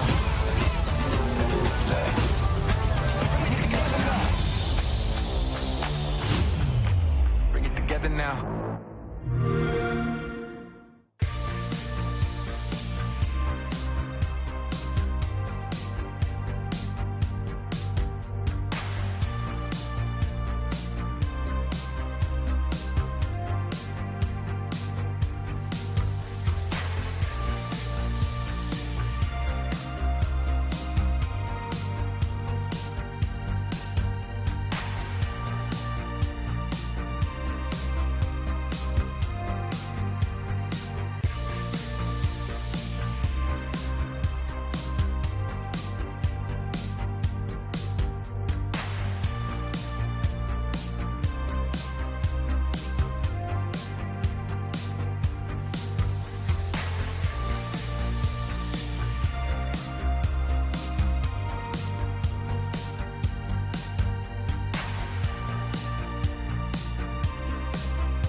So joining us now, our game director, Josh Sawyer, and art director, Hannah Kennedy, to talk to us about Obsidian's medieval narrative game, Pentiment.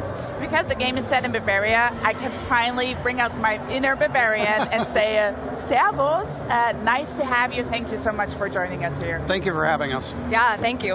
And I also want to call out that I really appreciate that you are the only two guests who have set a game in Germany. And Josh, du sprichst auch ein wenig Deutsch, oder? Ja, stimmt. Und wir freuen uns, hier zu sein. So he just gave you a race, basically. Oh, wonderful. No, continue, please. Yeah, no. He said nice to be here, but I think we would appreciate if we stick to English if you're okay. Natürlich. Okay, perfectly fine.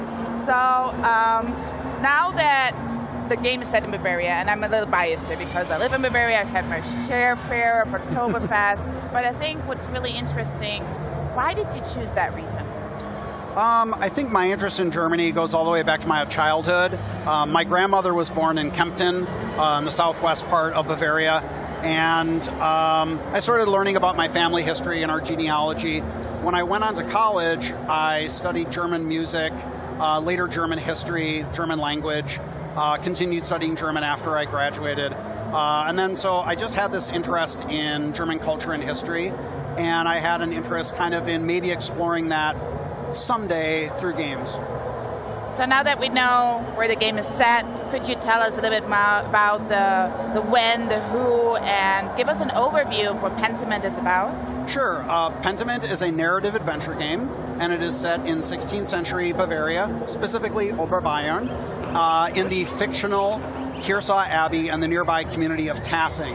Kearsau Abbey is a Benedictine double abbey, very rare for the time, and also very rare for the time it's still producing illuminated manuscripts, which by the 16th century had mostly been taken over by groups like the Guild of St. Luke.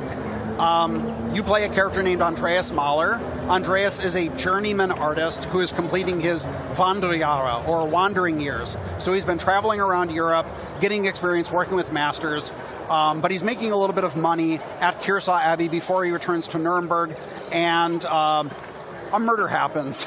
So that kind of throws a wrench into things. His friend at the Abbey is accused of the murder, and he basically is the only person in a position to try to prove that he didn't do it, but he has to figure out who actually did. So Andreas Mahler sounds like a friendly guy. He's going to save his friend. Is that his only friendly trait, or can we learn a little bit more about him? No. So Andreas is a specific character. Obsidian is kind of known usually for making more blank slate or broad characters, but Andreas is a specific character in this place and time. So he comes from a family of artists in Nuremberg, hence the name Mahler. But his father was able to do a commission for the rector of the University of Erfurt, which gave Andreas the opportunity to get a university education, but he dropped out. So he has something of a university education that allows you to pick your backgrounds for Andreas, but he eventually goes back to the artist's life, the family business, so to speak, and he's just trying to wrap things up before he becomes a master when this kind of throws a wrench in everything. And there are a few games that are set to play as one character for a 25-year lifespan. So I would imagine Andreas, as you just described, is a pretty interesting character. But could you tell us what the fans can expect in the 25-year journey? Yeah, I would say, again, most Obsidian role-playing games will focus on a story that takes place over maybe a few months, maybe a year or so. It's pretty rare to have something that spans decades of time. And we really wanted to focus on seeing how a character like Andreas, who is coming into his adulthood, beginning his life as a master, how he changes over several decades. But not only him, also Kearsau Abbey and Tassing, which are characters of their own, filled with actually hundreds of characters, interconnected families, the monks, the nuns, the peasants, the craftsmen, and just seeing how they change over time. But it isn't just narrative, it also has a lot of impact on how we portray that through the art. Yeah, so the art is reactive to this time that passes as well, and we really wanted to make sure that the characters didn't feel in isolation like they were growing while everything else was staying the same. So the scenes are updated as well as people growing and changing over time. Some people pass away. So that presented some challenges in that we wanted still these characters to feel recognizable, like you remember them from previous acts where they might have been babies or children or completely different people, but still be easily recognizable and still something that you can feel attached to. As well as with the scenes, you know, different scene states change, as well as each of our acts is set in a different season, a different time of year. So we have updated weather effects, the landscape changes with the time. And so, yeah, it impacted everything. We try to make that as thorough as possible. And I really love how the game has set in this medieval look, and that you would see it in kind of, I would say, ancient text. How did that period, time, and location drive the art style of the game directly? Yeah, absolutely. The art style was really informed by this period of time and real existing art from that period. This is a historical game, so we had the opportunity to be as representative as possible, as well as this is a story that's being told from an artist's perspective. So we got to reference works from the time period, both to inform how we wanted the game to look, as well as be key points of reference for you know, different information about the characters themselves, because this was a pre-photograph period of time. So, you know, we looked at existing art from artists of the period to inform what people decorated their homes with, what types of things they cooked, what types of clothing they wore. This is all things that you can find reference information about through text, but when you're trying to represent how they look and, you know, find ways to adapt that art into the context of a game, it was really useful to look at paintings. One example is that Andreas Mahler is designed after specifically the self-portraits of Albrecht Dürer. You know, that was not only a painting that showed what art at the time looked like, but also how that artist viewed himself, or at least wanted to present himself to the world at the time. Another really core piece that we used to reference for building the scenes themselves was the Nuremberg Chronicle. That was a really large book with lots of different woodcuts in it that showed landscapes and people, all sorts of things. So the woodcut style from that, we used that text really consistently throughout making the art for the game. And you can see that those details, they stand out. It's such a unique approach of the art style of the game, which is really great. And how does that gameplay work in that environment? Yeah, so laying out the scenes based off of that informed a few different things. Definitely how the character navigates the space. We had some experiments on what felt good, if it was going to be sort of open floor plane navigation versus navigating on paths. So figuring out how the scenes were going to be positioned and how the paths were going to work definitely informed how we were going to have the player navigate the space. One example was that we had some challenges with paths going straight up in the game felt really bad, and eventually we kind of figured out this is because all of the reference material that we were styling the art after, they almost never show a character head on. They never walk into the scene space. They're always shown in three-quarter view. So identifying that that's what felt right within the art style definitely changed the design of the navigation and the locomotion within the game. And one definite style really stands out to me, and I think I saw some tattoos that also have this type of font, Josh. Like, what are the fonts that you are using in the game? Yeah, so fonts are a really big part of the game and the art that we wanted to have really custom made and bespoke for what we were doing here. So we worked with a partner studio to design a number of different custom fonts for the game, and we wanted them to be different for different types of people, both in different social classes, different cultural backgrounds. We have a peasant script, we have a special font that's just for the monks, and that process was really important. I think it was Josh's kind of pet idea. He wanted to incorporate this to round out the characters within the game. But yeah, I think we have 6, right? 6 different fonts? I think so. Yeah, and they're, we also put a lot of effort into custom features for rendering the fonts. So we have all these different typefaces. Most of them are actually scripts, so they're handwritten.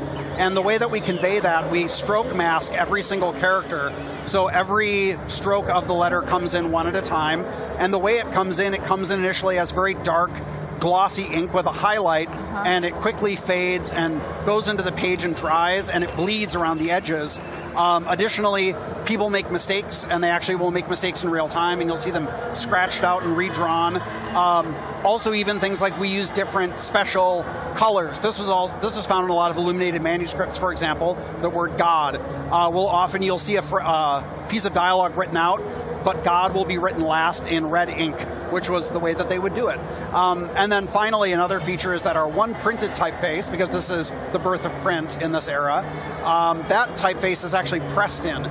So everything else is written in, but the Drucker type is pressed into the page, and it has a procedural void and bleed effect to represent under and over inking the letter forms that actually press in. I love these details. I can talk about fonts forever. I love them. Yeah, we could too. The whole show is going to be fonts now from now on, guys. I'm sorry. No, but you are making a game. You're making sure that anybody can play that game and it is accessible. Could you tell us a little bit about that feature? Yeah, so I mean, one of the things that we found very early on is that because of all these special fonts, and also because we have a game with so much writing, people were being challenged by a lot of those fonts. I mean, they were hard. They even made jokes in that time period about how hard to read those handwriting forms were. So we have an easy read mode. So at the beginning of the game or any time in the game, you can say, I don't want the super complicated fancy fonts. I just want the easy read fonts. It replaces everything, makes it much easier to read. You can scale all the text up very large. We have a high contrast mode. We also have a text-to-speech option. That helps a ton. And then there are other features for like cognitive challenges, or even just if you don't know anything about history. So I think there are going to be a lot of people who see this, I hope, and they say, I love the art style, I like the idea of a narrative adventure, but I don't really know much about Germany or 16th century. So we have a glossary in-game. Anytime you see a term, Martin Luther. Who was Martin Luther? Erasmus. Who was Erasmus? You'll see it underlined, and you can go into the margin, get a quick definition, enough to understand the context and go back in. That goes into your journal so you can reference it at any time. And then because we have such a huge cast of characters, we also found that people were saying, I can't keep all these people straight. So when a character is not in the scene, but they're mentioned, their name is underlined, and you can go into the margin, you'll see a picture of them to go like, oh, that's Brother Guy.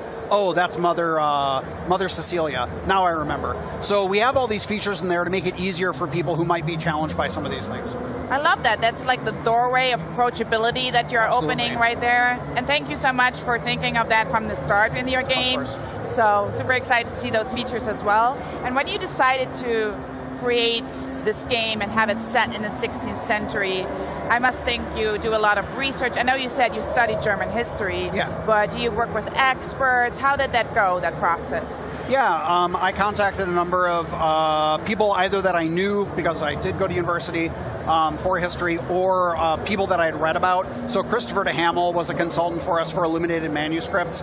He's like world-renowned for his expertise in that, and he was very helpful for understanding how a working artist was operating at this time period.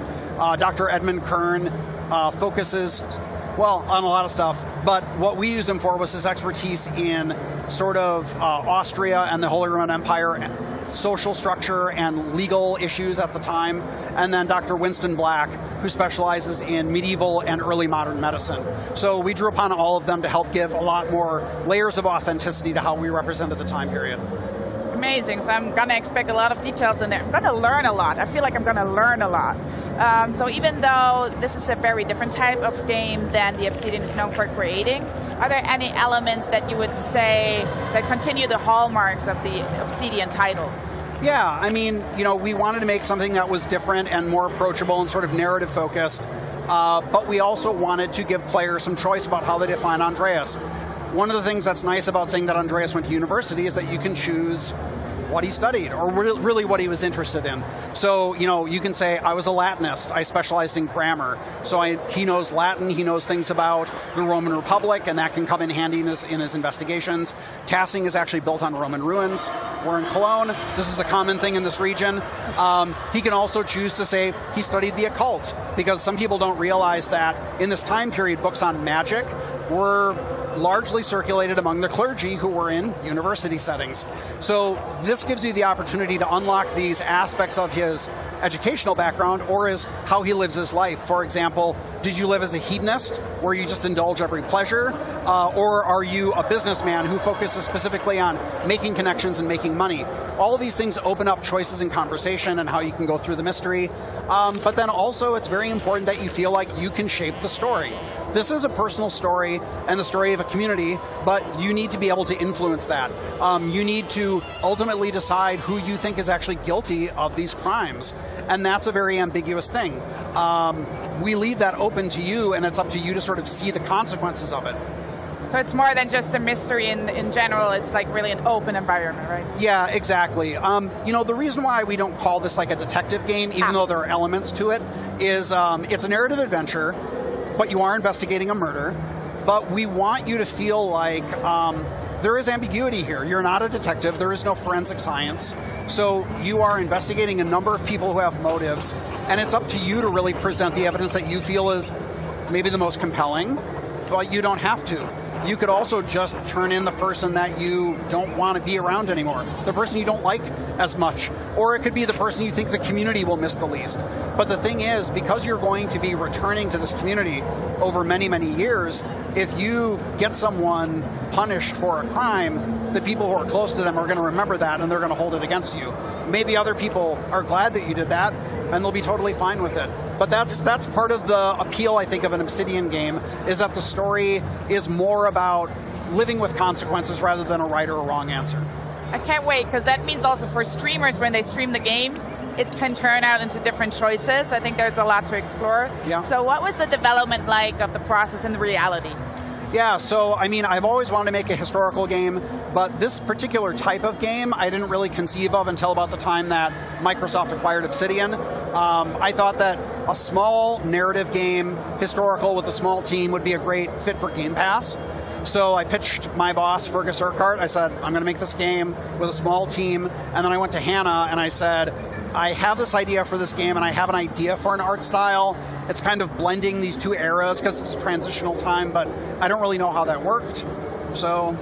Yeah, at that point I was really excited because this was a unique challenge, but I was coming from my concept artwork from an illustration background, so I loved the idea of this being like a living book, mixing what I love about animation, what I love about games, and what I love about books all together into this project where we had to kind of dance this dance between being true to history and being representative of art that we were looking at from this time period, with the art that would be eye-catching, be easy to understand, and work really well for the format. So yeah, I was thrilled at that point and fully on board with this idea. So it's super obvious, this game means a lot to you, it's very personal. So what are you two most excited about for fans to play Pentiment and discover it for the first time?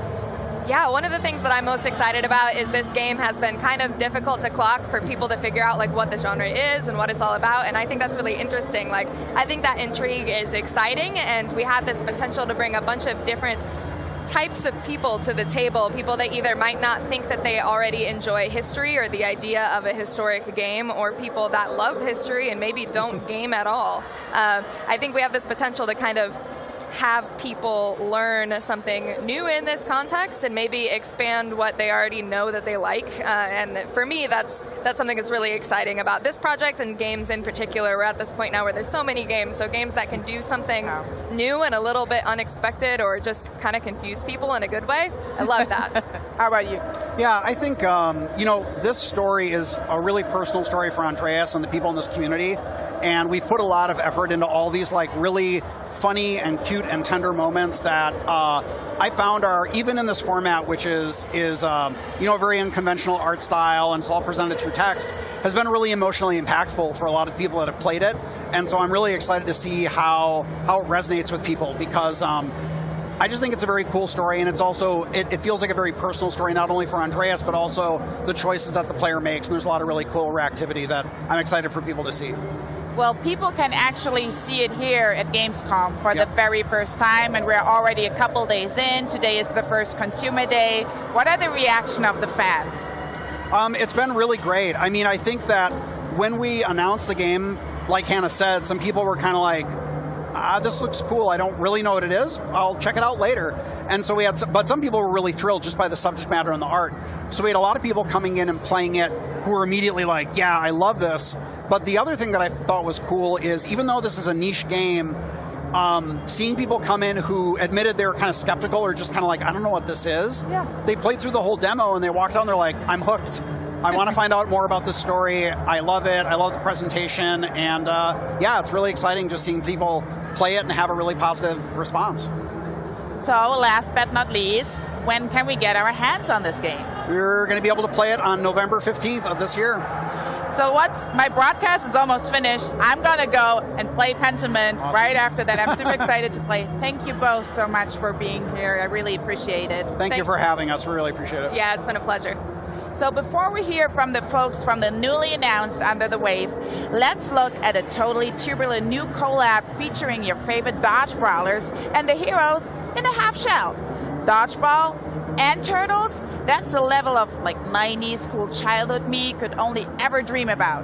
Grab a slice of pizza, sit back, feast your eyes on this upcoming crossover event in this shiny new trailer. Cowabunga, dudes!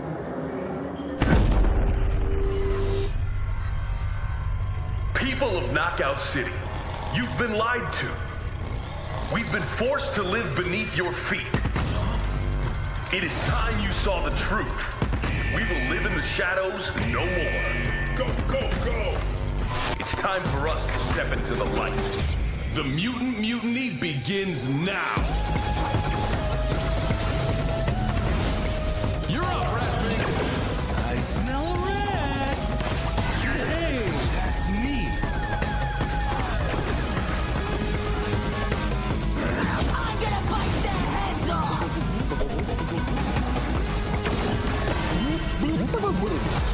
Whoa, Gooba, watch your language.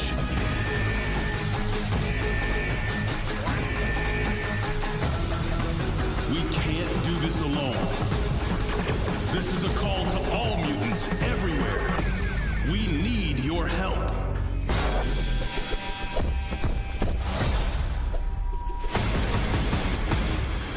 The cavalry is here!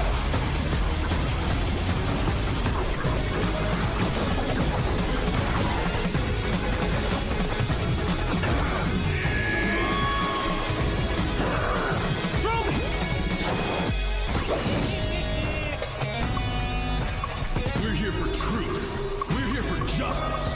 We're here for Malcolm X.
so many things behind us.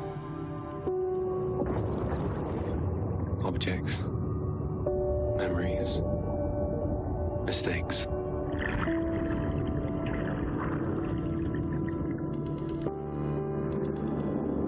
They sink in time, touch the bottom and go to sleep. Silence is full of ghosts.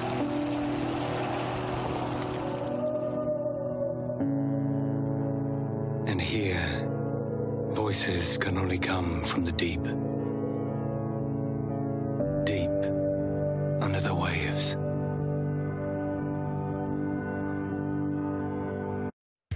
Hey, welcome back everyone, and wow, I feel like I need a minute to gather myself after the trailer. That is beautiful and emotional stuff, and I'm so excited to be sitting here with Ronan Quafec, who is one of the lead developers for Under the Waves, brought to us by the minds behind Echo and Dark Days. This is one I am super excited about. And before any questions, Ronan, let me just say a massive congratulations on the reveal. Must feel amazing for you and the team to finally have Under the Waves out there. Hi Graham, thanks a lot for your feedbacks. We were really happy to announce yesterday the trailer of Under the Waves, as we work a lot on this trailer. So yeah, all the team is really happy today. Fantastic. And we have also a lot of really good feedbacks so far. So yeah, everyone is happy. Good. It was a real standout moment, that trailer in Open Night Live, just really shone in that show. And after seeing the trailer, I've got a ton of questions I want to dive into. But let's start on the surface, okay? You know, give us the overall pitch for Under the Waves. Yeah, sure. So firstly, Under the Waves is a single-player, narrative-driven and adventure game. It takes place mainly underwater in the North Bay area and in the late 70s settings. You play as Stan, a professional diver who works for an oil company. Yeah. Oh, excellent. Right. So I'm in, but let's dive a little deeper. My immediate reaction to the trailer there is that there's a real kind of emotional heart to the story here. Can you tell us more about that? Yeah, sure. So Stan has kept some grief from the surface. So firstly, he decided to walk underwater to find some rest from the surface, to think about his own life. So as the game has a lot of mature topics, we really work on the atmospheric side of the game and the emotional side of the game. So yeah, the main idea was to create a very emotional game. Yeah, you really get a sense of that kind of escape and that isolation for Stan when he's under the waves. It looks amazing, but I also saw some pretty surreal imagery in that trailer as well, like things you wouldn't necessarily expect to see under the waves. Tell us more about that and how it'll play into the story. Yeah, sure.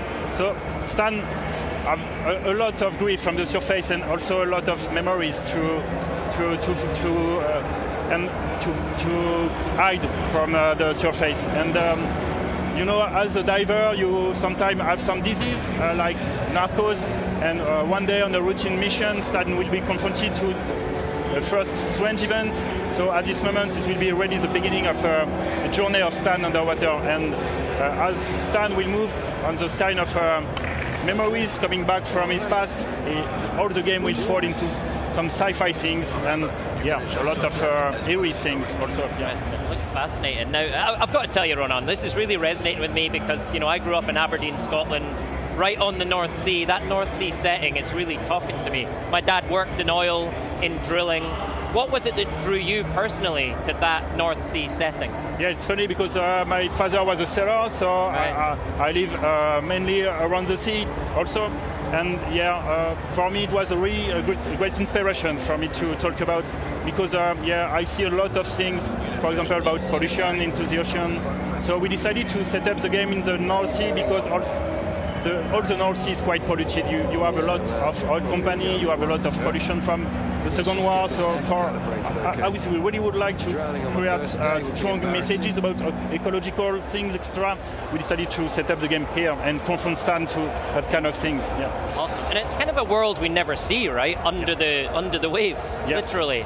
I guess it gives you so much freedom to create an environment for players to explore. So how much will players be able to kind of, in an open world style, explore? Yeah. So firstly, the game is really story-driven, so you have a main story to follow, but we really designed the game with very large area to explore. So basically, you live in underwater, but you are ready to swim under the sea. You will be able to drive a little submarine and in a very large area, so you can really move at your convenience in the world. But yeah, you have a main story to follow. And in the ocean, you will be able to find wrecks, to find caves. We really wanted to let the player be free in the ocean, to really create some also empathy with the ocean and with the sea life. And for us, it's really important to create this connection, also to fit our ecological message. Yeah. Love it. Something else I loved was this sort of 70s retro futuristic vibe you've got going on with the technology and the underwater technology. Why did you kind of choose that art style, and how are you bringing it to life? So it's all also come from my childhood. So when I was child, I visit a lot of boats with my father, and all the boats were in this kind of setup. And also, I was a big fan of Jacques Cousteau sea documentaries, and as also the stories about really nostalgia, memories, and some stuff like that. We decided to be really inspired by those kind of old sea documentaries. So we fixed this kind of rendering. We had grain on the picture. We had vignetting. We had some strong contrast between the yellow and blue. So we really would like to fit this kind of old memories, old vintage thing to be in a comfortable world. And for us, it's kind of Madeleine de Proust. Yeah. Cool. The music in the trailer is incredible too, and such a great way of bringing the atmosphere of the game to life. Who's working on the music for you, and how are you using it to kind of raise those emotional states? Yeah, so the music was composed by Nicolas Bredin, who is also a co-founder of the studio. So in general, in all of your game, we work closely with the composer, with the writer.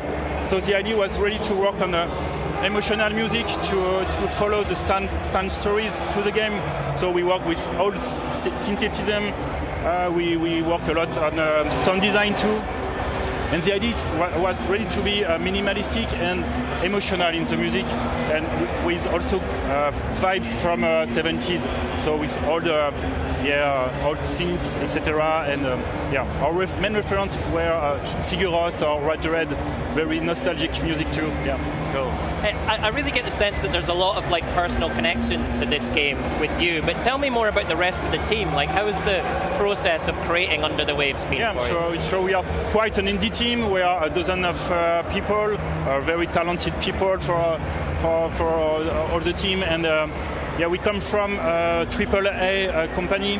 So with Nicolas Bredin, the composer, and Sébastien Renard, the writer, we have created Parallel Studio to really craft strong narrative game, because we have a lot of idea. We had a lot of memories from our own past. So we decided to really create a game with many things from us. It's a really personal project from all the team, and we really would like to add this kind of thing in the game. Right. Now you've also mentioned there's kind of an ecological message at the heart of Under the Waves as well. Clearly in the setting with drilling and industry. So how are you bringing that to life, and how are you adding that into the world of the game? Yeah, sure. So mainly the idea was to focus the story and about human impact on the ocean, not to be just ecological, but to create a strong poetic message about life, the cycle of life. Right. Because to move into the life, we have to be confronted to the cycle of life itself. And when we take some breath from the life, we see nature, we see the life around us. So the idea was to create a poetic message around the story about the sea life, about the poetic sea life around you. And that's why we really decided to work on ecological strong messages in the game. So for example, you will be able to find some strong facts about plastic in the world. And of course, Stan will react about we'll have a lot of questions about his own impact as a worker in our company, and to enhance these messages, we decided to find a foundation, an association, non-governmental association. So we work now with Surfrider Foundation to really bring their messages also in the game and to fit this message very closely, and so you will be able to find a lot of things about Surfrider in the game. Yeah. Awesome. And the work that Surfrider Foundation is doing is so inspiring, and I know you've got a video to better introduce us to them, so let's take a look. Clean water. Inspired communities. This is what we fight for. On the ground. In the classroom. At the heart of the political debate. Every day, we take action to battle plastic pollution, protect water quality, and reduce climate change. Powered by a dedicated grassroots community around Europe, we are driving change at every level to ensure that our ocean and beaches exist for future generations to enjoy. We protect what we love. Since 1990, we are Surfrider Europe.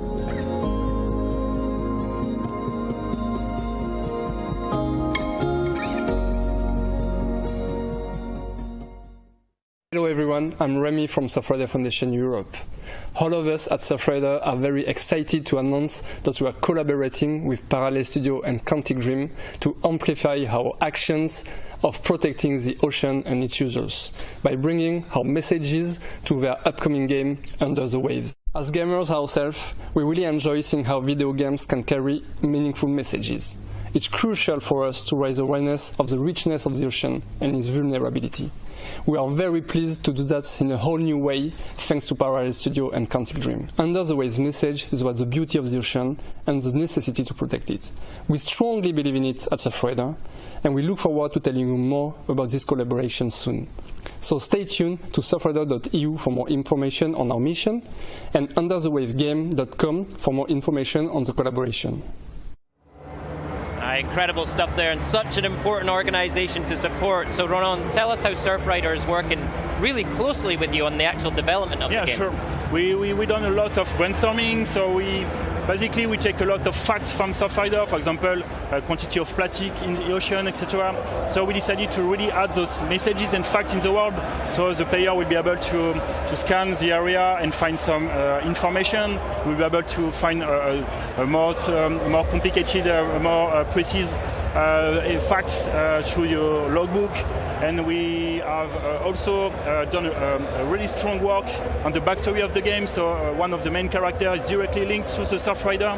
And we really decided to work closely with them, not to just have an ecological message, but really to fit the narrative side, the poetic side, and the real experience side is about ecology and the beauty of the ocean. Yeah. Right, and I think you've even got some Xbox achievements inspired by Surfrider, sure. Right? We have added a lot of achievements, for example, collecting a lot of plastic. So we think video games could be a really strong medium for that kind of messages, and for us it's really important to move with that idea. Yeah. Totally agree, Ronan. Okay, when can we play Under the Waves? Under the Waves is for next year in 2023. Excellent. Ronan, thank you so much. Amazing game, looks incredible, and a really important message as well. Thank you for your time. Thank you for joining us here at Gamescom. Thanks Appreciate a lot. it. Cheers, Ronan. Okay, up next, we're hearing about a new era of Xbox gameplay without a console. Yep, you heard that right. Maxi is standing by with Harrison Hoffman from the Xbox Cloud Gaming team.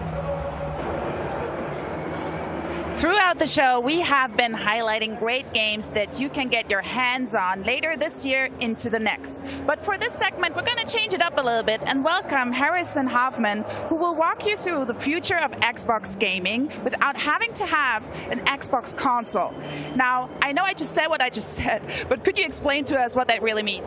Yeah, for sure. So what we're showing here today is the brand new Xbox app for Samsung Smart TVs. So this is an app that comes pre-installed on all 2022 Samsung Smart TVs, and all you have to do is launch the app, sign in with your Microsoft account, pair a Bluetooth controller. We actually support both Xbox as well as PlayStation DualSense and DualShock 4 controllers, and you can just jump right into the game to play. Well, we're right here right now. Could you walk us through a little bit what that app looked like? Yeah, for sure. So right here, we're on the home screen of the app. So the first thing that you'll notice when you come in here is we've filled the top of the screen with your recently played games. So we know from our experience with the console that the most common thing that people do when they come back to play is just jump right back into something that they were playing before. So we made that really, really easy. Now, if you want to find something new to play, you can just kind of scroll down from here. So you may have heard recently we made Fortnite free to play on Xbox Cloud Gaming. So again, all you need is that Microsoft account, and you can just jump right in and play Fortnite. But if you have an Xbox Game Pass Ultimate subscription, that's when you unlock hundreds of high quality games that you can just play right here inside the app. So you can see some of the game selections that we've curated for folks here. Some of our most popular games: Forza Horizon 5, Halo Infinite, Sea of Thieves, all the ones that you'd expect. And then obviously our recently added games. So we're constantly adding new games to Game Pass, and I just kind of come in here like a couple times a week and see what's new and just jump right into it. So 2 Point Campus, Turbo Golf Racing, Cooking Simulator, all ones that have come out really recently here. Can we jump into a game right now? Yeah, let's do it. So let's check out Grounded. So I'm super excited for the 1.0 release of Grounded that's coming up here, and I've been checking it out a bit lately. So let's just load up into the game here. So what's happening right now is we are connecting you to the best Xbox Cloud Gaming server for your session here. And when you're playing in Xbox Cloud Gaming, you are playing in the Xbox ecosystem. So that means that all of your cloud game saves from your PC or your console or your phone are all automatically saved to the cloud, so you can pick up right where you left off from anywhere here. So you can see we're getting into this game, and we'll just go ahead and get the game started. And what's happening right here is this game is running on our hardware in the cloud and being streamed down to the TV in real time at 1080p 60 frames per second. Can I try it? Yeah, for sure. So let's just load this game up here, and then we'll let you have a shot at it. So all right, so here we are at the beginning of Grounded, and you can see I'm running around, and one of the most important things when we were developing this app is making sure that the gameplay feel is right. Like the latency between when you do something on your controller and what happens on TV has to be super low, and you have to feel like you're really in control of the game. So you can even see as I'm coming around here, like how responsive this is. Like you can see I'm just jumping here, and it's just being instantly reflected on the screen. So let me actually let you take a shot at this. Can I take the PlayStation controller? Yeah, you can take the PlayStation controller. So let me swap controller for microphone here. Oh, wow. This is the first time for me playing an Xbox game with a PlayStation controller. But I know what you mean. Like the input feels great. I see no latency. I mean, it depends on the internet that you have at home, but this is a big step for gaming without having to have additional hardware. Yeah, for sure. I mean, obviously, here at Xbox, we have been making consoles for 20 plus years. And I actually personally worked on, Series X from early planning all the way through launch. So myself and the team have tremendous respect for the gaming experience that consoles bring to TVs. But we also know that not everybody is going to buy a dedicated gaming device like a console to play. So, all you have to do, if you have a TV that this app works on, you just have to launch the app and you can play. So this is a multiplayer right now. How can I team up with my friends here? Yeah, so obviously multiplayer, a huge part of the Xbox experience. So that's why whenever you're in a game, you can hit the Xbox button here. I'll just grab my controller back. I can take this for you. No, we're handling this fine. We're great. Okay. Exactly. So you can come into the guide here to see all of your friends. You can see what they're doing. You can invite any of them into your game. If one of them invites you to a game, you can come in here to view your invitations as well. Just join right up. Also, achievements, a huge part of playing on Xbox. You've got to be able to unlock those achievements and get your gamer score. So you can do that here. All the achievements that you unlock on your TV are reflected across the Xbox ecosystem. So I can come in here and just really see what I need to work on. Thank you, Cloud, I would say. Yeah, oh yeah, for sure. All right, how about we check out a different game? Which one are you trying? Well, I've been really into this new game called Turbo Golf Racing lately, and this game is brand new on Game Pass. It's actually in game preview.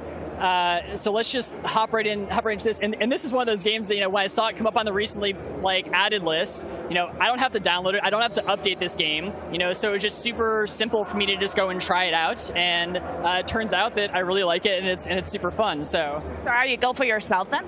I used to be more of a golfer than I am now, but I do still enjoy it from time to time. And this is different. Well, I can drive, but I don't golf, so I got 50% chance that I'm good in this game. Okay. All right, let's just get right into a game here. So just pick a solo map here, and we'll see what we can do. So how often would you switch a game in one session, for example? I mean, it kind of really depends on the mood that I'm in. Like sometimes I want to go and just try out a bunch of different games. Sometimes, you know, I'm super invested in a game that I've been playing for hundreds of hours, and that's just kind of what I'm into. And that's just the sort of flexibility that you get with cloud gaming here, just being able to jump into any of these games without any hassle. And, you know, obviously over the years, people have gotten, oh, I bounced it off the tree there. Obviously over the years, people have gotten super used to, you know, streaming their movies and TV shows from apps on their TV like Netflix and Disney Plus. So like we really just want to make it as easy to stream an Xbox game to your TV as it is to stream like a show from Netflix. So well, it looked like you're already pro here and you have been dedicated some sessions to it. Yeah, struggling a little bit right now, but I swear I'm better when I'm not on camera. Okay, so I do have one more treat for you here. So follow me this way. I will follow. We will go to the next station. I'm thankful we're having 2 stations right here. Okay, let's do it. What are we having here? Flight Simulator. Okay, so what we have here, Microsoft Flight Simulator. So obviously this game has a huge history on the PC, and you kind of always need to have like, you know, a high-end gaming PC to really be able to enjoy this. Well, recently, you know, we brought this game over to Series X as well, and it's now playable on the cloud. So there's no big downloads here. I don't have to have expensive hardware. I can just come in here and fly and explore. So I'm just kind of coming into beautiful Naples, Italy right here. Do you want to give it a shot? Yes, of course. I never say no to gaming. Yeah. Thank you so much. So, folks at home, if you never tried Flight Sim, just really, I would recommend take a volocopter, take a Hello Pelican, and hover over the cities, because these details are so beautiful. And I have to say, Asobo did a really amazing job. Yeah, I mean, this game is beautiful. It's just such a technical achievement, too. And, you know, all of these textures are just streaming down from the cloud in real time from our Azure data centers. And that's really what makes this whole game possible here. And when is this coming out? This is out right now, right? Yeah, it's actually already out. So if you have a 2022 Samsung Smart TV, this comes pre-installed. If you just go into the gaming hub on your TV, then you'll be good to go. Thank you so much, Harrison, for walking us through this. And I have to say, we've really come a long way from blowing in cartridges, wiping off our CDs to get into gaming. But one thing never changed, and that's the importance of community. And I love to see how platform is evolving, lower down barriers, and brings everybody together. And there's one franchise that brings the community together like no other, and that is Minecraft. I'm handing it off to my co-host, Graham, who's going to talk about the upcoming Minecraft Legends.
What is my favorite legend of the overworld? The one I like most tells of a peaceful land that did not know cruelty. Until it was attacked by invaders, spreading the scourge of greed and fire. It tells of a world on the brink of disaster, rising to answer the call of a hero.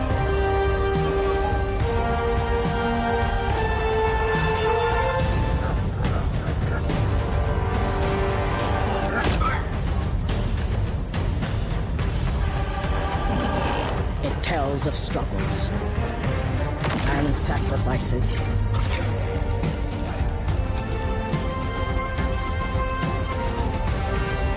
But most importantly, this legend reminds us that hope can win the day.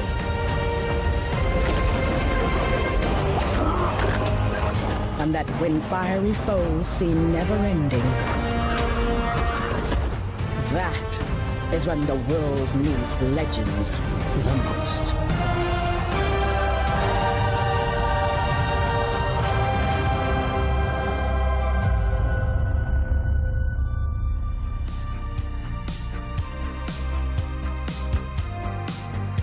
Watch out, everyone! The piglins are coming! And we're going to talk a lot about those wee guys. But before we do, I should introduce not piglins, but a couple of the team members responsible for the highly anticipated Minecraft Legends. Welcome to the game's executive producer, Dennis Reese. Welcome, Dennis. Thank you. And creative director, Magnus Niedfors. Yes. Welcome, Magnus. Thank you very much. Thanks for joining us today. Hey, welcome back to Gamescom. Yeah, it's great. Feels good so to be excited. back, right? I know. It's nice to be back here in Germany with sausages and video games. It's excellent.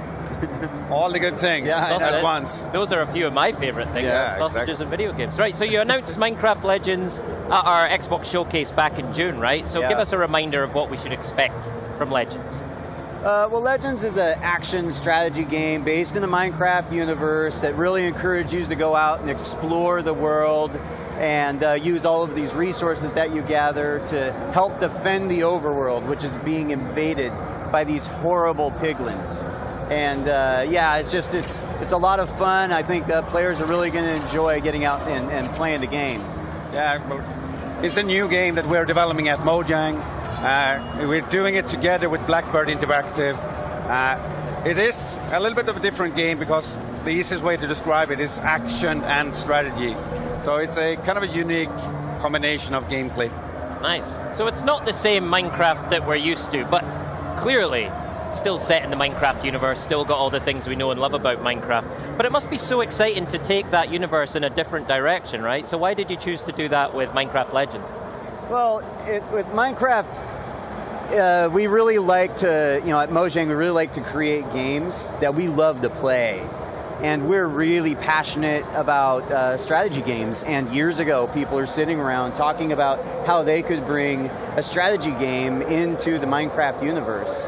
And the more talk, and it turned into something that we really wanted to do. And it was it's passion really that drove us to this legend. Great. And it's kind of within the Minecraft universe, you do kind of have this kind of blank slate, right, to create all these different experiences. Right? Yeah, exactly. Must be fun to play with. Yeah. No, that's one of the great things. Minecraft is such a treat. It's like it's for everybody in so many ways. We do have, the original game that we usually call vanilla.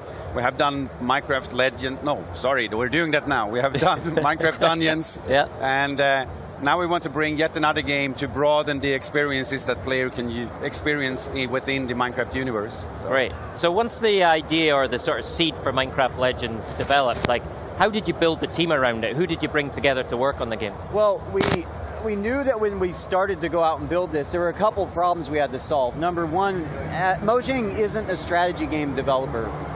It's not something we do. And number two, as Magnus mentioned, a real Minecraft or original Minecraft is called vanilla to us. And for us, vanilla is really important, and the studio focuses mostly on vanilla.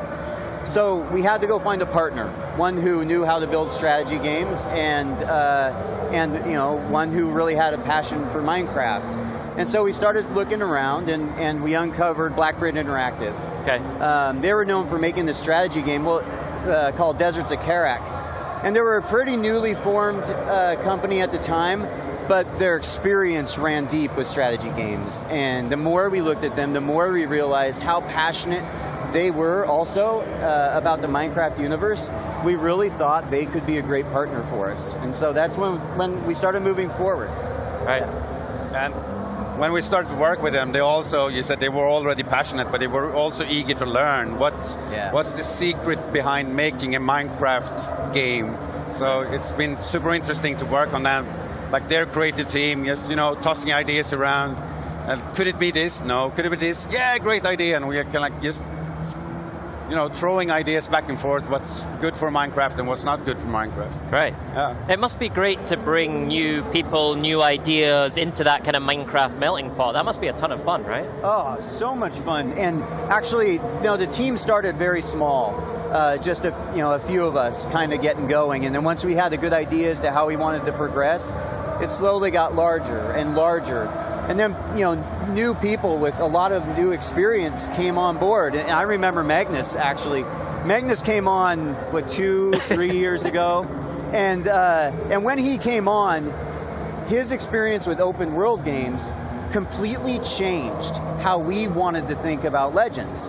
And we were able to take a lot of his experience and apply it to Legends to really create a better experience. And and that's the story across the board with lots of the folks from the team as it grew. And I really enjoy it. It's been a great experience. Nice. Wow, Magnus. Yeah. Nice work. Yeah. Well, thank you.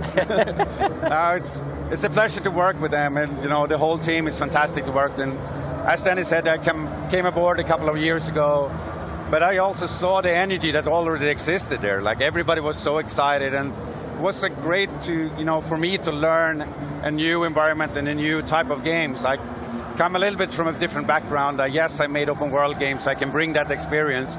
But Minecraft is so different, so it was a lot of super fun learning for me as well, coming to Mojang. Really of course I played it almost since day one, because, back in the day Mojang was a studio across the street from me, so we've known it, I've known it for a long time, but just, getting to know it for real, working with all the creative people, both at Mojang, but as well as Blackbird, just, that's what I like to do as, in my creative leadership. I kind of like to lead teams, just get them together, but there's so much creativity going on, and get that snowball effect of just talking about ideas and so on. It's so fun. That's awesome. He even listens to me, the executive producer, every once in a while. Every now and then. Every now and then. What a team. That's amazing. Now, speaking of the team, though, one of the things that fascinates me about this is that Blackbird are in Canada, right? Yeah. Magnus, you're in Sweden. Yes. Dennis, you're in Redmond, near Seattle, right? Yeah. So you've got 3 completely different geographical locations. How do you pull all that together? Well, it's a lot of work and dedication from the team in general. But that's the thing. We've managed to change our hours when we need to. And also BBI has been very accommodating when we all need to travel to a location and be on site, work together. We just make it work. But really it comes down to that passion and working together. Let's say it's fun. We really enjoy each other's company. And what started as just sort of work relationships really has become more friendship.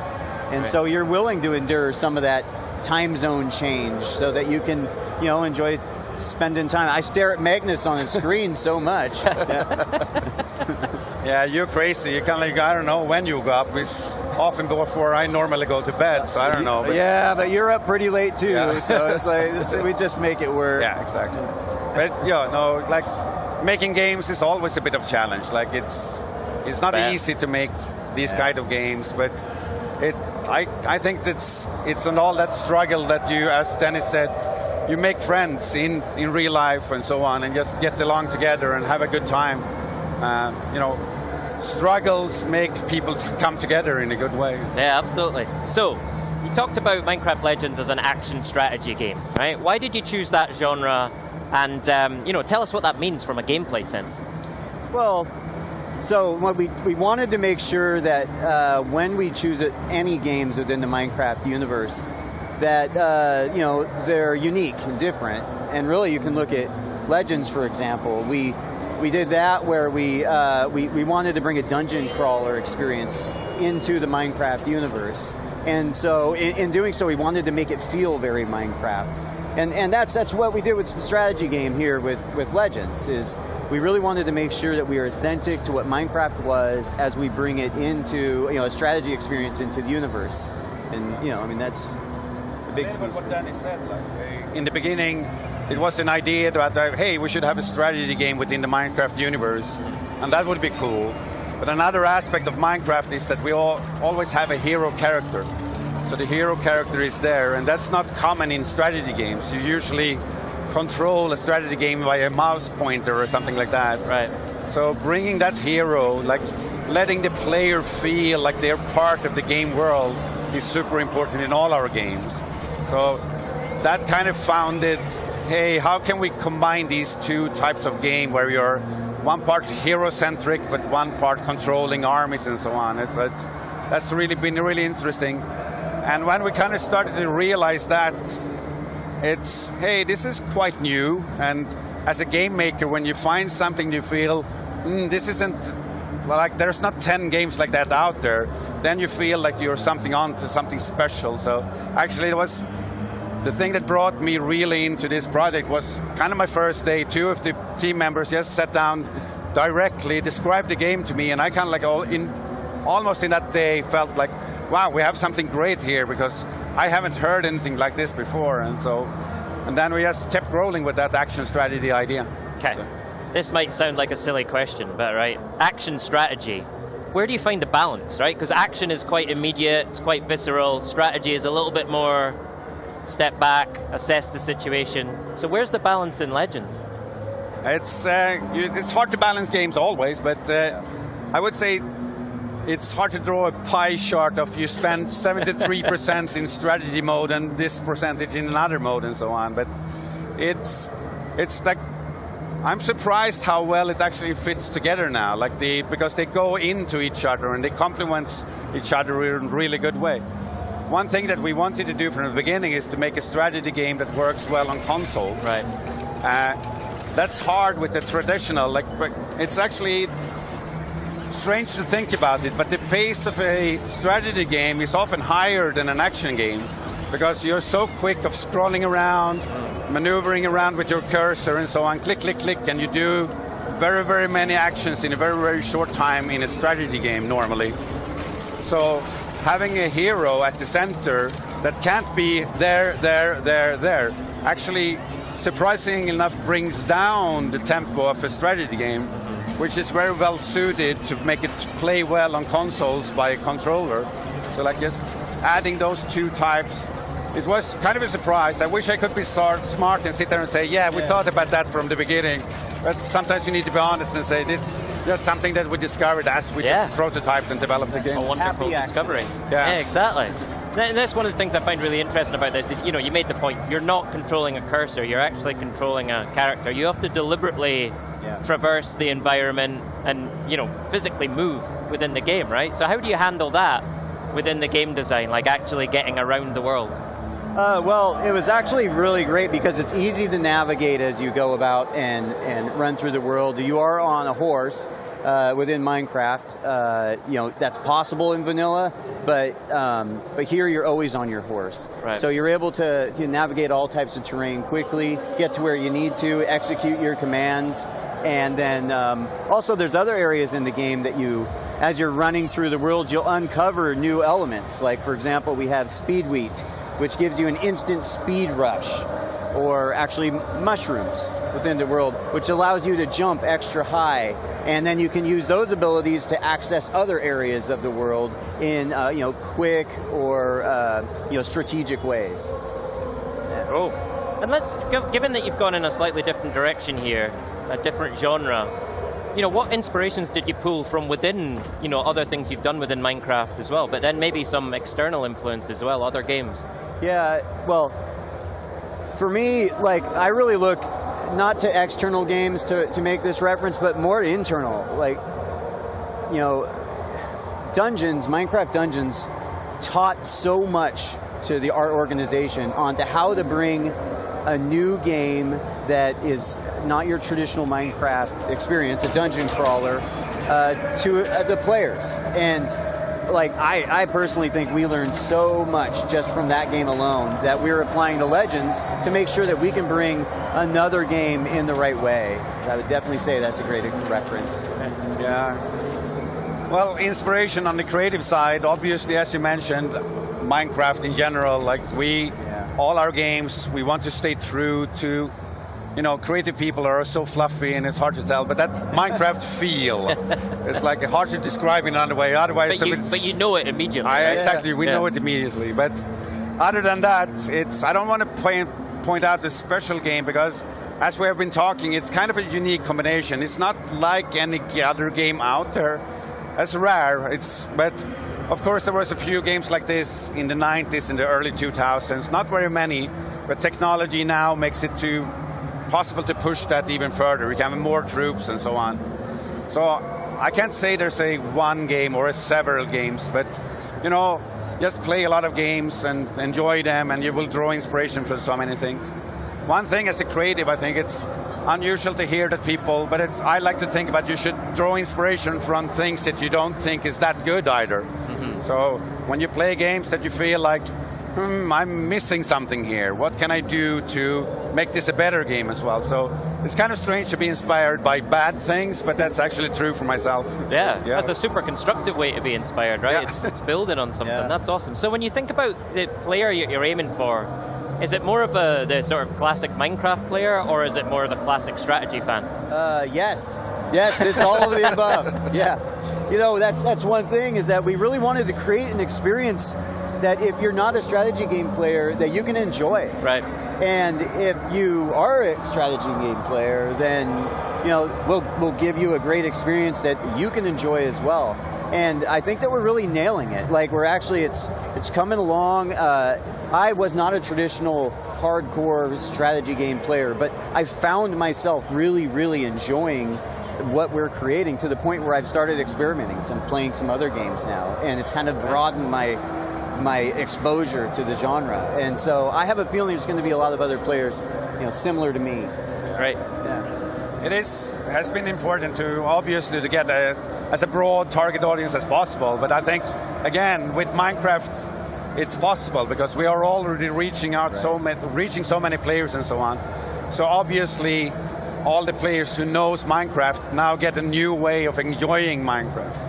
But at the same time, it's super important to remember that even though a lot of players play Minecraft or have played it in the past and so on, this game is also totally possible. You don't need to have played Minecraft. You don't need to know what Minecraft is to enjoy this game. You can come in, and this game will help you to understand what the Minecraft universe is and bring you into the wonderful, thing we have going on there. Excellent.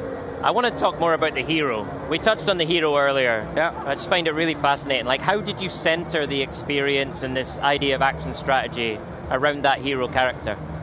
The hero coming into the world and that element of exploring, it's very Minecrafty, right? So applying it here was just something that we wanted to make sure we did. And I don't know, Magnus, you could probably touch on a little better than I could. As you say, the hero is important, but it's kind of like because it's important in all our games. That's the center. We want that to be a extension of a player almost. Right. So the kind of like there is a story told about hero coming into this legend and so on, but the game structure is relatively open, so you can play it however you want, in the order you want to, and so on. And we'll push on the story depending on what actions you take with your hero. So you move through the story in the campaign. But at the same time, as we want that to be the core of the game, it's not in gameplay everything. It's so much more about that you are a character coming to this world and uniting everybody who is here against the threat that the piglins are. So you need to come here to make a lot of friends, and they will, together with you, help you to defeat the piglins. So it's it's not about getting stronger or you're not getting a new arm or anything like that. Yeah. It's more or less make friends, play around with them, have a good time, and defeat the piglins together. It's a great message, though, isn't it? It's like it's almost like you're building connections, you're building alliances, you're uniting people against a common enemy. I didn't think about this, but I said before, like, it's kind of like game dev. I said, like, struggles makes you come together and you're able to overcome obstacles. And that's kind of what you do in the game as well as the hero. There is a struggle, the piglins are attacking, we need to defend, so everybody comes together, and then we defeat the piglins. So. I love that. And it's with your team as well. Yeah, exactly. You're bringing this team together from lots of different places. It's very, very, very cool. All right. It's time to talk piglins. Ah, yes. We want to talk piglins. I mean, what's their deal? And why did you choose them as the bad guys? What's up with them? What's up with the piglins? Piglins exist in vanilla. And they were great for us to bring them out into Legends and expand on them. And so, there's sort of different versions of what piglins exist in Legends compared to what they are in vanilla. But they're, these horrible, mean, kind of ugly, cute characters that look like they really stink. But it's just they sort of invade, and they're just causing nothing but problems. And, here they are in the overworld, destroying it. And that's where you, the hero, comes to play to try to, unite that overworld and take them back. And yeah, that's definitely a big piece. Yeah, as you said, they are ugly cute, right? Yeah. So they're so charming, and we felt that from the beginning, like, of all the mobs that we have. We like all our mobs in the Minecraft universe, but the pigling had such a potential to be kind of like the bad guys in a game, where it was easy to see, wow, we can make this version of a piglin, we could that, so we have expanded the range of piglins in many different ways. As you saw the trailer when we started up, many new types of piglins within the game and so on. So it's pretty cool. So tell me about some of those different types of piglins. I want to know what we're coming up against. Well, there's one of them we just debuted here in the trailer that you just saw. It is called the Pigmadillo. And it's the one that comes out of the portal and then kind of hunches up into like a cube and rolls at you. Very difficult to defeat, and one of the more fun ones. Another one is the Bruiser. It's another one you've seen in the trailer. It comes out and has like two kind of razor blades on its arms and does some really wicked moves as it comes and attacks you. But yeah, that's a very fun one too. There's lots of different types of piglins. Yeah, we have expanded in so many ways. So that's a couple of like detailed units. Another thing that we have done is to kind of like build up almost like a society. Like we have different hordes, as we say. Here at Gamescom, so we have been presenting a Horde of the Bastion. And so the different hordes differentiate both in look, but primarily in the game how they play, how you play against them and so on. So you need to think about how you engage in combat with the different hordes in different ways. So they look and feel different, and it's just fun to engage with them. Right. So what kind of units do you, as the hero player, then bring to bear against the piglins? Well, I mean, for example, Magnus referenced how the Horde of the Bastion has a lot of structures. So one of the units you're going to want to use on your side is one called the Cobblestone Golem. That's very good against structures. So you can take the Cobblestone Golems and attack and get a lot more results, a lot better results. Another one is the Plank Golem. You saw a horrible demise of a Plank Golem in the trailer, actually. But that's one of the ranged units. And that's very, very good as you attack to use those in tandem. I don't know, any others you can think of? Well, I'm thinking more about the way that you need to engage with them, because as I said, the hordes are playing differently. The Horde of the Bastion, for example, it's almost hear it at the name, right? They like to build forts, they entrench themselves and so on. So you need to like grind your way into their bases and to defeat the portals at the center of it. While others are more open and so on. So it's how you think about your unit composition, which friends you bring with you in each fight and so on. And also the way you lead them. Like you can lead your friends into battle in so many different ways. Yeah. I love exploring the bases. Yeah. Like get to the high ground, look at the base, and evaluate what is the best way I want to attack this base. Yeah. And then use the tools, your units, as you see fit to go and do the best results possible. Yeah, it's good version. So a lot of gameplay variation, a lot of different units. We will show more as we go along and up until the launch of the game. So it's great. You know, as you're talking through there, it feels like, yes, you're taking the genre in a new direction, but it's also giving you a new direction to talk about the lore of Minecraft world and the mobs that we already know and maybe love, and finding out more about them. Is that right? Yeah, absolutely. Yeah. It's like part of that Minecraft feel I'm talking about. You could call that for lore, but we want to have a little bit of a mystery going on around what's going on in Minecraft and so on. And that's how we work with it. So we are kind of like doing things in the different games where you can find hints of what's going on in another game. And especially our community, they are so good at kind of like trying to figure out what we want them to figure out and so on. Like, so we bring some secret messages and they try to decipher them all the time. And it's like, I want to be clear, when we announced the game, I mentioned that Jens had a shirt on, which was a hint as to what Badger became today. None of us are wearing any sort of hints about future games, so just letting you know. I've been very closely examining Magnus' t-shirt here, trying to figure out. Take a freeze frame of that, everyone. Yeah. or don't. Yeah. All right, amazing. Magnus, Dennis, thank you so much for your time. It's been great just to talk about Minecraft Legends. When can we see more? When can we hear more? Well, you can learn more by following us all our social channels, Twitter, so on. You can also at Minecraft.net follow up on a newsletter, so you will get that. Wow, that's loud. Yeah. I don't know. Something exciting happened. Yeah. Minecraft Live. All right, Minecraft Live. Yeah, later this year we will have Minecraft Live. Great, can't wait. We'll come there and tell quite a bit more about the game. So. Okay, more secrets to reveal. More secrets to reveal. Fantastic. Hey, brilliant seeing you both. Welcome back to Gamescom. Thanks. It's been an absolute pleasure. It's a good one, gents. It's excellent. Thank you. Thank you. All right, before we close out the show with learning everything you want to know about Age of Empires, Maxi and I had a bit of fun walking around the booth earlier today. So let's take a look. It's so exciting to have a physical booth back. Graham, how do you feel? I love it. It's so good to be back. Well, 3 years away, but it's amazing. We're here. We're back at Gamescom. And the best thing is, the community's all getting back together again. We're playing some games. It's great.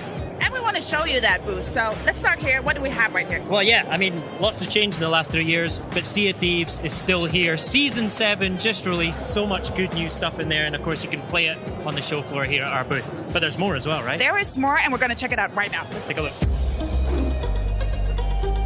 You can't be a proper pirate without some pirate ink. So welcome to the Sea of Thieves Tattoo Studio here. Oliver, how you doing, mate? Tell us what you're doing. Yeah, I'm doing pretty fine. Basically, we're doing airbrush tattoos, so you can choose any of the game designs, achievements, thingies, and have them spray painted onto your arms, heads, legs, wherever, shirts. Keep up the good work. And Maxi, I think you got one done earlier, right? Finally, I can brag off. It's amazing. It has glitter on it. I really recommend glitter. I don't think it's going to get any better than this, but let's check out the other stuff. Yeah, let's do it, Maxi. This is really amazing. If you want to have a memory to take to your home, you can do photos, photo opportunities. You can do a short video, and this one is a Sea of Thieves version. Absolutely. So we better give it a go, right? Yeah, let's do it. Yeah. 3, 2, 1.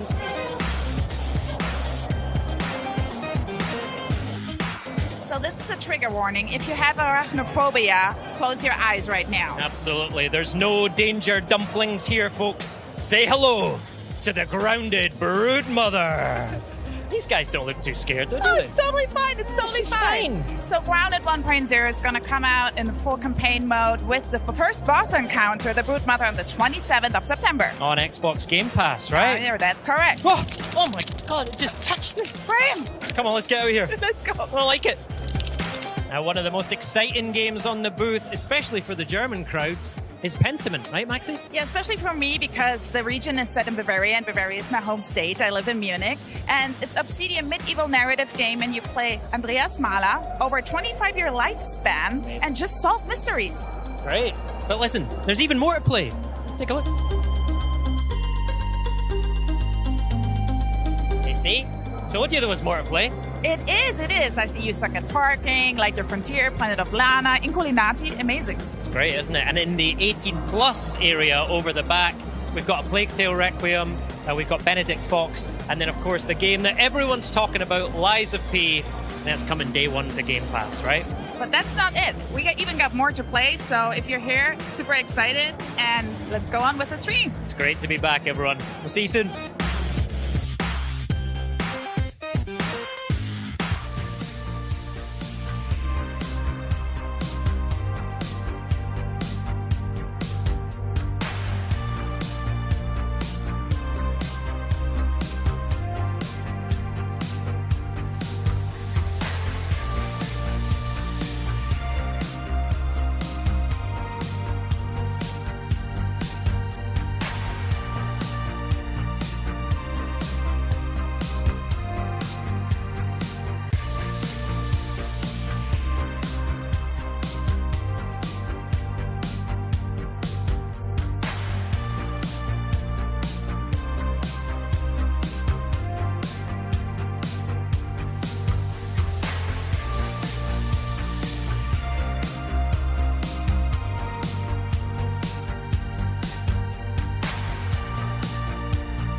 There's more than one way to win a battle, and every empire must find their own path to victory.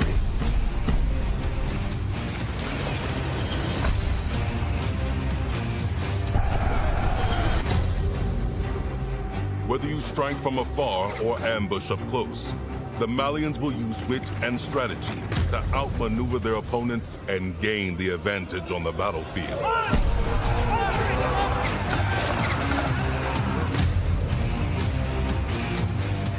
With powerful siege tools and the ability to rally large formations, the Ottomans can keep the pressure on to bring down their enemies' defenses.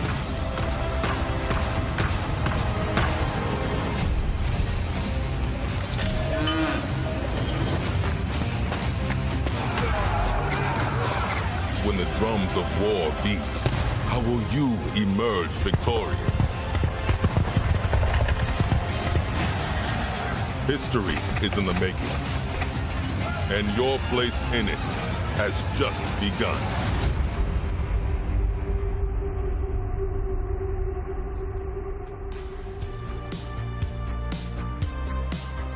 I swear I could watch that trailer 3 more times at least, but alas, we are coming to the end of the show today, so we wanted to make sure we go out with a proper bang, or in our next guest case, an ancient battle.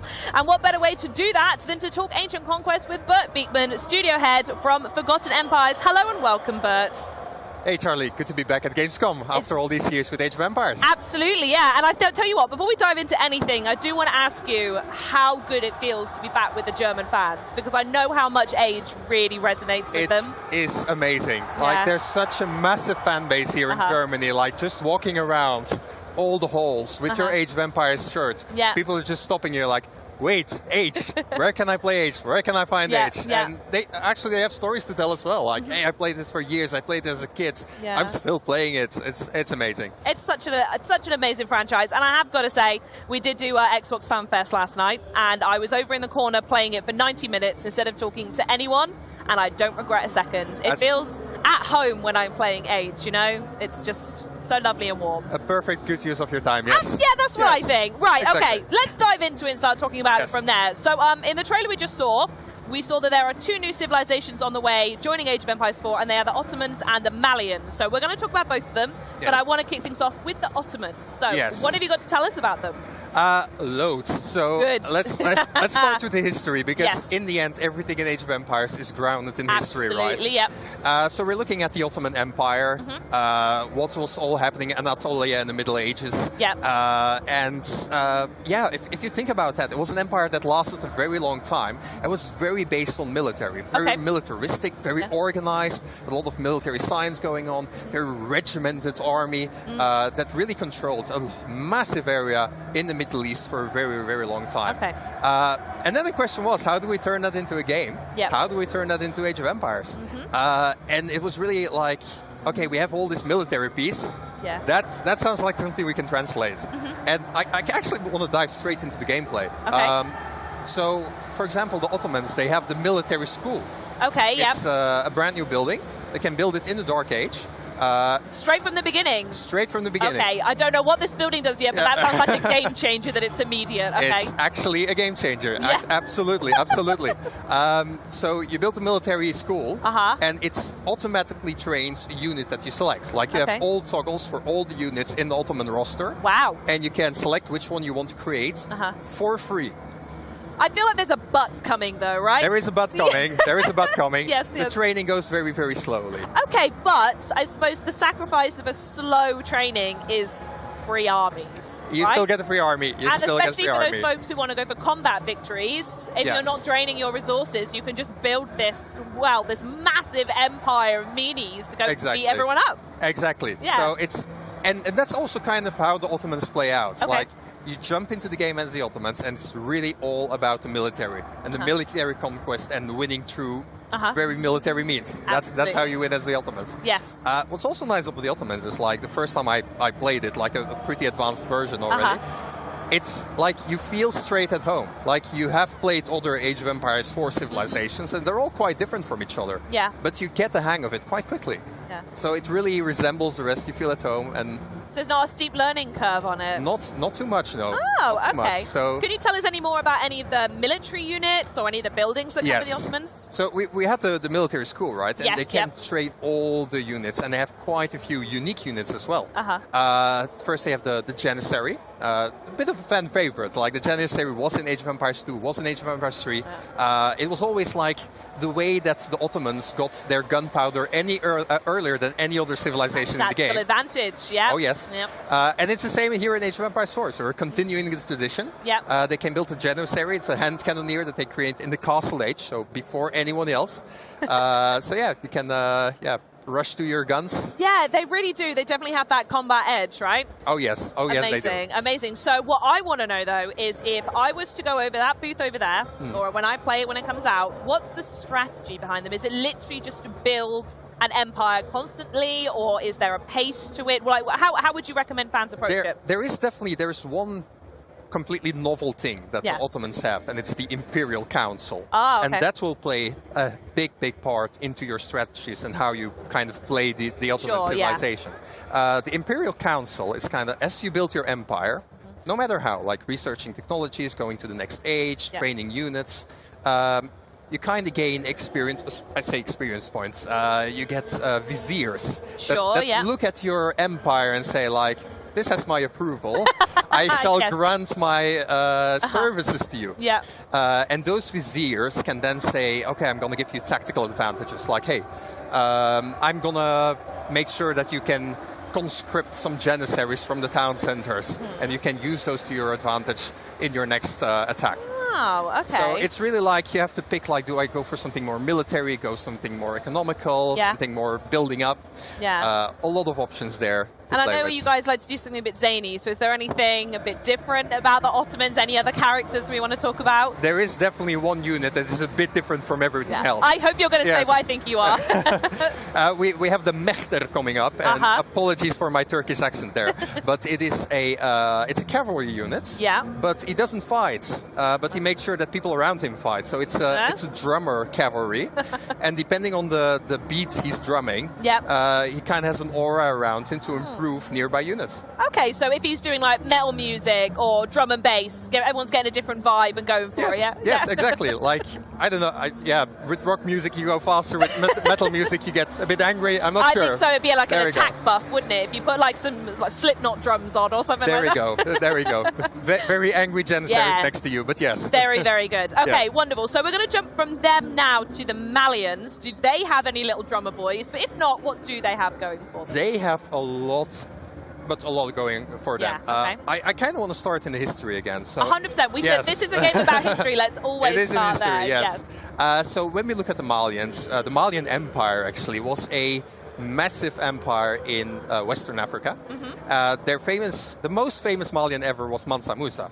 And the reason he was so famous is because he was the richest man to ever have lived in the history of humanity. Oh wow, what, up until like even now or just? Up till now. Oh, up till now. Can I just say, this is literally better than going to school. I learned so much about history playing this game, it's absurd. There are stories about him that he went to, he liked to travel, like he liked to trade with his trade caravan through the deserts and visit towns. And he was known for going to those towns, spending so much gold, because he had so much gold, that he completely crashed the economy of any village that he passed. So that's Mansa Musa. Anyways, it's a nice background to have, because we're talking about all this gold, and the Malians are all about gold. When you build up your empire as the Malians, you have this special building called the Golden Pit, and you can build it on a gold mine. And it then automatically extracts gold from the gold mine. Automatically? Yes. You don't need villagers. And it also doesn't subtract gold from the gold mine. So technically, it's infinite gold. An infinite gold hack? It is. Yes. But it's not a hack, it's actually you've just put it in the game. It's not a bug, it's a feature. So, famous words, yes. That's huge though, especially for some of the late game builds where gold comes into play really heavily, or if you're in a map that's absolutely infested with enemies and you can't get to the next gold mine, that's humongous, wow. There is a catch, however, there's always a catch. There's always a catch. Yeah, I'm so sorry. You can build those golden pits, like the pit mines, all over the map. But you need to be able to protect them. Well, of course. And that's quite difficult. I feel like if I was an Ottoman up against a Malian, I would go for that first. You would, but then the Ottoman is trying to rush you, and then what? So it's like this. You get the the pit mine, all the way out in the map. How are you going to protect it? It's very, very hard. And this is where the strategy of the game. And this is where, exactly. That's this where is you start the to thinking. and fro. Exactly. Exactly. So, can you tell me any more about any buildings or any new units we're going to see with the Malians? The units, we don't have time to go through all of them, unfortunately. Dang but it. Okay. every single unit for the Malians is different. They don't have a standard roster. Okay. I say that. They have a standard archer. That's it. we'll give them an archer, yeah. Everything else is different. For example, they have a spearman. That is actually Donzo is their name. It's a unique spearman. It's different because he has 2 spears. Now, I like them already. You like them already, but there's more to it. It's not just like he's fighting with 2 spears, but he takes his first spear, throws it. Yeah. So the first ranged attack, and then he can fight the rest of the battle. And there's no animation for him to go pick it up or anything. Unfortunately not. It will be brilliant. I'd love to see that, but... or if he missed and he had to go, oh God, no, let me go get it again. Or if he misses it, like, oh, come on. That's brilliant. Okay, I like the sound of that. Yeah. Do we have time to talk about buildings, though? You've got to give me something on buildings, at least. I want to give one more unit and one more building, because they're actually very interesting. We have the Musofadi. Musofadi is it's kind of a hunter unit. Okay. And her special ability is that she can go into stealth mode.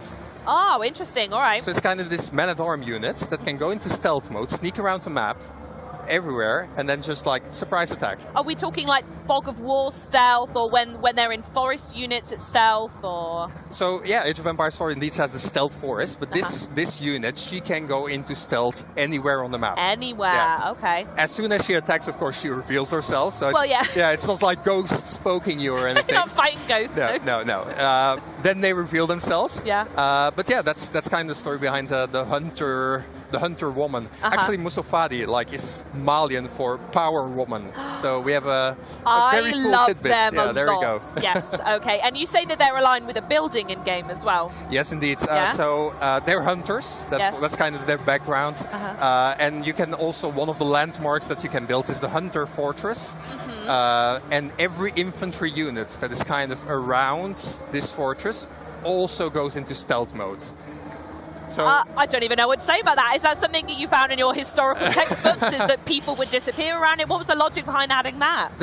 The story is kind of like they were hunters. If you want to hunt and you want to hunt your prey, of course you need to be sneaky. You need to be stealthy. A little bit. Exactly. Yeah. And that's kind of the story behind that.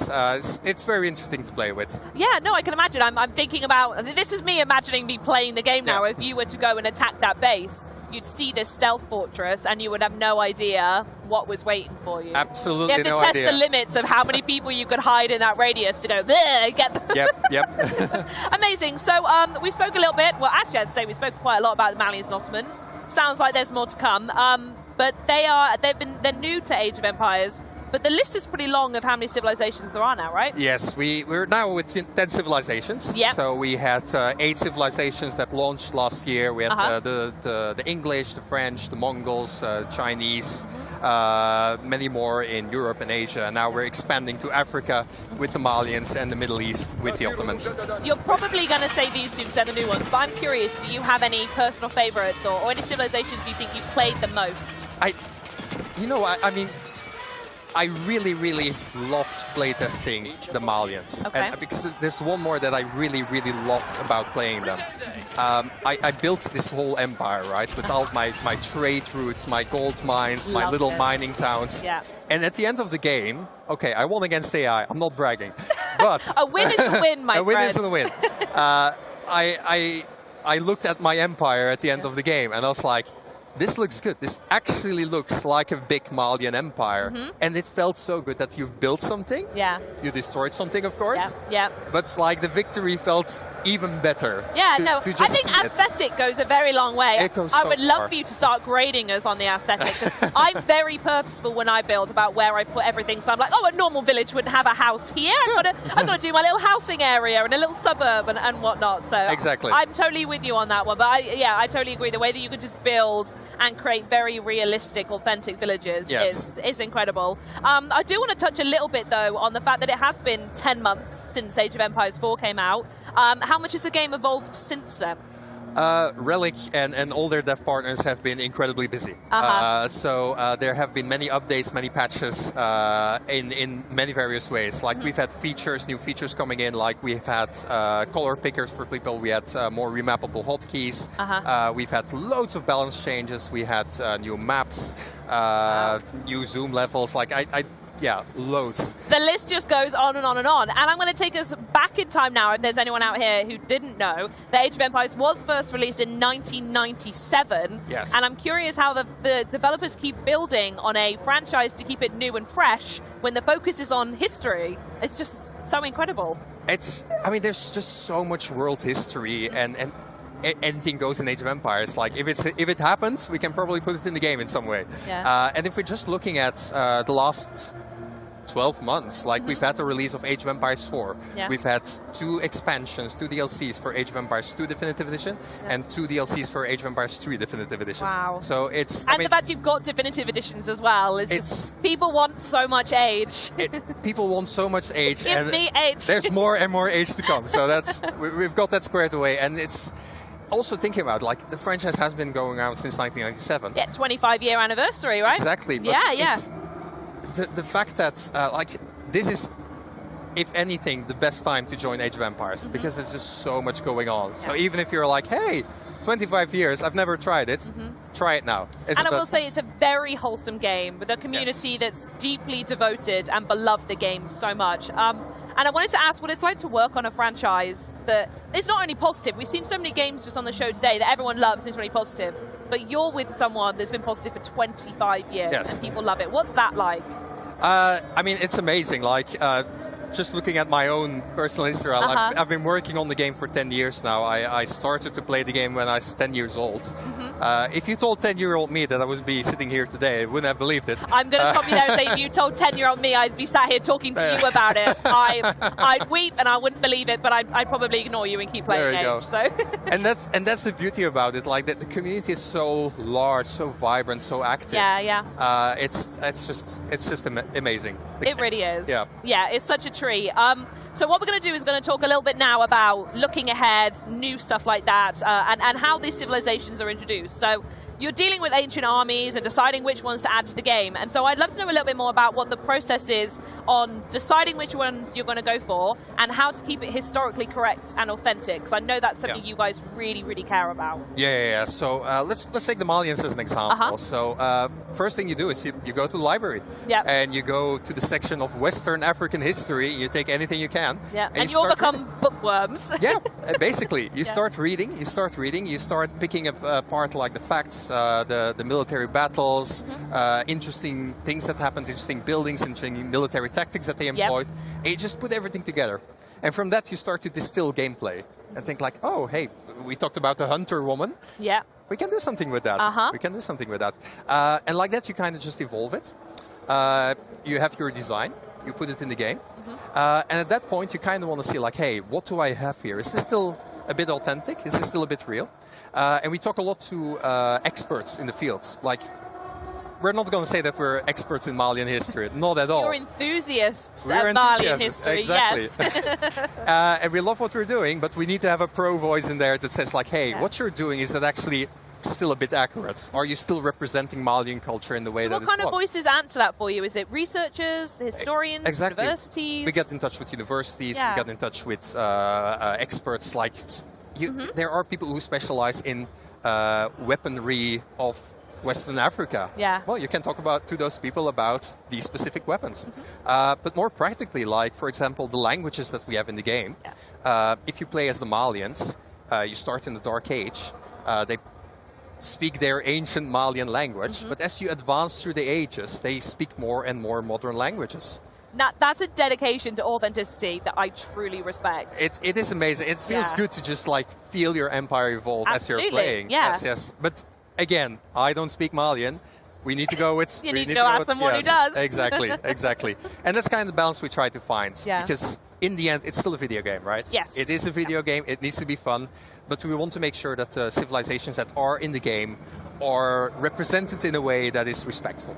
Absolutely, yeah. Especially when you give that back to the community. And I'd love to talk to them a little bit now because I've seen how personally committed they are. Myself included, I'm part of a group called the Court of Ages, which is a bunch of women who like to play and test, and it's just the most wholesome place ever. And I'm curious to know how the Age of Empires community have actually impacted or helped Age 4 along the way. Loads. Good to know. Yes. Loads. Let's keep it at that. No. Yes, no. So for the longest time, the Age of Empires community has been involved with development. Like, hey, do you like this? Here's a beta. Here's an alpha version. Let's play. Let's develop. Let's give feedback. And let's build a game that we all want to play in the end. And that also continues today. Like, we have the Age of Empires Insiders. You can go to ageofempires.com, sign up as an insider, and just register for future betas. You can go to the Age of Empires forums. Like, all the developers are there. They're just waiting to talk to you. Yeah. We talk there a lot on the forums. And just like, we have Pro Council, we have other councils, we have so many groups of players that just provide feedback. And we work with everybody to try and make and bring the best into Age of Empires. Amazing. And I feel like I need to be the voice of the community here, and I feel like I have to ask you, we know about the addition of the Ottomans and the Malians. Can you maybe give us a hint about maybe any upcoming ancient civilizations that might be added? I've got to try, but I've got to try. Yeah, cheeky. So, first of all, Age of Empires is, of course, more than civilizations. We have more maps coming, more features. Course. Yeah. That is coming later as well with this new civilizations. I can't say more than that, but all I can say, Age of Empires is alive. Yes, and, very much. Yes. Alive, well, and thriving. Yes, absolutely. Absolutely. So what I will do then is say, with it being alive and well, are there any events or updates coming up that we can look forward to instead? Yes. So, first of all, just to rephrase, the 25th of October, the Ottomans and the Malians will be coming for free. Keyword free. Free. Wow. Yes. Okay. To Age of Empires 4. So if you have bought Age of Empires 4 in the past on any platform, you will get the new 2 civilizations for free. And does that include Game Pass as well? Yes, that includes Game Pass. Oh my goodness, I love this conversation. Everybody gets the new civilizations. Yes! Speaking about things that are for free, right now, at this very moment, you can play Age of Empires 4 for free on Steam. Wow, okay. So if you were ever on the fence, like, hey, will I like that game? Go try it out. Go to Steam. Why not? Go to Age of Empires 4. You can try it out. Everything is unlocked, so you can play the whole game till the 29th of October. August. 29th of August. Sorry. Yes. It happens. We're live. It's fine. There's a lot of dates going on in your head. There you go. So you can try it for free, and if you like to buy it and later, it's now for sale, on sale as well. 50% off on both the Microsoft Store and Steam. So you can pick it up as well. Opportunity. I'm really looking forward to all of those. I'm curious though, as I've been walking around Gamescom, I've been seeing loads of people repping Age of Empires swag. Yes. Is there anything that you want to maybe showcase, what's available online, or maybe for folks while they're here?